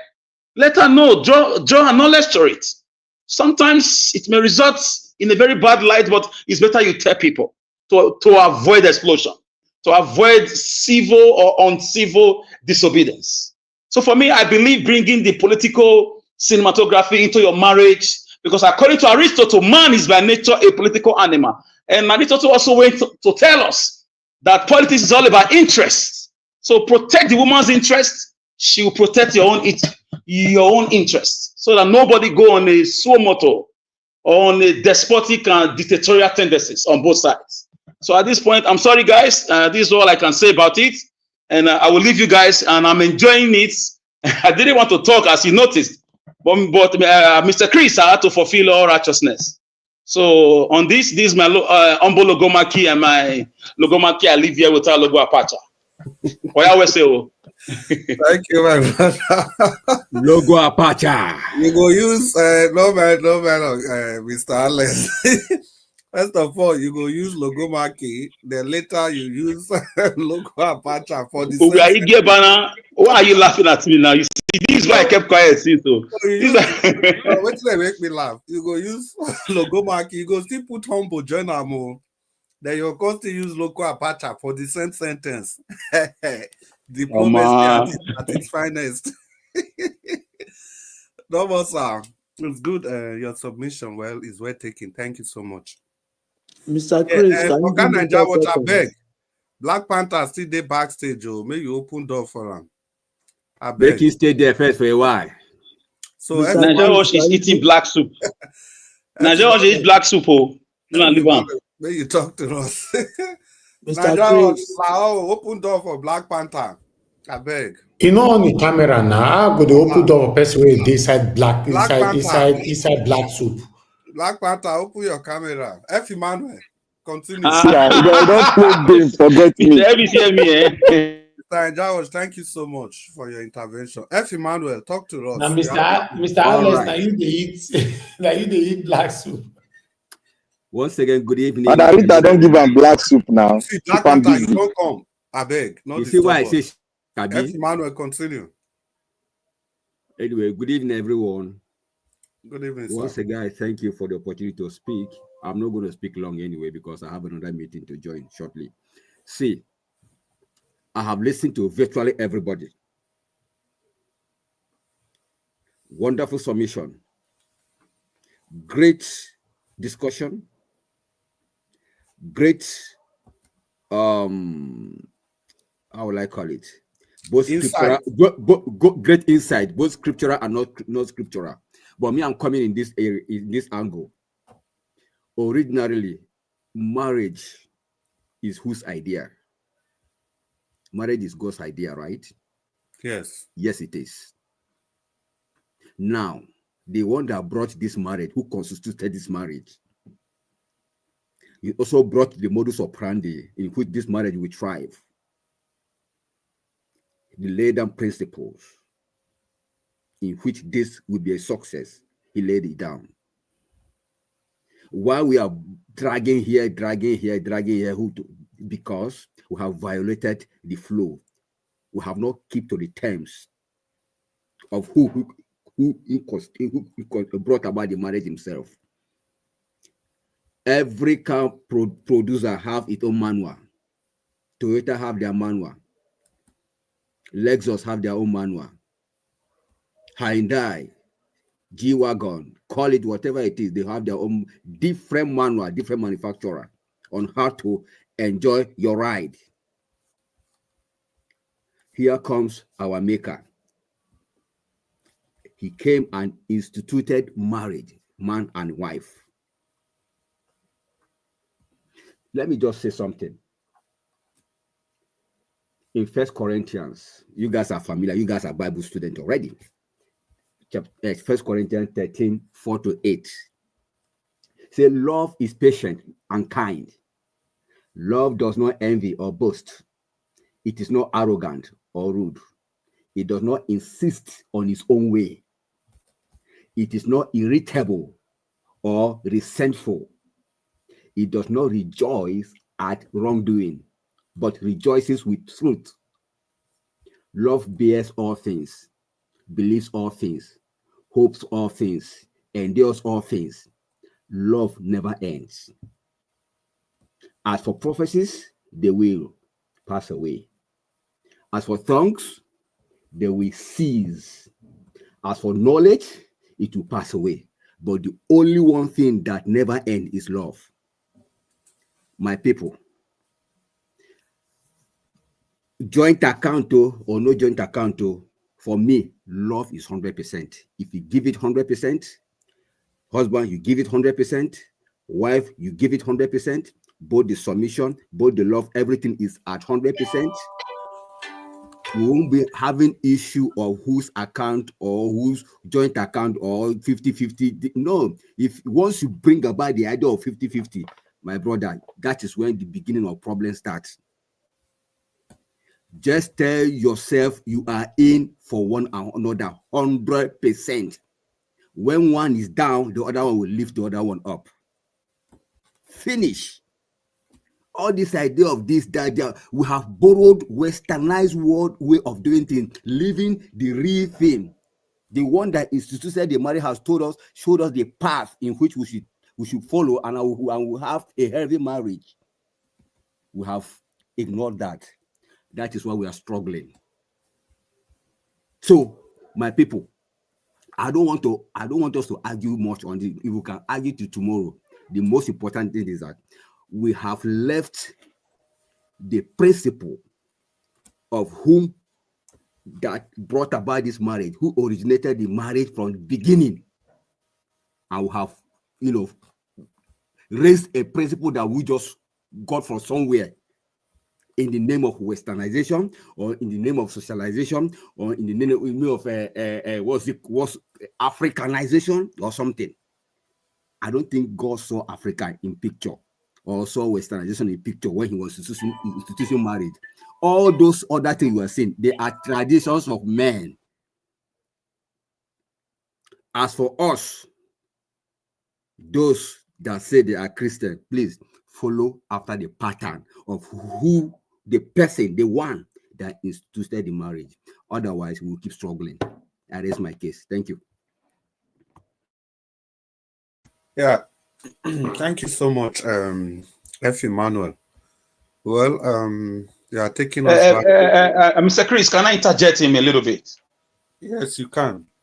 Yes, my brother, for me, that idea of 50-50 for me, I think, as you said, is like a ticking time bomb.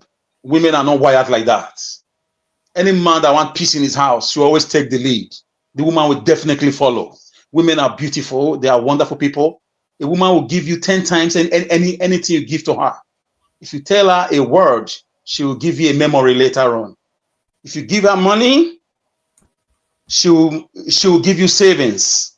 For me, so a woman do not need that kind of arrangement most times.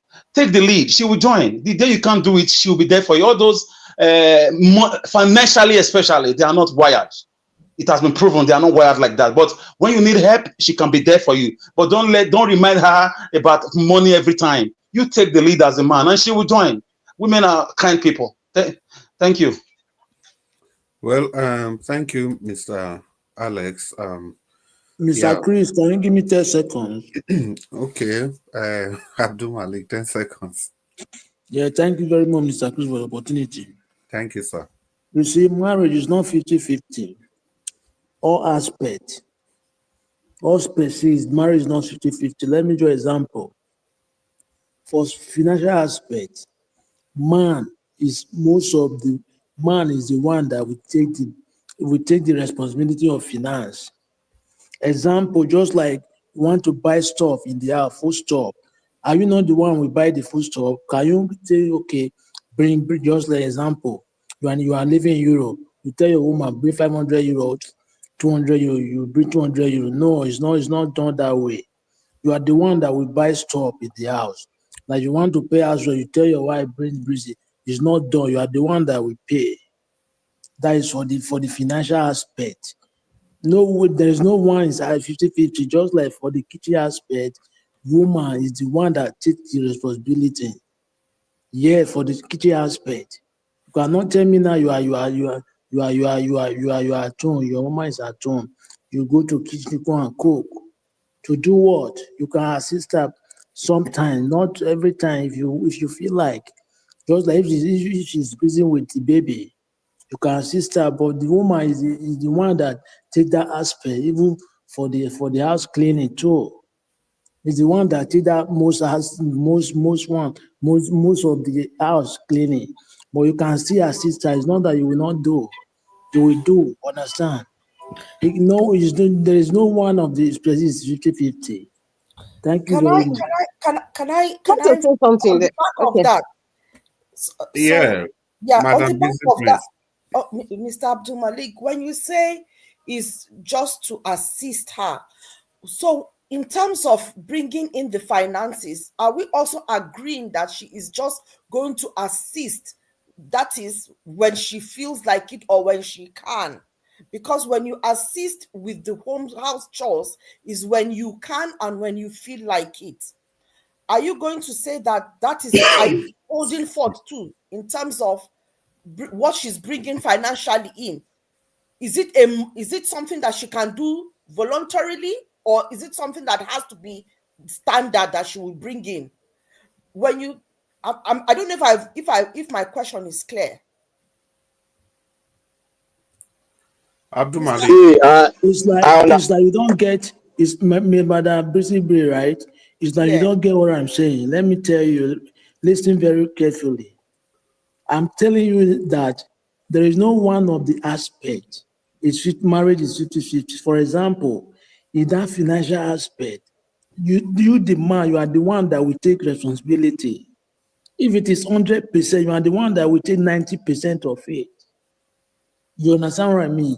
Just like kitchen aspect now, cooking aspect. You are not woman. That is for woman. That is woman aspect. That is. You say? So what you're Let me add this to rest the case. Roles. So basically, Mr. Abdul Malik, what you are saying is we should just go back to our gender roles, God-given roles that is given to our gender. And for me, I'm not going to argue with that. I think if we are to go back, that is where order. That is order. That is the order that it should be. But man has changed it and moved it far away from how it should be. I don't think a lot of women, yes, there are a lot of women that would want to go out and also work, not just to be at home, but to be useful to society. And while she's doing that, okay, then things can be adjusted in the home front, where the husband is saying, it is not that I'm forcing you or asking you to contribute or to help me, but because I want you to be able to achieve for yourself, to have that self-actualization. But whatever you are able to help me with, and then there can be a balance there. I agree. But one thing we are not also Okay, Chris. Yeah. Can I have 10 seconds? Yes, Black Panther, quickly. Yes, you see, let me just crown this all. You see, the reason why we are saying all this, I've told you people, told everyone earlier on, we cannot write a new manual for the marriagehood life. It is not our property, it's not our own. And the maker said one thing that will crown this all. He said, a man that cannot feed his own family is worse than an infidel. So the responsibility has been stated there. Not that the woman cannot contribute. No. The woman have a role to play because it's a mutual stuff. It is stated there, love. Is it really possible for a man not to be able to, or rather for a man not to feed his own family? Is it possible? If not, it's possible now. It's possible because some people are bound lazy. We have money, he will allow his family to suffer or what? No, there are some factors that might make you not to be able to fulfill that thing. You have a job. If you don't have a job, why should you go into marriage? That's the question. This is where reality comes in. Yeah, there are certain. It's reality I'm saying now. Yeah, Oga Black Panther, I'm trying to get there with you. There are certain situations where yes, a man is not able to go out and work, maybe because of one thing or the other, not because he's lazy, but he does not have the work. But can you not be in a marriage and lose your job? However, the wife is the one that is going out and bringing it in. Now, a lot of the situation, how the man. Sorry. That's a peculiar situation. That is why it's an helper. That is why it was tagged an helper. In case the other one cannot provide. Can you not be in a marriage and lose your job? Can you not be in a marriage and lose your job? That's exactly. Ask him. Okay, Mona. Exactly. Yes, now I have an answer to that now. Give us a mandate. Mr. Chris. Yeah, Mr. Please, Jonathan, let me respond to Madam 10 Rita. seconds, I beg. 10 please, seconds. no, please. I need a little bit to respond to Madam Okay, Rita. let's say 1 minute. Yeah, based on what Give Us Amanda just said now. Thank you for saying that. See, for a person, I disagree entirely with the idea that you have to look into the finances of the person you want to marry before you both of you get married. Why? Mr. Jonathan, I said discuss, let me not looking to discuss about it. Then When you are even dating somebody. no, what is the purpose of discussing? You want to know whether there are holes No, inside. No, you don't know. I said you have to.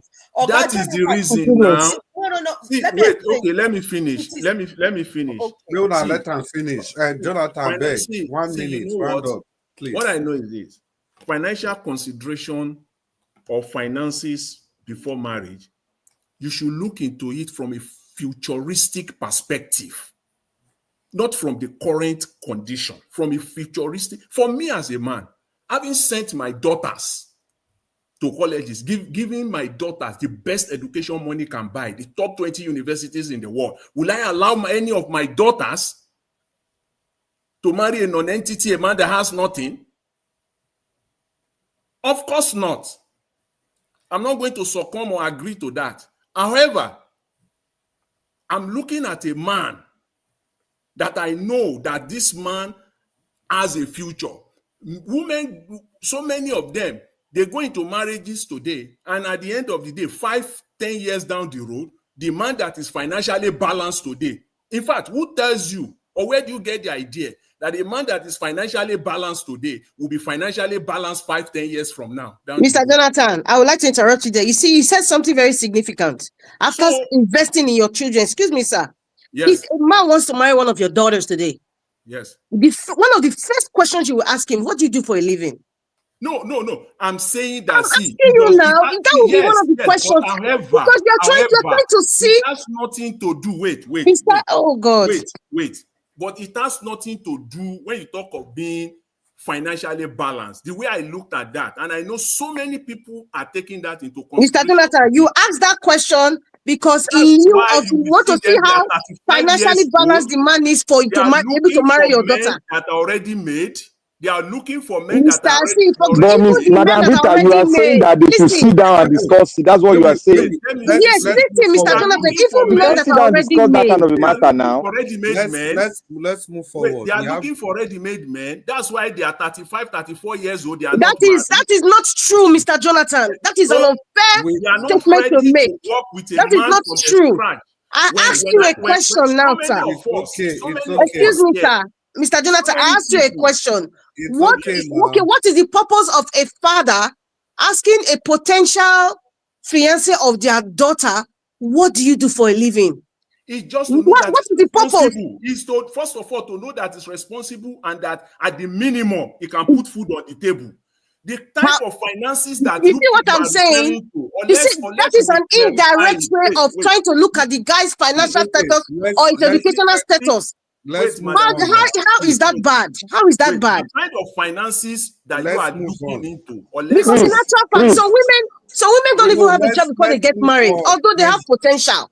But for the man, you ask that question as a father because you know the man's financial status and his. Madam Rita, yes, sir. Wait, Madam Rita, wait. See, unless you want to clarify it and make it clear and open, then you and I may be on the same How page. have I not been very clear, sir? This is it. This is what I'm not trying to be ambiguous here. Is that the type of finances you are talking about is that in this Western world, let's even leave Nigeria alone. In this Western world, you want a man, he has no loan. Excuse me, sir. It applies in Nigeria. In case you don't know, it applies in Nigeria right now. Okay, then fine. He has a sterling credit score. You know, he's earning. You know, he has a very good job. But I don't succumb into all of that because why? A man that is already who is well educated, who is well balanced, but today, okay, is not earning much today. But I know that I look at it in the future. Most of us who are here today, what we have today, when we got married, we didn't have it. Of course, I can say that. Mr. Jonathan, do you realize in Nigeria today, guys do not want to get married to women who don't have, they need to see a bank account. They need to know what the property the woman has before they get married. Please go and do your research of the women in Nigeria today. Forget about diaspora now. That is what men are looking for. Women Give who us are our financially mandate. Are stable you there? in Nigeria. Madam Rita, that will not be true. I Give beg. us our mandate. Are No, you please, there? That Give will us not be our that true. part I mandate. don't even, please, That will that not part be I true, don't Madam even go Rita. there. I get example here. I Black get father, example. I I'll have give you live example. examples, plural, Wait life now, wait. Madam examples. Rita, Madam Rita, it's okay. Can I interject? Just to Like put the record somebody straight. just came, Sorry. please. So just to interject to say Madam something. Busy Brains, 10 What seconds. we do not Madam know Busy should not Brains, just 10 be seconds. categorically said that it is not happening. I know people that have written like a contract, a marital contract, what they are expecting to happen, and they review it every other year to see if they are meeting their goals, if there's anything That's that they not need a to Do you know marriage. what is? Do you know what is going on Okay, today? now, This is what works for people. please. That's not marriage, please, my please, people. please, I please. beg. Give us our mandate. I beg. Give us our mandate. I beg. Yes, sir. Can you hear me? Yes, I can Okay, hear you. thank you very much. I do appreciate the timing and everything that we do here. Thank you very Give much, us our Mr. mandate Elvis. before you continue. Please, everybody, after give us our mandate, we have the opportunity to continue the discussion. Okay? We just give our thoughts. Please, give us our mandate. Continue. Well, thank you very much, Mr. Chris. Thank you for always helping and doing the second session of this platform or this media house. Thank you so very much. God bless you. In the day you need helper, God will send you millions of helper in Jesus' name. Mr. Elvis, I greet you. Thank you for all that you do. Mommy Diaspora, I appreciate you. Madam Irene Finest, Abuazi, Peggy Modi, Johnson Emmanuel, and every other person in the comment section, I greet you. Panelists, I greet you all. Thank you for always coming around every time to do this. God bless every one of us. Mr. Elvis, this one a special prayer for you. God bless you. God really, really bless you. And the reason I say that is because so that people can know when you say Nigeria Watch Media is the best of them all, people need to really understand. Now, I think because you are human and you have the humanity to your humanity, to your being human, that's why you are bringing this kind of topic up. Because people think that all that we do here is just politics. This topic is very, very vital, even if not for us on this panel, because maybe most of us we are married. But the coming generation and people that are maybe younger than us, we can learn and we can learn from the older generation. Thank you very, very much. This topic is very, very vital, very, very important, very, very significant. Thank you. God bless you. Now, I think when it comes to this issue of marriage, submission, finance, and everything, there is a manual.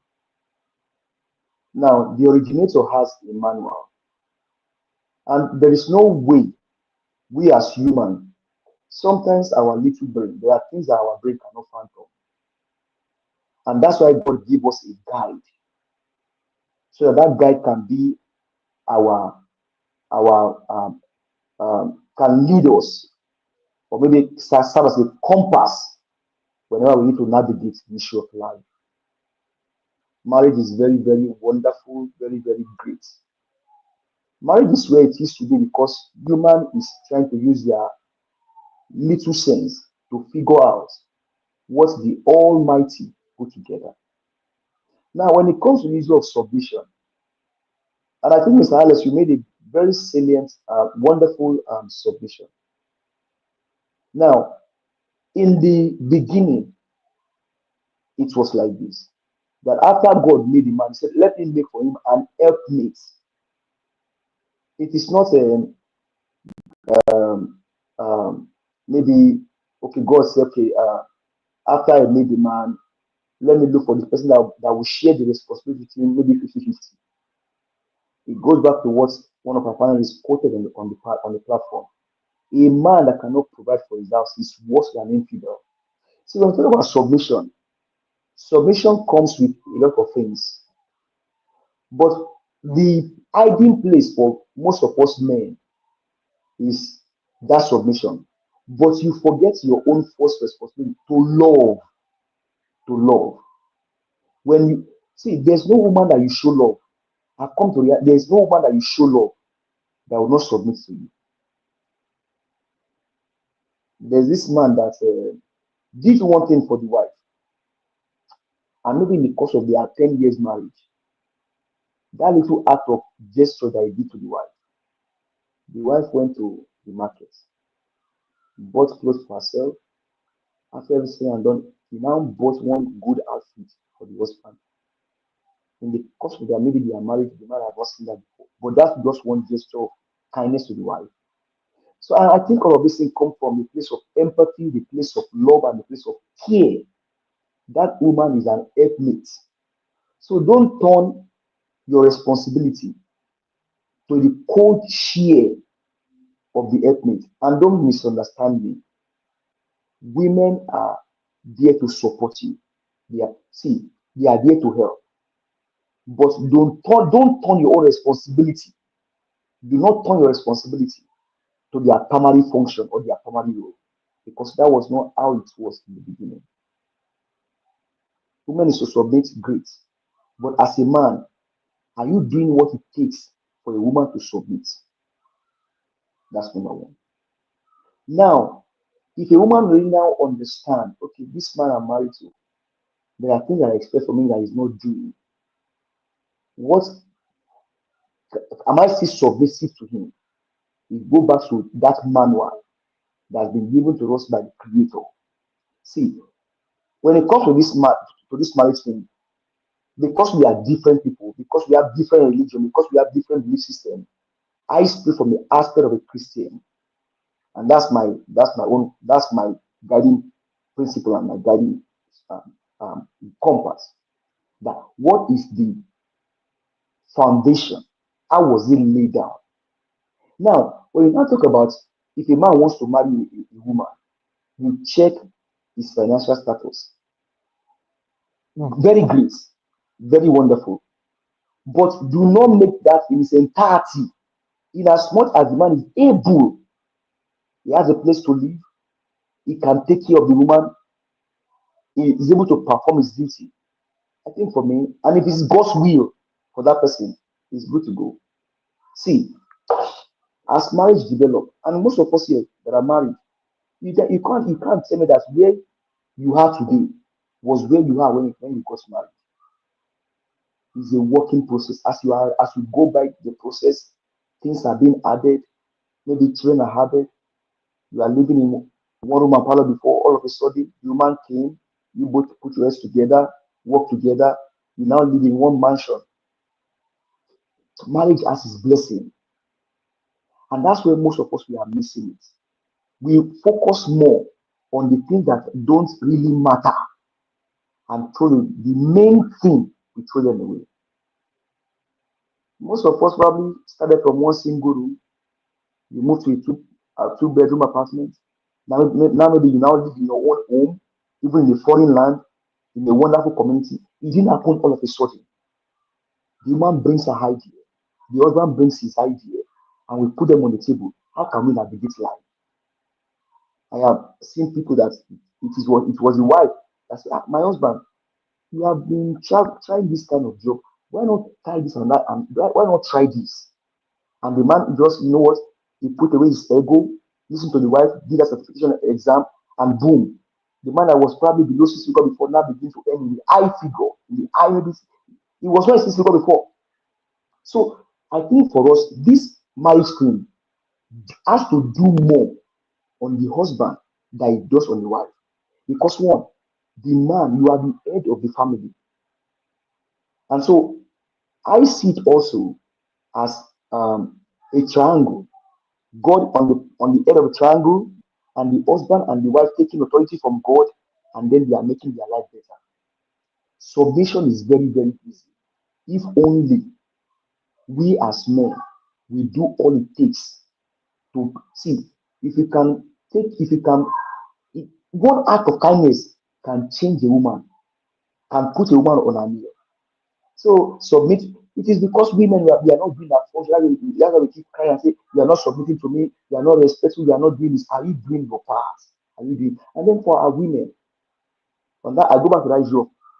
If I want to get married, And that's why what you said is very, very, very, very vital and very, very important. You see, most women now they are in their 30s, they are in their 35, in their almost 40. They are normally why they are looking for the ready-made man. That is their intention. Meanwhile, there's a story of a woman that's been crying for husband, and God told her that gate man you are seeing is your husband. She said, "Wow, how is this possible?" A director in a company. Until she did that, there was no husband coming. As soon as they get married, things skyrocketed. So I think also, and I'm speaking as a Christian. That's my fundamental this thing now. That's my guiding principle. That's where I'm speaking from. That we have a guiding manual, and how we navigate that manual determines how successful our marriage can be. Little things have destroyed home, whereas the husband on the other can just sit there and say, you know what is going on? You trash it and then you keep moving. So in summary for me, even before I get there, I think Black Panther was saying earlier about job. See, I'm suggesting I think you said something also to that regard that's very, very important. A man can be you can be a millionaire before you get married, and as soon as you get married, things crumble. The human didn't bring bad luck into your life. Sometimes things happen. Now, how do you figure out, okay, what has happened? How do we move from here? Situations happen in life. You can be in a marriage today, you are well blessed, you are doing well, you lost your job. That does not mean you cannot provide for your family. What you have to do as a man is dust yourself, pick up yourself, and go out. There are billions of jobs out there. In this part of the world that we now live, see, I was telling somebody yesterday that America is a leveler. This is it. You have people that come from Nigeria as an accountant. You never believe that they can do nothing. When they come and they tell them the option that is available, they run for it. You don't ask me and say, I'm an accountant in Nigeria until I get an accounting job, I will not move. Hey, Oga, you go take for there. So when issues happen in life, you sit down, look at what is next available for you. It may not be what you are doing before, but Oga, you have to provide for family now. You have to pay the bills. So for us here in America, we say America is a leveler. You can be a CEO yesterday, and today you are cleaning Walmart, but must you remain there? No, you do something until the next level of job comes. So you can be in a marriage, and that marriage there's a situation. That doesn't mean you can't provide for family. It now comes to the point where what is the woman doing? Hey, my wife, you know what's in the happen? Oh, you go feel help me for this period until maybe things get better. See, women are wonderful vessels. They are blessed. No woman want to see a child, more so a senior child, who is the husband, suffer. I can bet you that. No woman want to see her husband suffer. If that woman is already working on her own job, she will say, Mama Oga, don't worry, we are in this together. But it comes with a place of mutual understanding.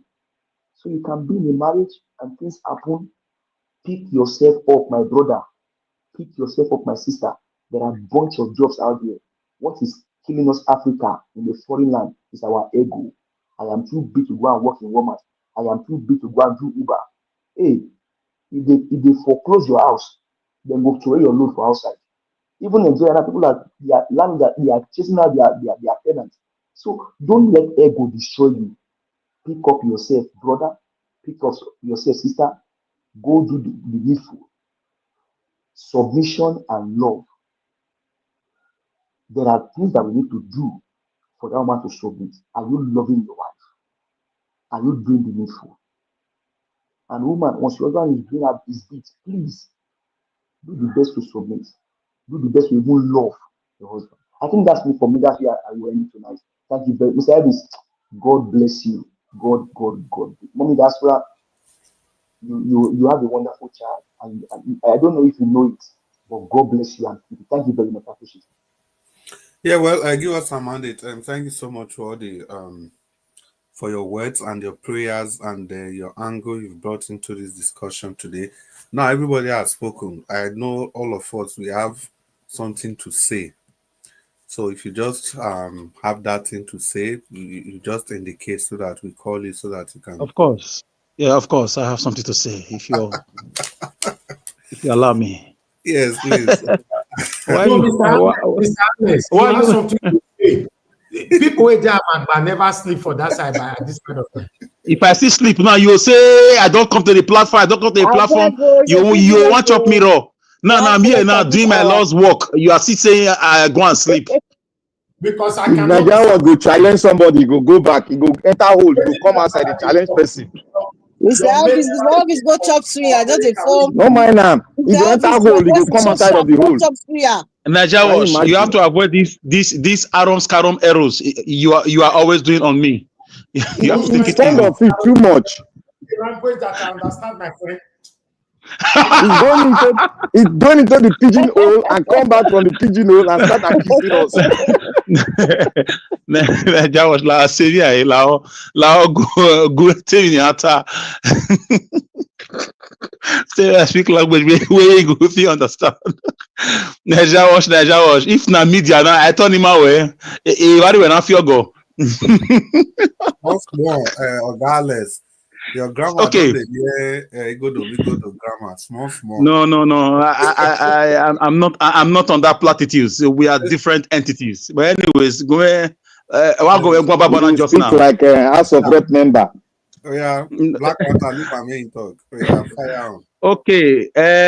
For me, I just feel like I said before, be democratic.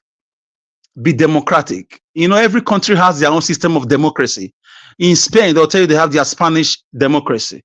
UK, England will tell you they have their English monarchical democracy. The Greeks will tell you Greek democracy or democratia.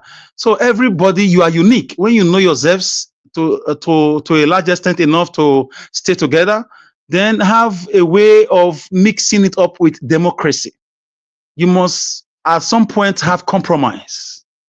It cannot work without compromise, especially from the man. You must bury your ego. When you are a husband in that home, when you step out of your home, you become the man again to everybody else. But to your wife and kids, you are a father, you are a husband. At some point, you show some soft spots. Don't be a despot at home. That's my own point. Just be democratic. Listen to people, carry them along.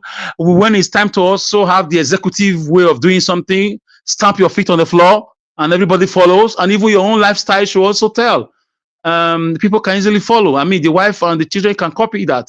So remember, the wife is not your slave. She's a human being. She's somebody's daughter. She's as human as you are.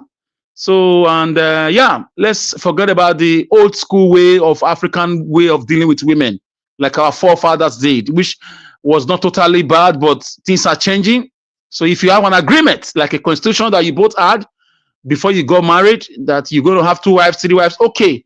So if you have an agreement that you are going to marry 1 wife, don't break it. If there is an amendment, it should be done on the floor of the parliament. That is between you and the person, this lady. If she wants to stay or she wants to go join another political party, let her go. So everything should be on democracy. Nobody is anybody's slave. And also, instead of resorting to violence and killing, if you are tired of the marriage and your life is in danger, or you are attempting to murder somebody, or somebody want to murder you, if I don't run away, fly away. It's very important. You can settle from distance. You can talk from distance. Consult the family, call for help if you don't understand your woman or your husband's character again. Because many people, they keep managing, and they died in the process, both male and female. So if you know your life is at stake, you notice a sudden change and it's life-threatening, fly away from that place. And if need be, maybe at some point, you can also come together again when everything is fine. So I will leave it here and I say good night. Mr. Elvis Ikpaneo, when you have here.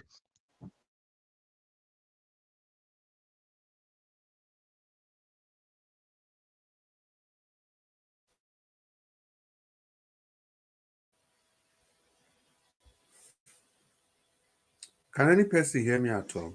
Are we still on? Yes, I can hear you very well. Very well, yes. Okay, yeah, okay. Mr. Alex, thank you so much for that final thoughts. Any other person? Final thoughts?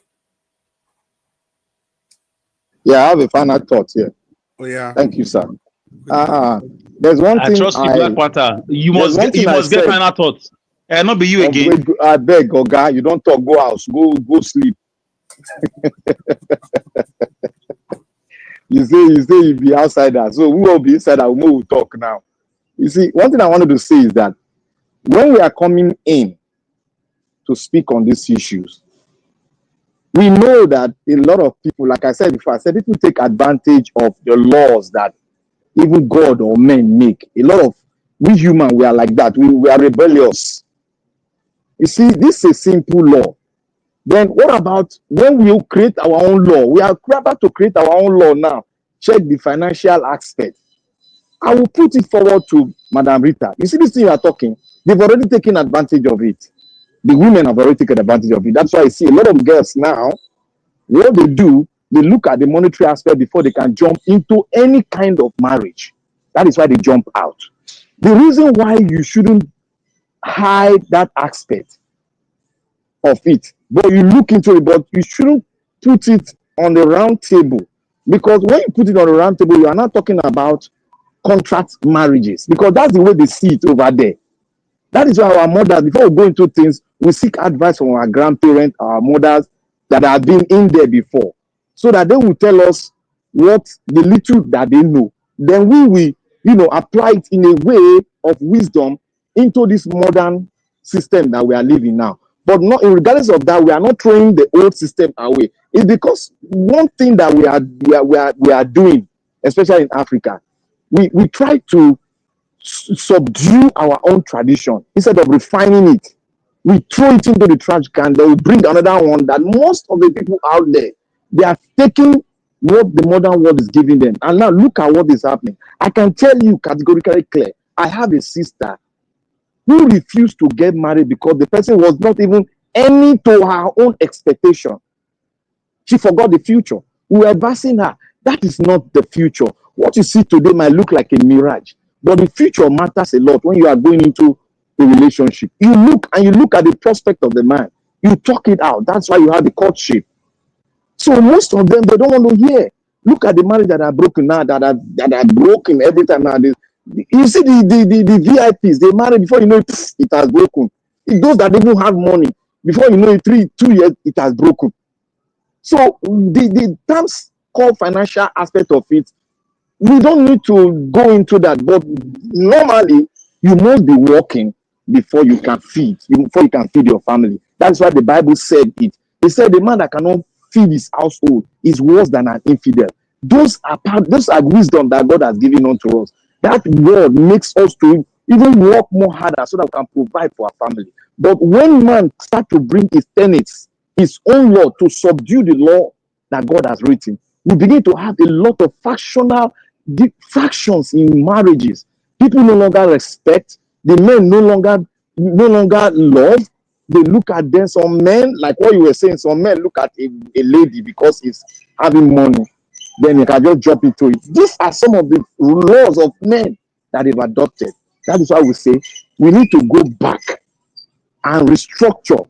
And every person, the man, the male, need to look at themselves. The female, most especially, need to look at themselves, because the institution, like I always tell my mom, she told me too, I said, women are the best managers that you can ever think of. They can manage from nothing. That is what I've seen. I learned it. I saw my mother doing it. That is why I concluded on that. And that thing that I said, a lot of people are seeing it. And I've seen it every day of my life. So we need to throw away and let us adopt religion. Religion has a big role to play. And our culture also has a big role to play. We need to throw this sentiment of throwing away your culture. Edo people, if you want to get married those days, they will look into the family. It's the family. They will even look at the money. They will look into the family. Does the family have a bad name, has a bad record? They will not call, they will not go and meet the parents. They will talk it out. If they see that it's okay, it's blessed, it's okay. They don't say because you are not financially very, very buoyant. They don't look into that. What they look at, you are okay, you are well to do, you are responsible, you can feed for yourself, then the future is brighter for both of you. So this modernization, we should be very careful, because It has its own way of destroying we human if we don't think inward on our culture and how we can refine our culture to make it more good for the next generation to pick from. Because if we deplete our culture, what are we going to give to the next generation? Nothing. It's Western culture. So please, I beg everybody, let's look inward and look at how let's throw monetary aspect out. Because if you are not working, definitely you cannot get married. Because you need money to sustain your marriage and you need money to feed your family so that you don't look like an infidel. So that is there. It's natural. It's not something you can start sitting down and start debating. Debating, men and women are taking advantage of it because they see this woman is not boy and they won't marry. So look at many women in Nigeria. Most of them, they go to the east, go to Benin Self. You see get 35, 36, 40. When you talk about marriage, they're going to vex with you. You just talk, say marriage. You want word, just say marriage. They will just vex. Why? Because they've missed their time and they are bringing that anger into anybody that asks them, how far? How is your husband? You I could have just to catch interrupt fire. you. Your Black Panther, that is completely wrong. And No, I'm wait, so disappointed that Madam Rita, wait. you are Madam making Rita, such wait. statements. Women Madam above their Rita. 30, but they've missed it. What are No, you I said talking both about? sides. I said both Madam sides. Rita, Both sides. you Both have to sides. stay in Don't the you understand me? Black I Panther said both round up sides. now. I Black said both Panther sides. round up. Even okay, let me round up. What Madam Rita is, you are only speaking from the ladies' side. The women also have a problem. The men also have a problem. They look for financial benefit in a woman. They jump into it. They don't look at other aspects. That is why they jump out. They don't look at the character. They don't look at the family. They don't take the factors, consider the factors. But when you stick to the financial issue only, you see that it is not rosy when you get into the marriage. It's not rosy. That's why I say the marriage is an institution whereby you need to be in there to learn it. It's a continuous learning. It's not something that you just place a law above the law of the man that created the law. You can succeed. That is it. Thank you. Yeah, before we continue, Madam Rita, you're going to have your time. Everybody, Black Panther, don't talk. Madam Busy Brains, are you still there? I am. Madam Rita, you're also there. Now, there's a specific question. No, it's a thought I want to pose, and I'll be very glad if Madam Busy Brains and Madam Rita will give their opinion on this. And two people have mentioned something consistently. The first was F. Emmanuel, he's left, who talked about manual. We should, if we want to talk about marriage, we should go to the creator of marriage and look at his manual. And give us a mandate, repeated that manual again. Now, the question is this, or the submission I want to make is this. When we are talking about the creator of marriage, what led the creator to create that institution, marriage, in the first place? I think I remember clearly that it was written that he saw that it is not good for the man to be alone. Therefore, he made him a helpmate and created, of course, we will know the other part of the story. Should women be seen like that in a marriage? So for me, right? There is nothing to improve on the Bible, nothing to add, nothing to take away. Yeah. For me, God created, like I said earlier, that is the greatest institution that God has created, marriage. And that is the unit for the replication of who Christ is. That unit is meant to replicate Christ. So, somebody read Ephesians and broke down what love is. Christ is that love. I think it's Ephesians, is it Corinthians 3? As in, love is kind, love is patient. That is what marriage is supposed to be. In a marriage, we are supposed to show the love of Christ, where we those characteristics is what we should live by, what we should exemplify when we reproduce, our children should be able to have that. We should be able to reproduce. We should be able to impact in them that Christ-like. They are supposed to we are supposed to replicate ourselves in our children so that our children can take forward, because one of the mandates that God gave when he created Adam and Eve was to stay, we should multiply. It is not to multiply in evil and in no order. There is an order to the multiplication, and it is to multiply within a unit of a family where we multiply Christ. So we are supposed to be seeing everybody. The Bible says, "Don't you know you are gods?" We are supposed to be. We are to be walking in that knowledge of who we are in Christ, in that knowledge of the power that is within us to do good. We are a force of good, and because we are Madam that Busy force Brains, please. I just need to interject. Yeah, you are right. The Bible says, "Don't we know we are gods?" But the Bible continued. He didn't just stop there. He added something. Said, "For ye are gods and children of the Most High, but yet ye all shall die like men and like one of the princes." Yeah. So there's a very big because we are on earth. Because we are on earth. Exactly. Because we are on earth. Exactly. But we have the power of God, but we live on earth. So definitely there is an expiration date. But for this, for the human flesh, but for the human spirit, not human spirit, but for the spirit, for the inner man, we live on. So for me, so the point there is that you see that the godlike part of us, that's going to live, but the flesh part of it, you shall die like man, like one of the princes.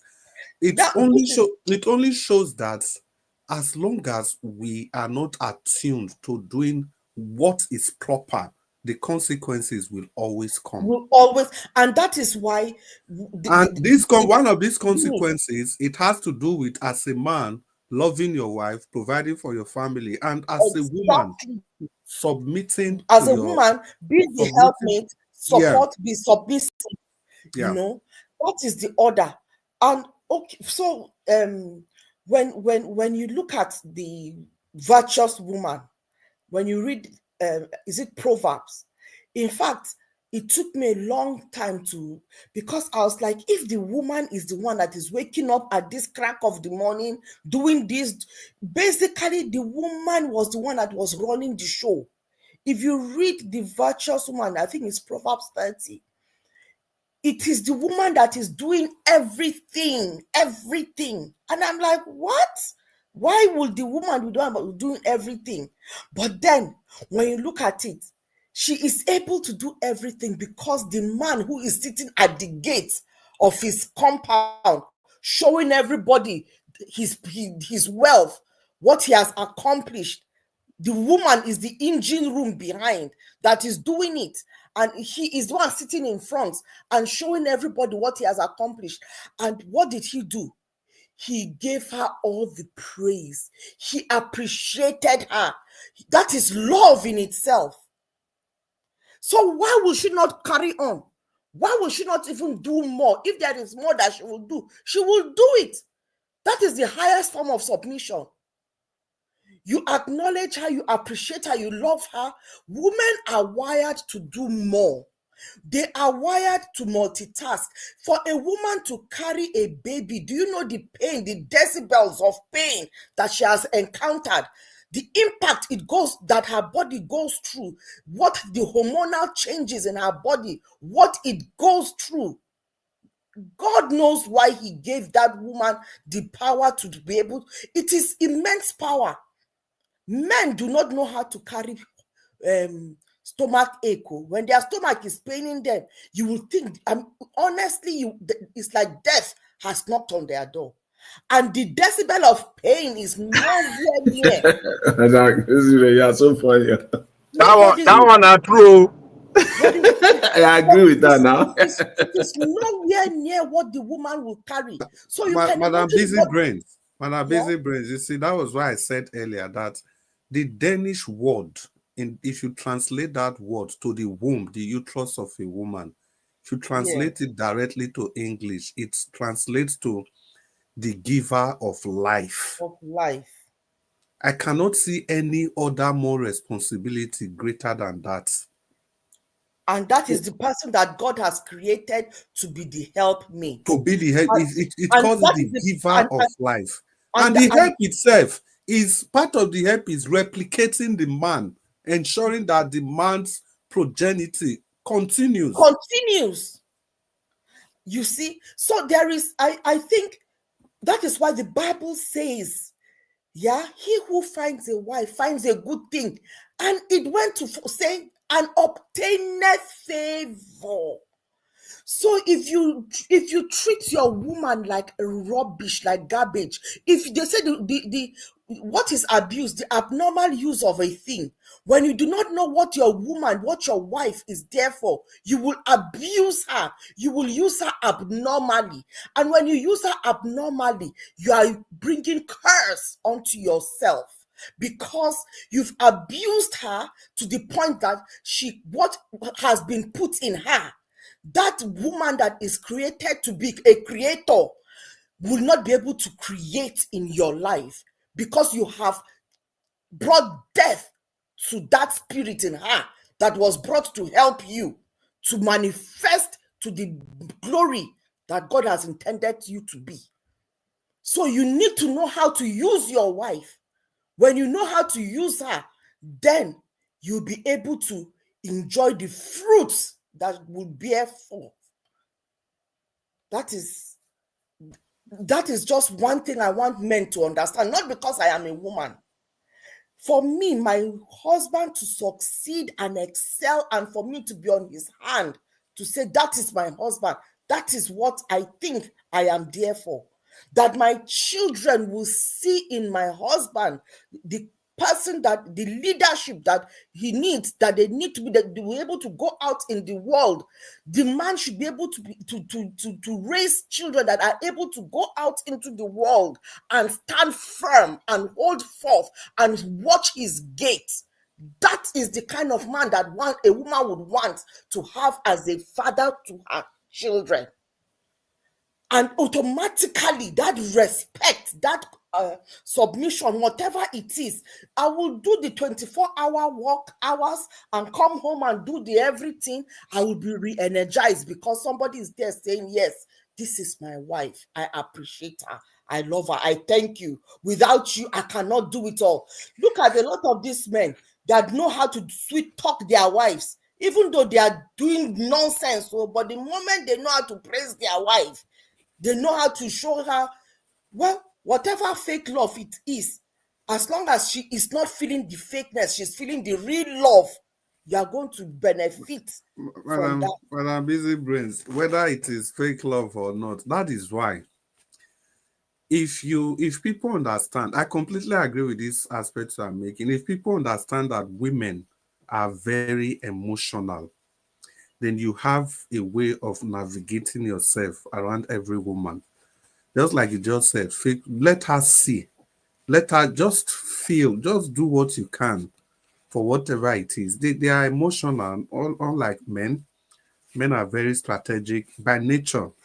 They are calculative by nature.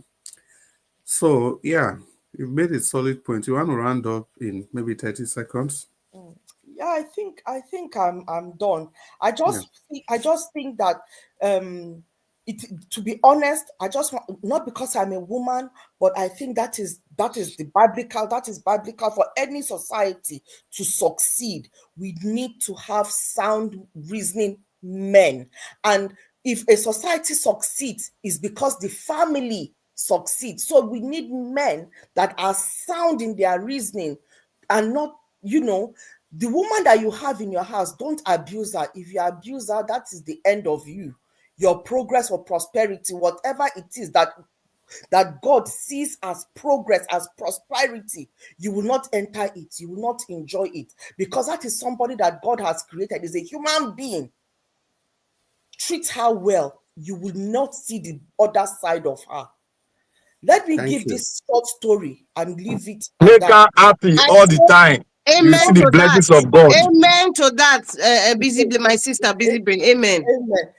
Let me just give this short story, and it is very resounding.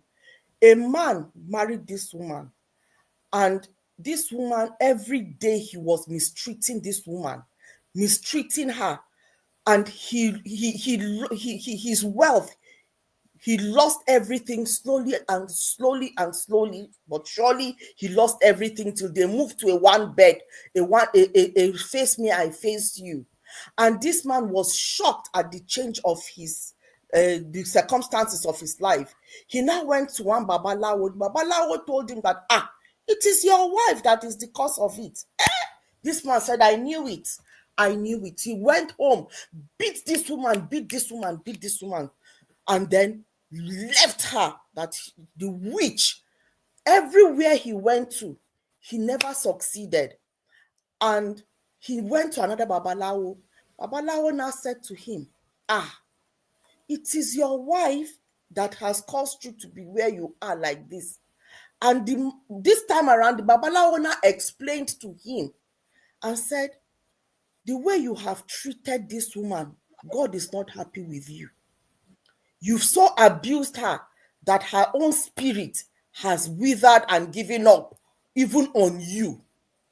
The only way you will get yourself back is to go and seek peace with her, because she is the reason why God has not blessed you. So can you see? At the end of the day, yes, the woman was the source of his downfall. But why was he the source of the downfall? Not any juju or witchcraft. Because he abused a being that God has created to help him. He abused her. I hope men will take it with them and just think of the person that they have next to them. They might have fallen out of love with that woman that is next to them, but they should go back to the drawing board. Love it's not about emotion, about having butterflies in your stomach. Just go back to the Bible and look at what God says love is, and just start it. It will become a habit. You can pretend to be patient. You can pretend to be gentle. Continue. It will become a habit. God will see your efforts, because God has also said. Madam Busy Brains. Madam Busy Brain, I agree with you 1000%. No, wait, Black Panther. Where I talk this, Madam Busy Brains. I hope you have rounded up. See, we have to get something clear. He doesn't say that you must stay there. And can any person hear me? Should I come? Fire on. We can hear you. Okay. So for me, I really want marriages to succeed, because the devil is attacking marriages. If you hear left, right, and center in every circle that you even amongst your own friend, our own friendship group, those of us here on the panel and those of us in the comment section, at least we will know one or two people whose marriages is hitting the rocks or has hit the rocks. You understand? There is so much attack against marriage. Thank you, Madam Busy Brains. Busy Brains, you want to say everything you have not said all these many days that we've not seen. She's talking like a mother now. No, wait, Black Panther will come to mother this thing. I love her speech. Ogasa Naija Watch, I beg, Madam Rita is at the backstage. If you can let her in to give her final thoughts. Naija Watch, sir, I beg, Madam Rita. Well, Madam Busy Brains. Yeah. You see this thing, I completely agree with everything you said, but you see this thing. The part we are saying you have to give more love, more love, more love, more love. See, and you've mentioned the kind of the area you work in. I will assume that it has to do with family and everything. See, from my own personal experience, somebody that has issues, love will never cure that issue. No matter how much you try to give more, the root cause of the problem must be looked into. Must be addressed. Yeah. Because people, they've gone, when people lose the capacity to even appreciate love. If you have a man or a woman at home and there is issues. For example, let me just say, for example, as a wife, you have this man that is abusive or just treating you anyhow, and you think that you will love that man to become good. It's almost impossible. The same thing with the woman. You as a man, if you have a woman that has become totally disrespectful, that she has lost everything, she can leave the home without telling you, come back at any time, there's something. You cannot love her to change her ways. There's something that's driving her. There's a driving force that needs to be addressed. Not until those things are addressed, anything she does will be artificial. So that is within the marriage already. Yeah, within the marriage. So what would you advocate? Anything she does will be from a place of pity. From a place of pity, not from a place of, no, what I'm doing is wrong, I have to change my ways. After being abused, Abi? No, what I'm saying, Mr. Chris, is this. What you just said now can be two ways. It can occur in two ways. From the family perspective, children learn a lot from their parents. Yeah, that's what I'm saying. See, people that have experienced, you see, people don't just become who they are. It's a combination of their upbringing. The kind of Margarita don't go ahead and say for backstage again. Margarita, what did you do for backstage? I beg, make you open door for our beg. Mr. Elvis, I don't know. Maybe it's that some people monitoring spirit, or they just love me. She pressed the wrong button. I panicked. Welcome, Margarita. So the upbringing, everything in totality. Everything in totality. And the sad part is that people think that marriage is a correctional facility. It is not. It is not. That is why the background of the person you want to marry, as the background of the person as an individual, and the family tree she's coming from, they are all so important. Because all these will have a bearing on the marriage that you are going to, the marriage relationship you are going to establish with this person. So if they are Chris, why marriage is not a correctional institution? Marriage is a learning place. It's a place of learning. There's a big difference between learning and correction. It's a school now, No, correction in the sense that, I didn't want to use a psychiatric home. I didn't want to use that word. It will be too harsh. You understand? Marriage, every day we keep learning. You keep learning different things from your spouse. You keep learning and knowing about your spouse every day, and you keep managing the situation. What I mean by that correction, imagine somebody that has unresolved issue. Take, for example, I would like to use women in this respect because, imagine a woman that has been subjected to some form of abuse in the family where she grew up, so abused, bashed, and those things have not been resolved. And she came with all those baggages to her wedding, to her marriage. The same thing with the man. Imagine a man that has, just imagine a very toxic environment. That was where the man grew up. And again, this man gets into marriage. What can the wife really do? No matter how much the wife tried to even submit, the more you try to submit, the more the beast in such people will just come out. So it's very critical that people go for counseling if there are issues. So just wishing any family issues away, that, okay, if I keep loving this person or if I keep respecting him, that's from the side of the woman, he's going to change. It doesn't just work like that. And again, lastly, the reason I've been hammering on women, Madam Rita asked a question before, and this will also be for you. Between men and women, Madam Rita. Okay, go ahead. Yeah, between men and women. I just want you to add this to your final thoughts. Who initiates the most divorce between men and women? So Women. give your final. Good. Give your final thoughts and impute all this into the discussion. See, the thing is not even a question of who it. I don't think the who initiates. After Madam Rita don't talk, I will finish. I go ask the men. After Madam Rita, Mr. Chris. Between women, between women in Nigeria, Nigerians in Nigeria, or Nigerians in diaspora, which one better pass as a Mr. wife? Elvis, don't go there. Mr. Elvis, don't go there, please. You're just gonna cause. You're open a can of worms. That one is easy answer. It's not easy answer. I know why I said so. Not easy in the sense that in terms of helpmate for the wife.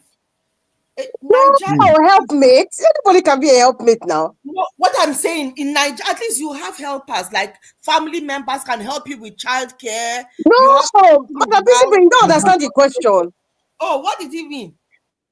Mr. Elvis, okay, go ahead. That's not the question, Madam Busybridge. The question is getting married to a woman, getting married to a Nigerian that live in Nigeria or a Nigerian that lives abroad. Which one is better? There is no it's a subjective question. There is no the Nigeria that lives abroad, not the Nigeria ready for Nigeria. Straight answer, not the get any answer. Black Panther. Black Panther. Black Panther. Madam Busy Brace. Wanna let Madam Rita fire. Madam Rita, your final thoughts. Okay, yes, before I go to your question. Okay, I'll try to be as fast as I can. The question you were asking Busy Men about, the creation of man and woman and all that. For me, when God created man and woman, there are certain things that was defined. This is my opinion. One, there are only two genders, a male and a female. Two, a man has his role, a woman has a role. Because man was created first, and then God saw that it wasn't good for a man to be alone. So he put him into a deep sleep. This is the biblical story now that everybody knows, and took a part of his rib and molded a beautiful woman. When they were in the Garden of Eden, the man played his role as usual, the woman played her role. However, there was a third party that came into their life through the woman. And that is when we talk about the sensibility, or rather the sensitivity and the emotional state of a woman is different from a man. A man takes direction. We tell him something is like, okay, this is the way to go. Obeyed God all this while. And then a woman came, easily cajoled by the snake, because like, okay, I have something better than your situation now. Do you just want to just live on the status quo? It's boring. Let's get something fly. It caused a lot of problems. We all know what happened. But I said those two things are defined. The role of a man and the role of a woman, and the existence of only two genders, a male and a female. Everybody knows their role. Now, going back to the marriage aspect, I say, anybody can choose or define how they want their marriage. But however, I'm still going to go back to the beginning. You need to be clear, honest, precise about what you want from a woman and what the woman wants from a man, especially when you want to go into a union called marriage.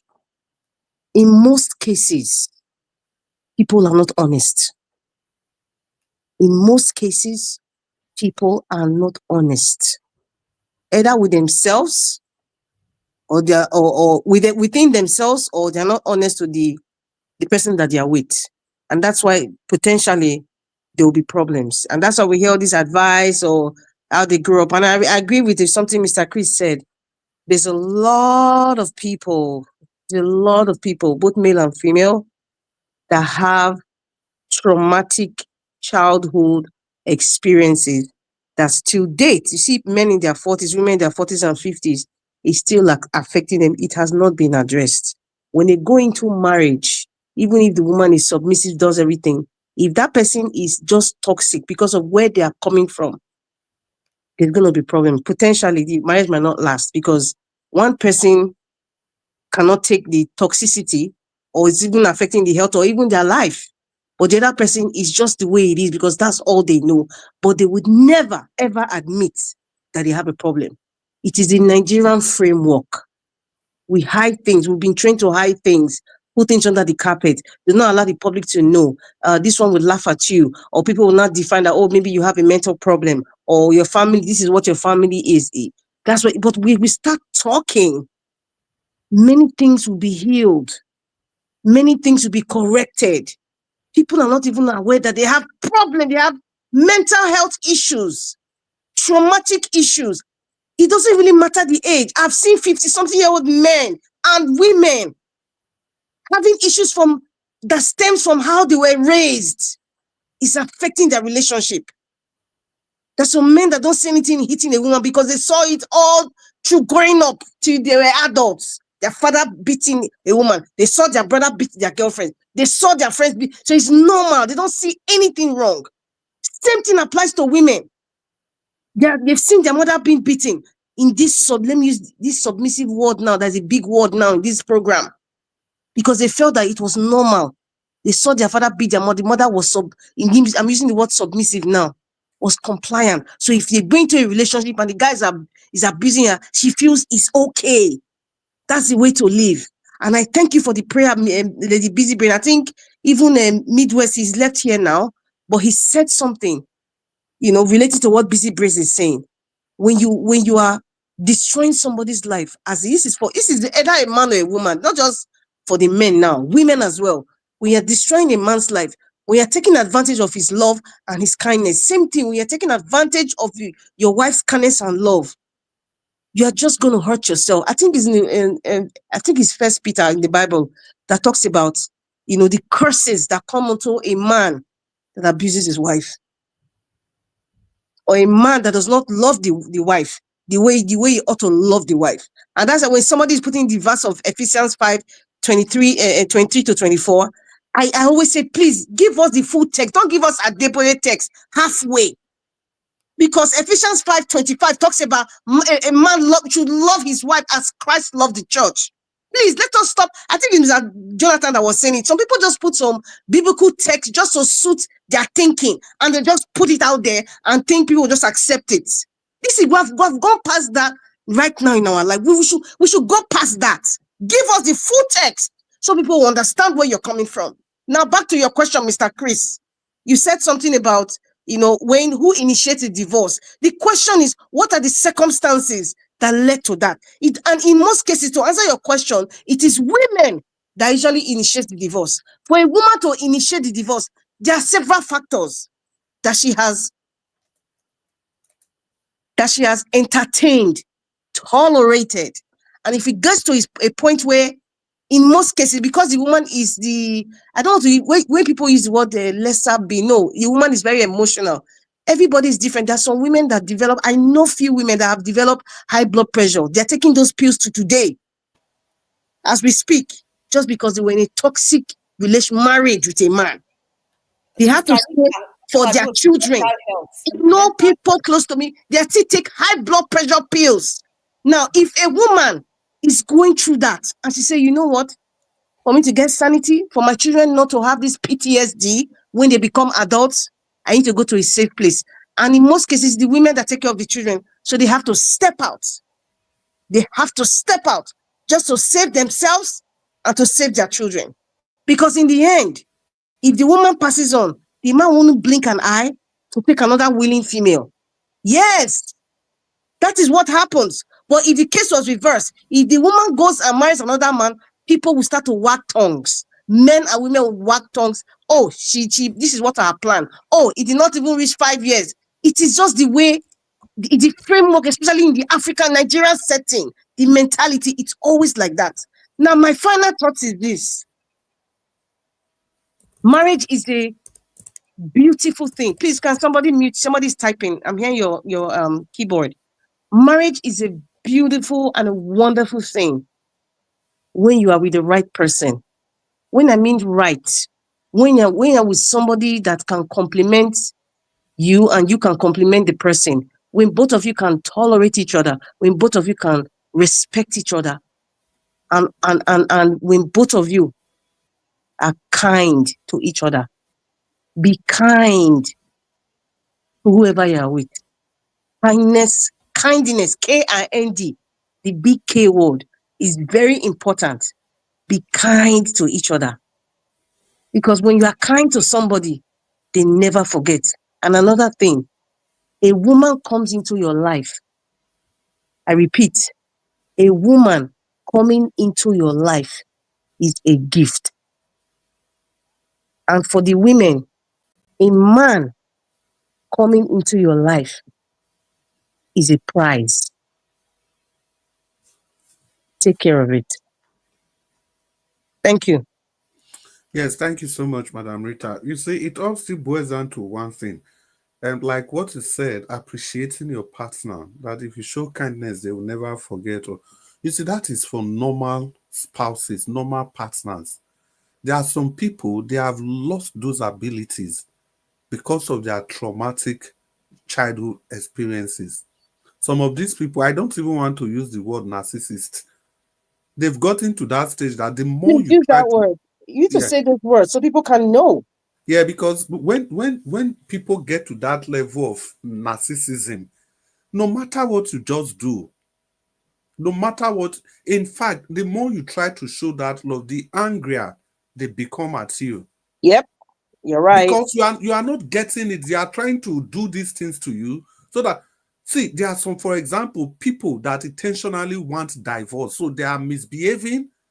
And instead of you, they're expecting you to act on that misbehavior. But yet, you are not sensing the message. You are still loving them the more. It will make them to even do worse since you are not getting it. And that is why busy brains prayer, what she said, that person, and even what Midwest was saying, you think you can just do that and go scot-free? You know, karma doesn't It doesn't, forget your address. whether the person goes scot-free or not, it doesn't really, that's the issue, is that that person is damaging another person. That is why you won't go scot-free when you do that. You have to be kind to somebody. You have to be honest with somebody. If you have a mental problem or you have some traumatic experience that's affecting your relationship with people, because as a man or a woman, if you do that to somebody, the next relationship you want to enter, you're going to do the same thing. So you are the common denominator. You are the problem. The key word there is insight. Insight. Because why I use the word insight? Most people, not most people, when people get to that level, they don't see it that they are doing something wrong. Because they don't have insight to what they are doing. Going on. That's why. And it's not discussed in our community. Because that's what I'm men saying. will never admit to it. A woman will never admit she has daddy issues. That's what I'm saying. She has traumatic issues. Many men have daddy issues. If you have a spouse like, if you before you get married to somebody like that, if it gets to that level, it's not something you come and correct. Do you know that some people do not show those traits because they are going for something? They are always there. They are always there. Oh, they're there, but you have never. Oh, maybe God forbid. They are always there. It's just that we want to see what we want to see. We want to see what we want to see. And again, maybe because some people, they are not, is it strong enough? I don't know how to put that word. They are not strong enough to make that decision, especially when you have influences in the church and stuff like that. You can see people, clear character defaults. But you know, when some preaching go on, don't worry, with time, everybody, the Lord will continue to, some talks like that. Don't worry. You are very right. You're very right. You pray for them, the Lord will intervene. This is what marriage. See, what I'm saying is practical experience. Don't worry, you want to. Do you know that there was a friend of mine. Sorry, the last thing I wanted to say is there was somebody that I know very well and I respect, is the quite older person. I think he's almost in his 60s now, and he's been married for over 30 years. And we're talking, and he said, you know that many of his friends, including himself, they are not happy in their marriage. They stay there because of obvious reasons. And so I said, so you mean that and co, when you see husband and wife, you wear the same clothes and all that, and maybe if obviously the children are seeing two together and they feel everything is okay. I said, so I said, is it really worth it? Is it really worth it? If you look at Alakija now, over 40 years, is it really worth it? Like somebody said, being married for a long time doesn't mean that you're successful. Many Yeah, I people are said that. managing themselves. Okay, you said that. Many people are just managing themselves. But my question is it worth it?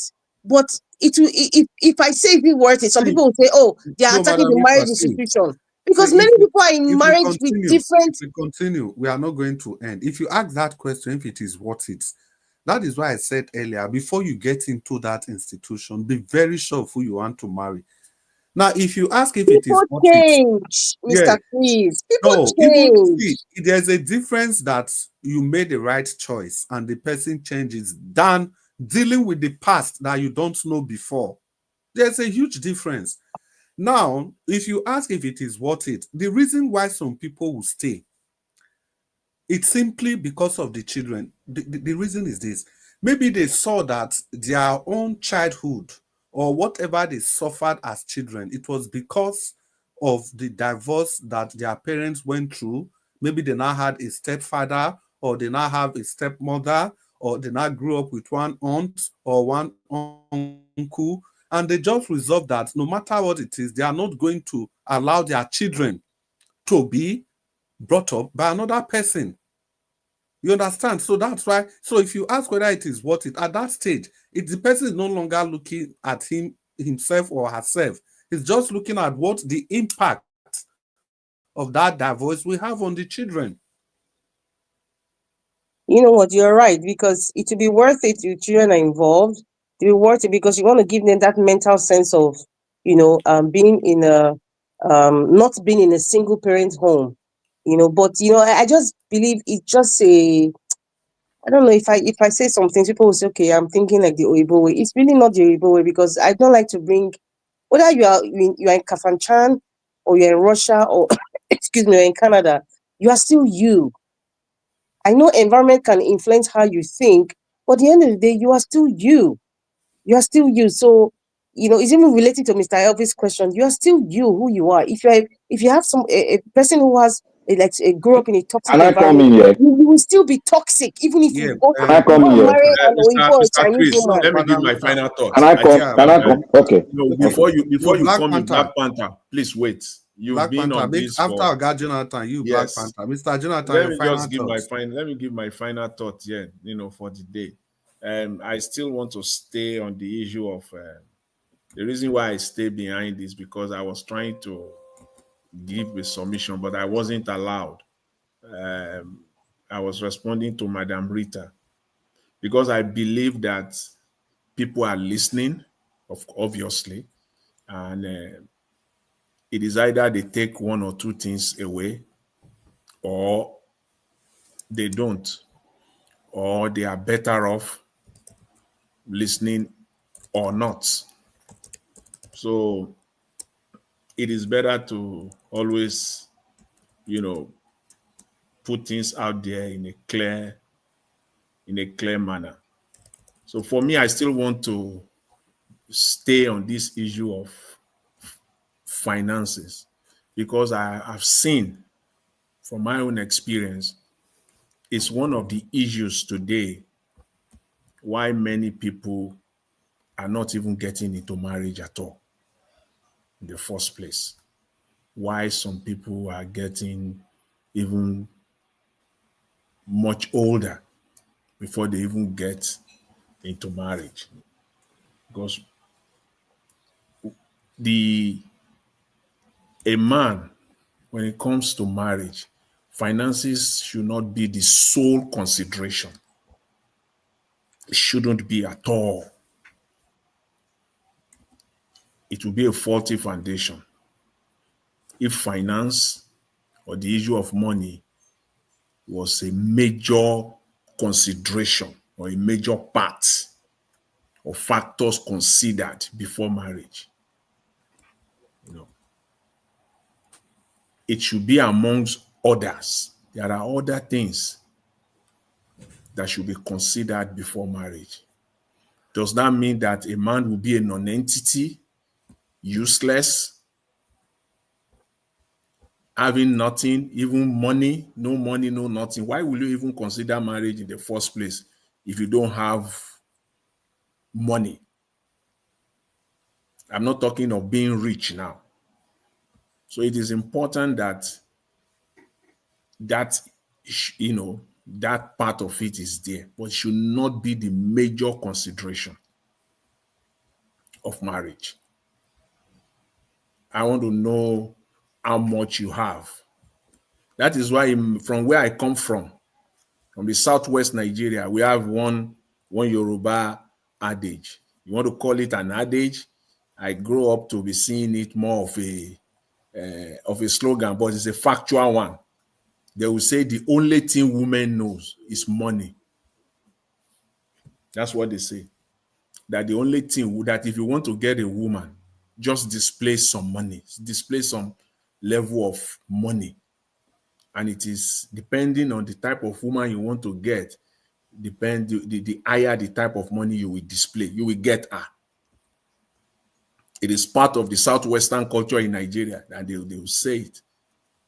And women have grown up to dislike it because it doesn't display character on their part. So women dislike that statement. They don't like it when you approach them on that front, that all you know is money. And you don't even want to train your daughter to be that everything, the first thing she wants to consider in life when she wants to take a decision is money. It shouldn't be so.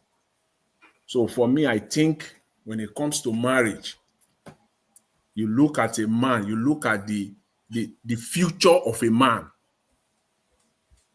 Men can, I think someone alluded to that fact. In fact, it was even Madam Rita.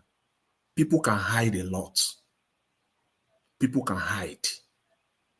And you will not know. Both men and women. Especially before marriage. Not to even talk of when they are in the marriage. Before marriage, they can hide so many things. Some people have some abusive characters. Some people have some things that they do in the secret that will not be exposed. They can hide it very well. Habits. These are the things that one should look for before marriage. Some habit is what will kill that finances, even if the finance or the finances is buoyant before marriage. You see those habits, those secret habits will wreck those finances if it is not dealt with or addressed even before marriage. Okay, let's close. So No, I think close. it should be. So I think people should learn. Okay, but before you close, more talk small. So no, wait, Mr. Jonathan, quickly round up. Yeah. So people must look. Okabuna want get more time. Anyway, no, we just the round up now. We're just rounding up, Mr. Elvis. So I think people must. Oh, not true. Not true. Okay, take your time. Take your time. So finally, I think people must look beyond finances, especially unsustainable ones. There are so many unsustainable finances that men will show up. They will display before marriage. Many of them unsustainable ones. That's why so many women will fall. They fall into those traps. They will end up marrying 419. They end up marrying a crooked man. End up marrying a Yahoo guy. The finances. That is what is going on now. That is what is going on now. That's culture. Wait. And then you Mr. get. Jonathan, before you round up, take a position. You said in Yoruba land, when you grew up, when you were growing up, there's this it's not when I'm growing up. It's an adage. It's just an adage that women they pander to money. Mr. Jonathan, take a position. By today, by today, Mr. Jonathan, is that statement correct or is this just merely an adage? You want to take a position on that? It's correct, though. The statement is correct. And women, 1 million times correct. It's correct. Women don't want to agree to it especially, you know, in this age and time where, you know, there's this woman, is a woman, sometimes there is a woman word, some women wants to be on their own. So there are so many successful women. And if you tell them, they will say, no, that is not it. But you know what? When the chips are down, when the chips are really, really down, you will know that that adage as stands the test of time. It will continue to stand the test of time, that the only thing woman knows is money. You don't have it, there will be problem. So, but again, we should look beyond money. Look beyond money or finances. As I said, especially those ones that what you want to get in a man. Madam Rita asked me a question. Said, if a man comes for my daughter, won't I ask if the man has a job or he has something? I want to know if he has a sustainable future, a sustainable job. That is also looking at, you know, the finances of, that's an indirect way of assessing his present financial status and perhaps his future financial status. What did you just say? Indirect. It's indirect. Yes. So that's it. There's nothing wrong with asking. It's not direct now. For example, it's okay. For example, indirect, it's not direct. What I mean by future is like, what I mean by future is like, you know, a man comes out today and I looked at him, and today the man is well qualified, well studied, come from a good home, and today as of today, the man is doing a $22 or $25 an hour job. And then I would say it's not a man. He's doing a $25 an hour job. I know that the $25 an hour job will not cut it for you and your wife today. Even if it is my daughter, I know it will not cut it today. But I know the future. But is there a future? I know that you have set yourself up for the future. You see? So I look more into that. And I will advise young ladies to be more futuristic. You know, don't be a dummy, but be more futuristic. You know, look for men that when you look at that man, you know, this man has a future. This man, if I walk with him, I love him, I walk together with him, I stand by him, I support him, the sky will be the limit for both of us.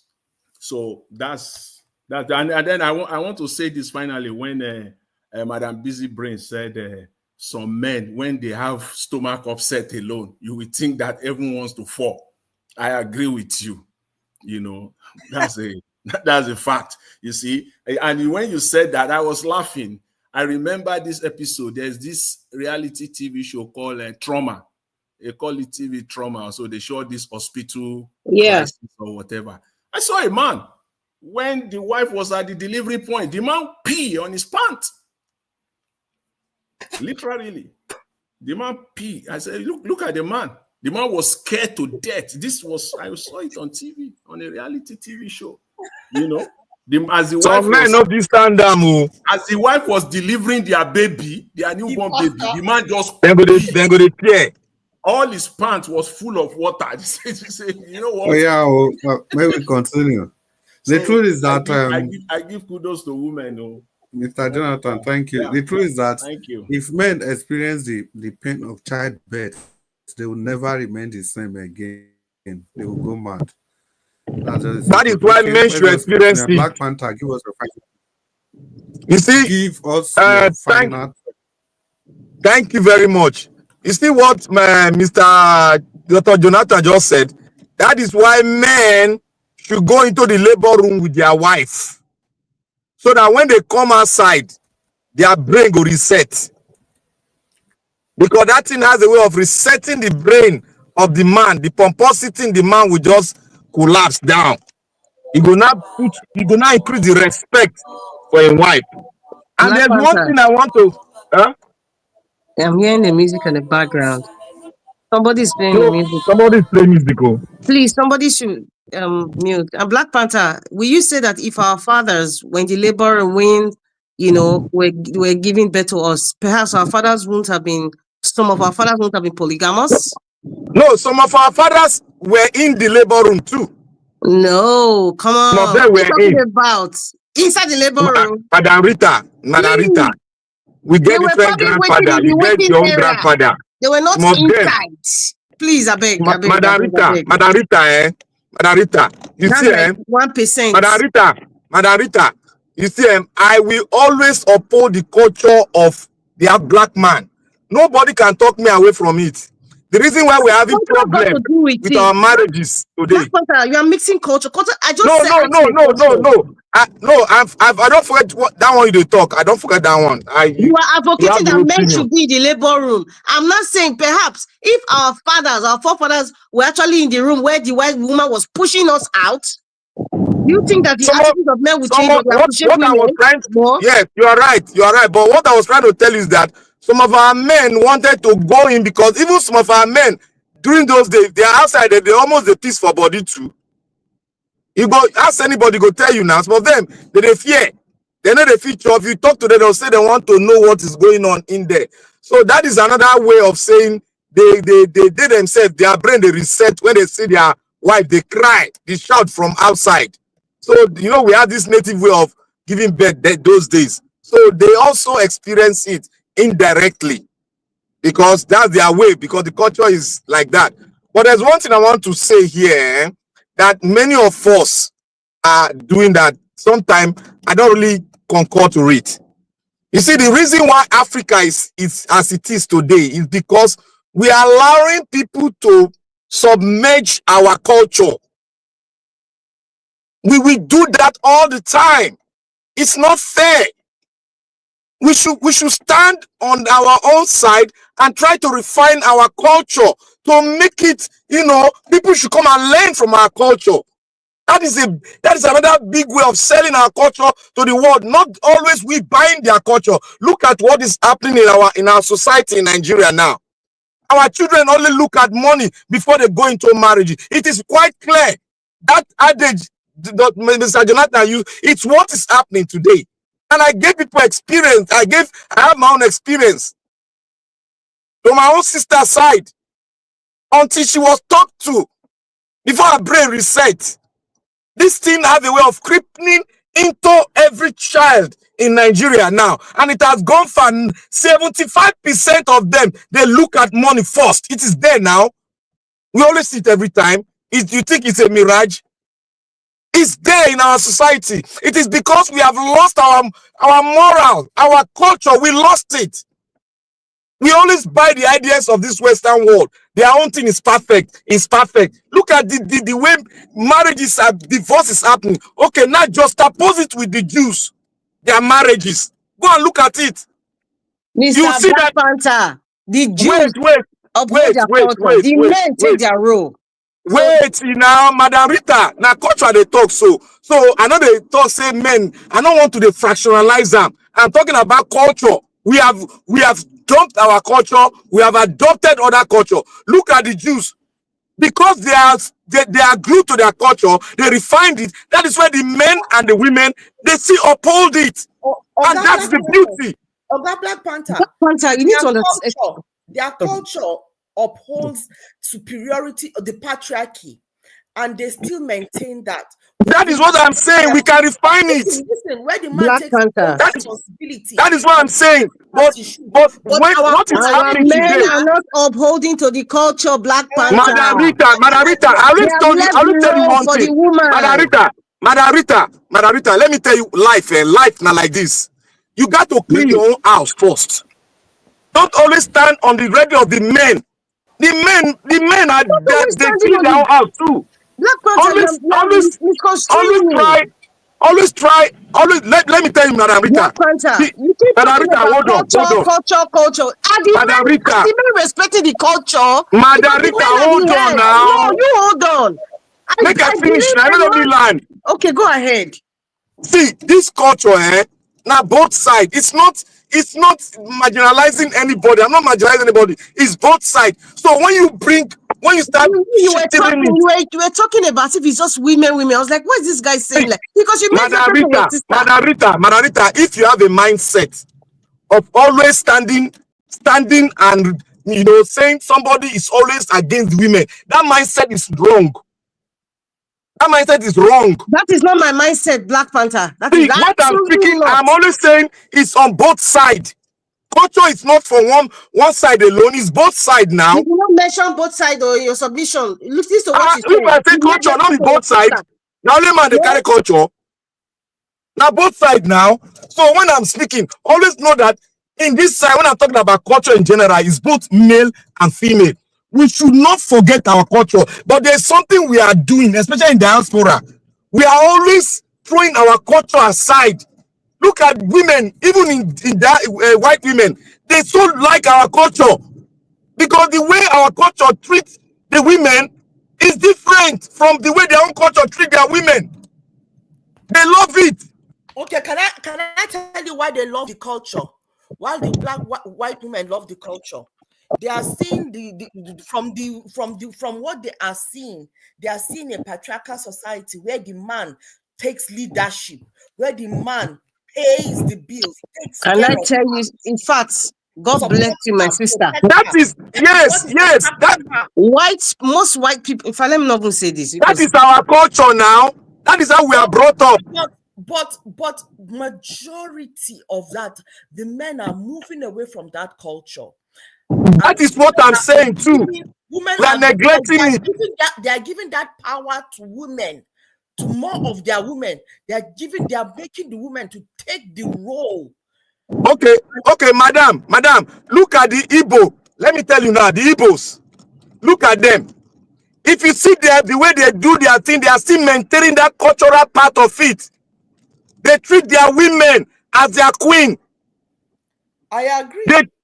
They treat, so that is what I'm saying. If we as an African women and men, you get Mongo if we among all of them, among all the tribes, you still if we refine our culture and start speaking on that trajectory of our culture, we will have a way of not, this whiteness of all this Western world is not going to tear us apart. But if we continue this dimension, we will regret it because our children are learning rubbish in internet everywhere, and we are not even we are not firing on the causes Black of it. Panther.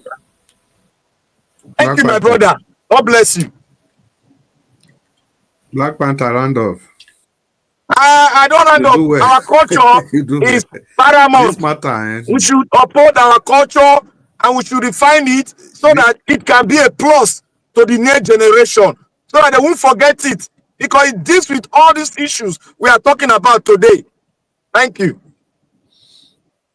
Yes, thank you, Black Panther. I think if you say our culture, yeah, I'm all out for that, but we have to look at the good parts, and we look at the good part and we have to kind of just oppose it with current reality and see how it can be fine-tuned to we have to refine it. That's what I said. We have to refine it, but not forget it. Yeah. No, it's wrong. It's wrong to forget it, because if you forget it, any other thing you are choosing, any other thing for that matter, you are going to choose, be rest assured that is the culture of another person you are choosing. As simple as that. And it makes no sense. It doesn't. And give us our mandate. If you are still there, you want to give us your final thoughts on this. Give us our mandate. I think he's not there. Mr. Chris, well, can you hear me? Yeah, we can hear you. I just say you're not there again. Give us our mandate. Please No, give us your I'm final here. thoughts on this. Yeah. It was a wonderful time today. And I thank everyone, especially Mr. Elvis, for putting this together. This is very, very nice and interesting. I just hope that our listeners across the world have been able to learn one or two things. We're not saying we're perfect here, but we are just rubbing minds together, just to make sure that this issue called marriage um, is wonderful. It's a wonderful institution. It's a wonderful union between a man and a woman. I think we all should just go back to the drawing board and see how we can fix our various homes, and then also be an encouragement to the younger generation. But I think I hope all said and done today. I mean, for me, the few part I joined, it was a wonderful discussion. I think this probably we can do this maybe once in a month, or maybe once every 2 months, just to enlighten people and then also to get advice from the elders. I think it was very, very nice. Thank you very much for allowing me. I do appreciate it. Have a blessed night and a prosperous week ahead. Thank you. Thank you so much. Give us our mandate. So, people of us, we don't talk finish on how to come go as I nine never talk. I never talk now. I was just... I'm busy, Brace. I'm never sorry, really it's the second talk. time. It's the second time you have to remind me. But actually, Madam Busy Brains, you don't give your final thought. Oh yeah, open your microphone. Talk to us, Madam Busy Brains. I just want to shed a bit of, this is my own angle between the discussion around finances and all that Mr. Jonathan was talking about. For me, I'm not looking at it like that. I think during the period of courtship, certain things need to be addressed. That is, it is not maybe not necessarily in detail of finances or whatever, but expectations of what my role is. What do you as my husband expect my role to be when we get married? Right now we are in boyfriend and girlfriend stage. We are in cloud 9, honeymoon before the honeymoon. What is it what do you want me to bring to the table? What is your expectation of me? We are hearing about bringing things to the table where the woman is the men have an expectation of what the woman needs to come with. And it is also very fair for the woman to be able to say, okay, this is my own expectations of you.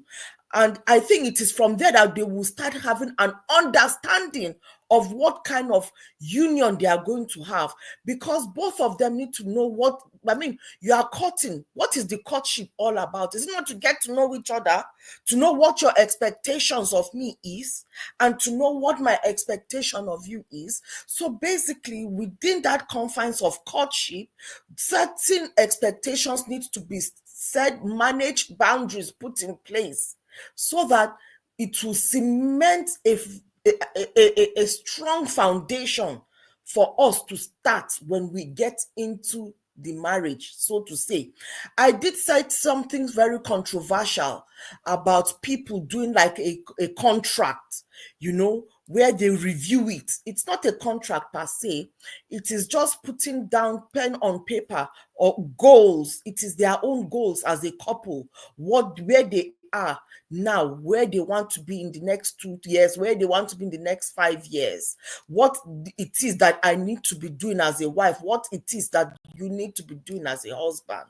And then we check in at some point between that period of 5 years, maybe in 2 years' time or in the 5 years' time, to see where we are. Have we achieved what we have said we wanted to achieve as a couple, as individuals, for our children? Have we done that? That is all part of the setting up of goals. And it can be, and how do you set your goals? You write it down for it to be, that is the first step of you actualizing your goals. And if you see your marriage as something that you need to do as intentional as you ought to do it, to get it to be successful, I think we should start, this is time we should start making having those considerations of putting this kind of things in place, not necessarily to debase somebody. No, we are working together. We are a team. We are in a marriage. So if our goals do not align, then it is going to be a house divided, divided, and a house divided. That is where the submission now fails, and for my husband to be leading me, at least he needs to be carrying me along. This is what I want us to do. It might not necessarily be sitting me down and let us write it, but let me have an idea where we are heading. Let the leader, let the head of the home tell me, okay, I want us to build this. I want us to, at least by in 3 years' time, we should be able to put a foundation in Nigeria, or we should be able to put a mortgage and buy our own house here in the UK. That is somebody that is going somewhere. It's me. But Madam Busy Brain, are those things you are talking about, are they sacrosanct? It's not sacrosanct, but it is something that Nathan, Oh, you took the yeah. voice out of my mouth. Out Okay. of my mouth. Okay. Madam Busy, please respond, Yeah. please. I just wanted to ask that question. It's not sacrosanct, but it is something that we need to be considering. For some relationships, that might work for them. I've seen certain situations where such a recommendation would work for certain marriages, and for some it will not. But for those that it will work for, I don't think we should castigate it and make it look as if it is something that is alien. You know, there is no rule, no guide on how this marriage thing can work or will work. It is what works for the couple, the two people concerned, to make a success of that union. If they are not, if all those things are not sacrosanct, then it is not a contract. It is just an understanding. No, I deviated from Madam that. Busy Brain, the financial thing you are talking about is already working against the women. So how do you do that now? How is it working against the women? Because most of them are taking it in a negative way now. My boyfriend must get money for marry. No, see listen, let me explain. That is a mindset that for me, I went with the heart of love conquers all, and I'm still that naive, or should I say very romantic in that manner, that love conquers all. You know, if you have conquer to have anything, faith. no, Madam Busy Brain. Hold on, I know, but I cannot change who I am. Love conquers all. I agree with Mr. Chris. I agree with that one. No, it's the love of God that conquers all. Not Now this generation, not they agree with what you talk. That is what we are saying. The different love kinds of God. love. Remember there's when agape love, there's erotic love. you know, when we were talking earlier, we were talking about I don't know anything apart from the Christian background that I come from. So everything I've been marinated in that way. So my values, see, Madam Busy Brains, Madam Busy Brains. If somebody is talking, you can almost sense the kind of background the person comes from. You can almost sense the complexity, the complications this person's life has taken from childhood to adulthood.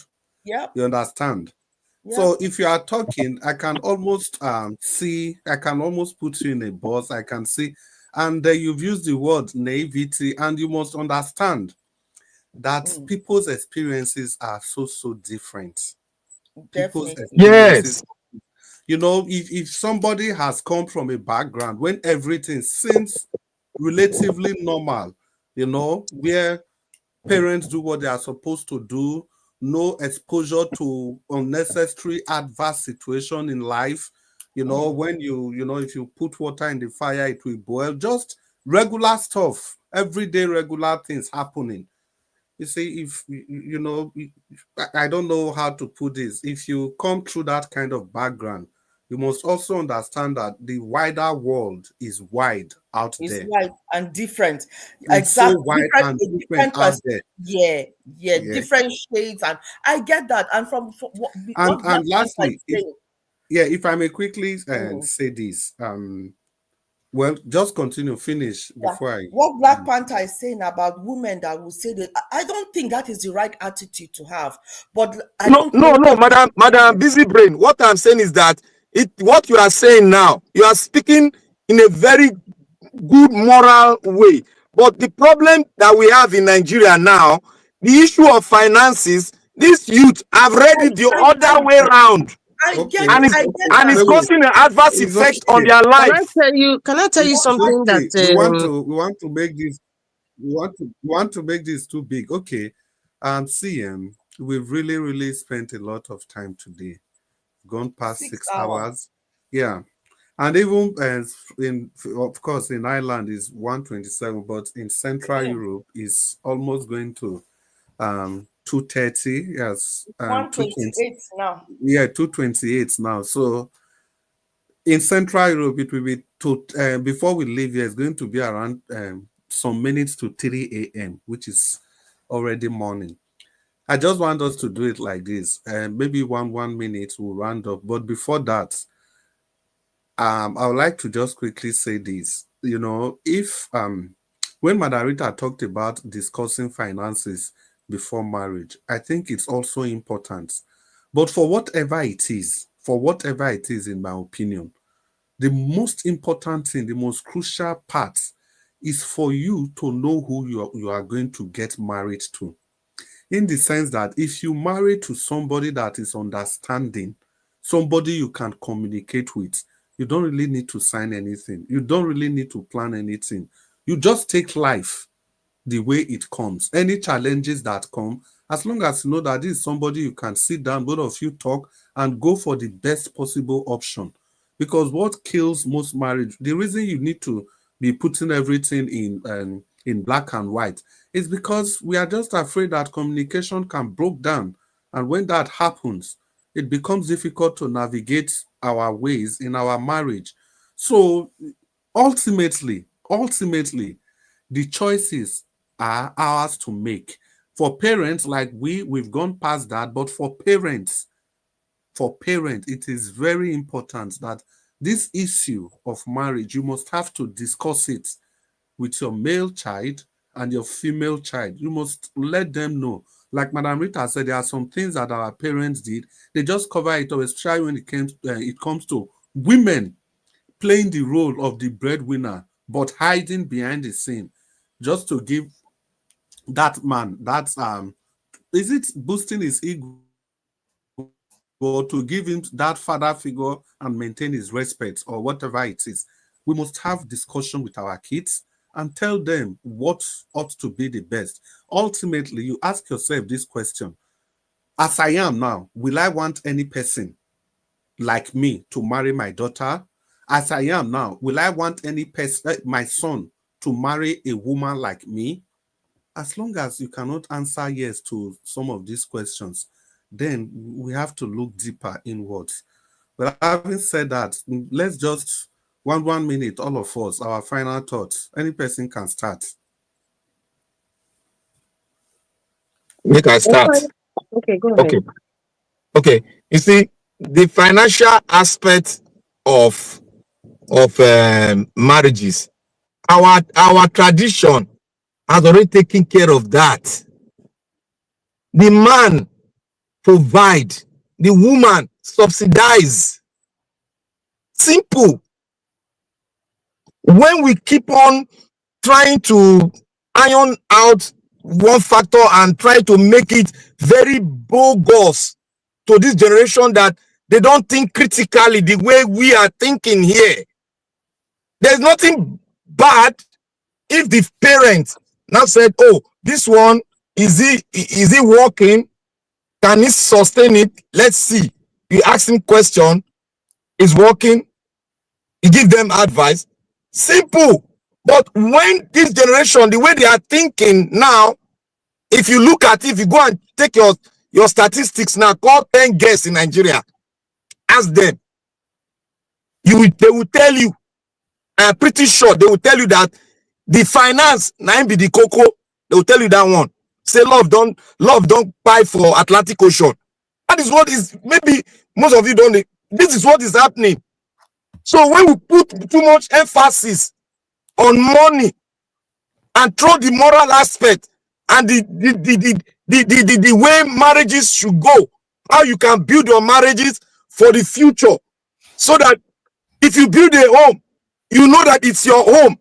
If both of you build it, you know how far you have gone.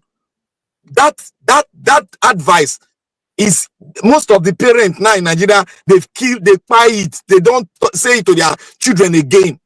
All they know, this one they work, he get money. Look at their parents, the way they are misbehaving in public. That is what we are seeing. Our marriages in Nigeria have been monetized. So we should be very, very critical in analyzing this money issue, because people we have there, they don't critically analyze things anymore. What they see is paste and they just carry paste. That's what they do.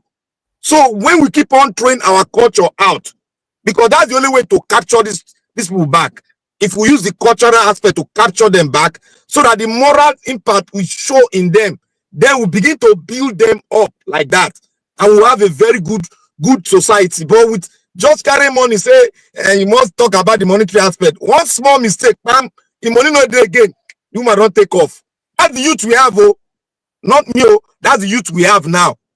If you doubt me, take your statistics. Anytime you travel to Nigeria, take it, you see it. Thank you, my brother. God bless you, guys.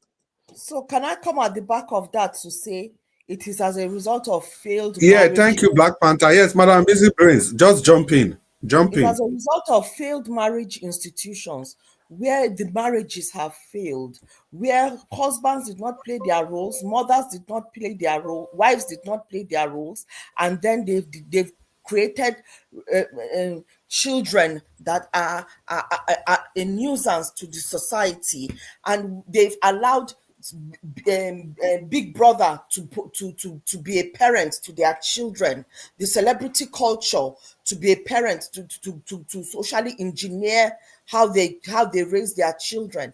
They've allowed people like Big Bobrisky to be a role model for their children and make them feel that money is be it and end all. And then we have to give it also, we have to clap for Tifnubu for making it possible that the naira is not flowing, which exacerbates an already exacerbated situation. So the family has to stand strong, and that is why these morals, it is very, very key for a family to stand strong.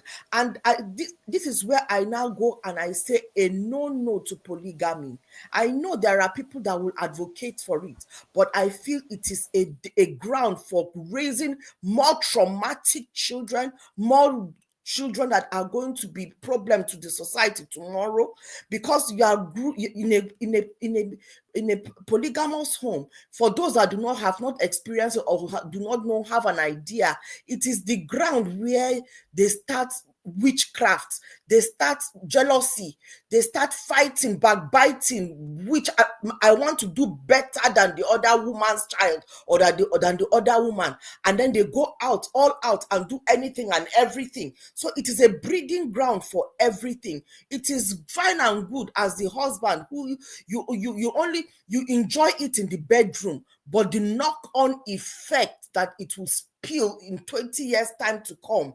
This is what we are seeing in the society right now in Nigeria.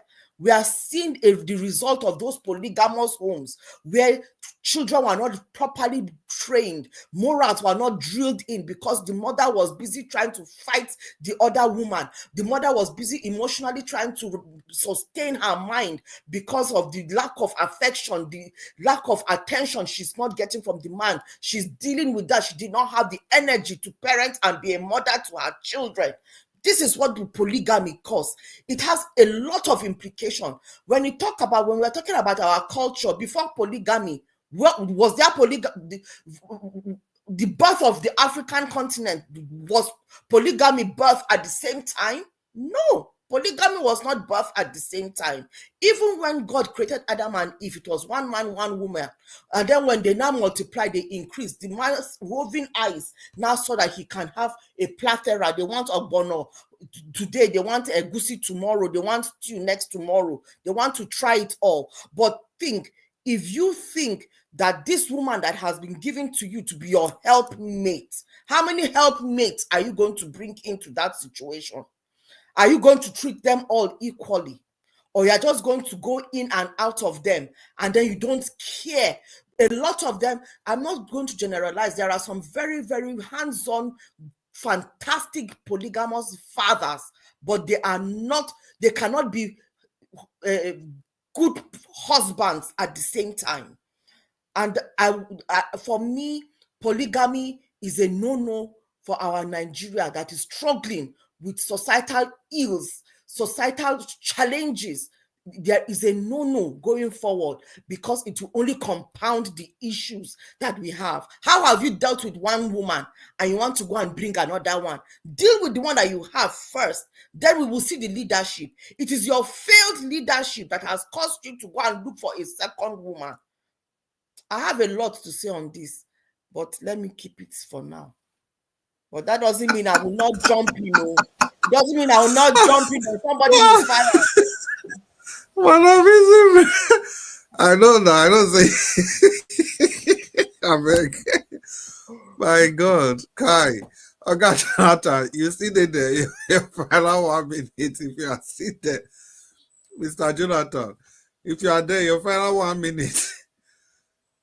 I think Mr. Jonathan is not there. Mr. Jonathan, anytime you can come in for your final 1 minute. Madam Rita, if you are there, your final 1 minute. Thank you very much. Lady Busy Brain, it has become the fact that this is your topic because I could Madam feel Busy the Brain, wait, vibration of Abeg. passion. Madam Busy Brain, you say it's because of their failed marriages that make them to get a second wife. There what? What did I say?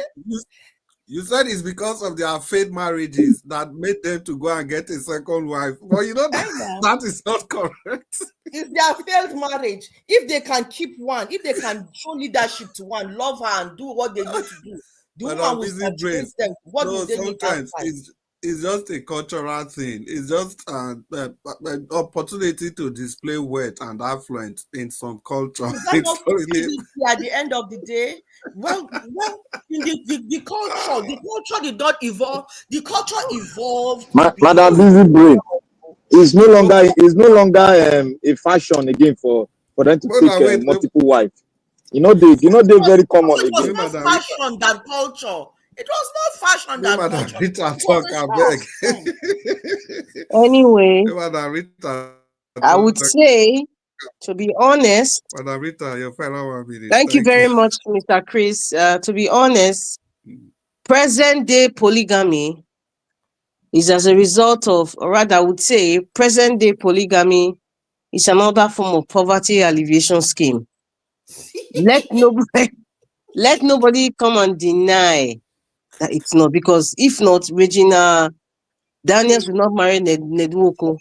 If Nedwoko was a cocoyam seller in Asabade, I don't think so. In fact, that was what was on my mind, Madam Rita, when I asked Oga Jonathan to take a position. Regina Daniels' mother will allow her daughter to marry one cocoa farmer that is managing himself, that already have several wives. So please, let's not kid ourselves. Present day. In fact, I've seen so many people, actresses are saying, right now they don't mind being third wife or fourth wife. They don't mind, because it's all part of a poverty alleviation scheme. It's not about, this is the kind of life I want to live. Because take it or leave it. There's no woman that'll be happy to share her husband. There's no woman that'll be happy for another woman to be sharing her kitchen. So even our mothers of the grandmothers of those days where you say they'll call the man like, this farm work. Let's say you bring another woman, okay. I get one woman when I want bring. You just come and marry him. At the end of the day, it's saying maybe some of you, if you had the opportunity to really speak to your grandmothers, they will tell you what they went through.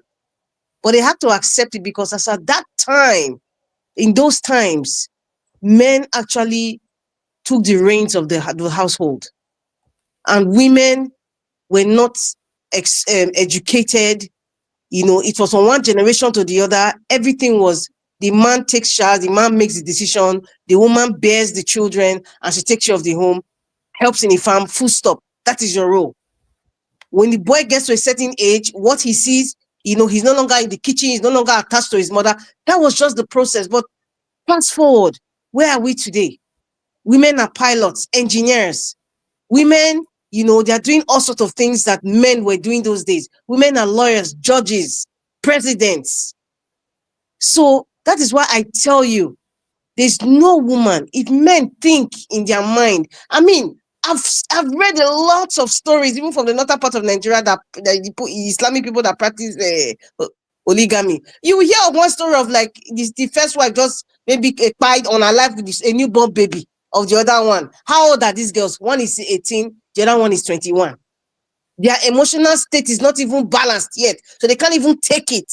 Where one is being favored or the other, or another one is infringing on the same bed that they sleep with their husband, or the same kitchen. So let me tell you, everything that you see men doing today, am I another wife because the woman she's not good enough? Okay, the one that will come again, she's not good. What made you marry number 3 or number 4? Or that means you have a problem, and that problem is that you are greedy.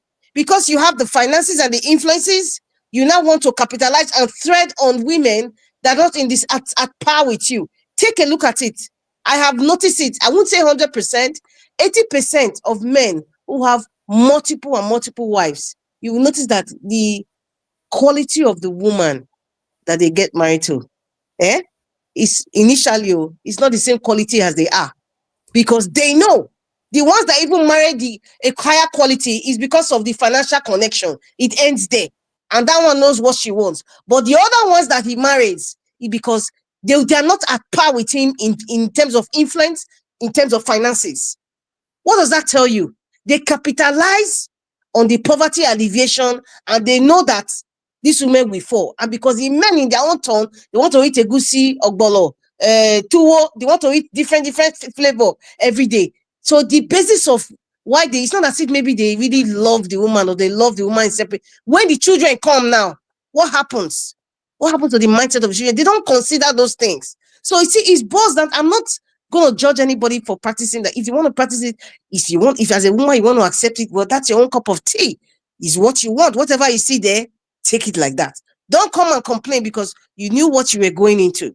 For the men, please don't complain that Madam A, Madam B, Madam C are not good for you. All of a sudden, at the tail end of your life, you have this epiphany, and all of a sudden, because you want a woman to take care of you now, you now start to think of your regrets. I've spoken to, they've passed on now, people who have married multiple women, 5, 6, 7, and they think, why did you do it? At the tail end of their life, they say, you know what? I think the second one was actually the one that really loved me, or the one that I really care about. Then why were you doing all those things? Because being a man is part of having a phallus. Having a phallus and having finances, and you feel you can conquer the world. That's not what it is, because you have left a trail of damaged children, traumatized children, toxic children, and you're not there to solve the situation. So please, whatever decision that we are making, take note that on a long-term basis, where will this take me to? I have seen, I know some Muslims who have chosen to marry one wife. Yes, they've married for like more than 35, 40 years. It was a choice. They say, you know what? I know and even the wife will not even complain if they married another wife, but they stuck to one woman. Yes. So you see, it's all those men, they use their money and influence to feed their greed, their insatiable greed, but they will not use culture and religion to cover up what is actually the nitty-gritty of it all. Their greed, lustfulness. Let me end here because this one is a 1 week's topic. Thank you very much, Mr. Chris. Mr. Elvis, thank you very much. Have a good night. Thank you, Madam Rita. If it comes to the question of two wives, I know ladies are very, very opinionated. Anywhere you carry and go, now culture. If you like, carry and throw, knock and down, anywhere. They Now are see very, culture. very opinionated. But the truth, the thing is that Madam Rita said something. I think that's part of what I said before. You see, these damaged children, these toxic children, they are going to go into another relationship, probably from somebody that's coming from a very good background, and that person is going to suffer. Because the kind of things you'll be behaving like a normal human being to your spouse, not knowing that your spouse has lost that capacity to even understand the need to be human in the first place. And so that's why you'll be surprised. You have a man that earns millions of naira and he can't even do anything for his wife. Since he's just being selfish. No. His upbringing is everything. It is about his upbringing which has affected his psyche, the thinking ability, the humanity. Everything about him that makes him human is lost to the toxic life that he grew up in. And so if it comes to marriage, family, it's never going to end. We can sit here like this and be talking to next year. There will be different dimensions coming out and more revelations, more and more revelations. Be that as it may, I think we've all gradually had our feel, and no matter how much we talk, we'll not end this topic. But I must thank all of you for remaining with us to this time of the day. And there's no way we can end this program without communicating with the people in the comment section. You know, these guys have been dirty now. Abuazi, Madam Peggy Modi, Kingsley Ogeriaki, and Irene the finest. I saw you earlier, the finest of them all. Now well done, Madam Ijedima, Kingsley Ogeriaki, Madam Ami Bright. Now well done for staying with us to this time of the day. And all of you that has been there, patient today, Mudia, Una do well. Who did they again? Johnson Emmanuel, yeah, Abe Johnny, all of una well done. And everybody on the panel today, people that have come and they've gone, and all of you that are still remaining here, Madam Busy Brains, Madam Rita, Black Panel, Oga Jonathan, una do well. And the big Oga himself, Oga Nanjawash, thank you so much for this opportunity.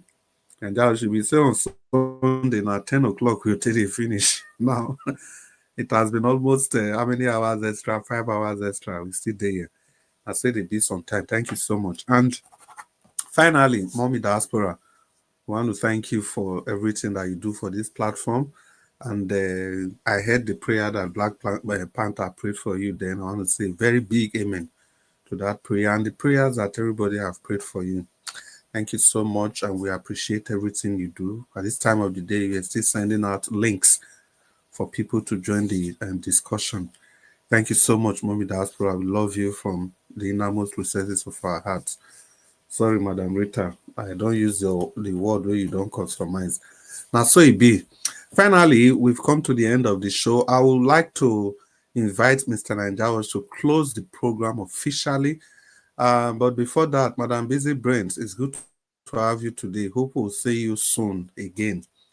Mr. Nanjawaj, we want to hand over the microphone to you. Mr. You say Elvis what, is not Madam Busy here. Brains? I said by the grace of God. Yeah, because Mr. I'll Elvis try is and be not here as regular. usual. Now, how would they do? Okay. Yeah, it's okay. I understand. You know, schedules do change. Yeah. Now, so we don't reach the final bus stop. So everybody, on a good night to Mr. Nanjawas go lock door when in ready. Happy Good good night. night. Good Lord bless Good you. night, Now, busy everyone. brain. Good night, too. Busy brain, good night. Good night. Love you so Love much. you, Happy kids. You are Bye. a great mother, Madam Busy Brain. God bless you more. God bless Black Bye. God Panther, bless you, God everyone. bless Oga Chris, Mr. Jonathan, and everybody. Yeah.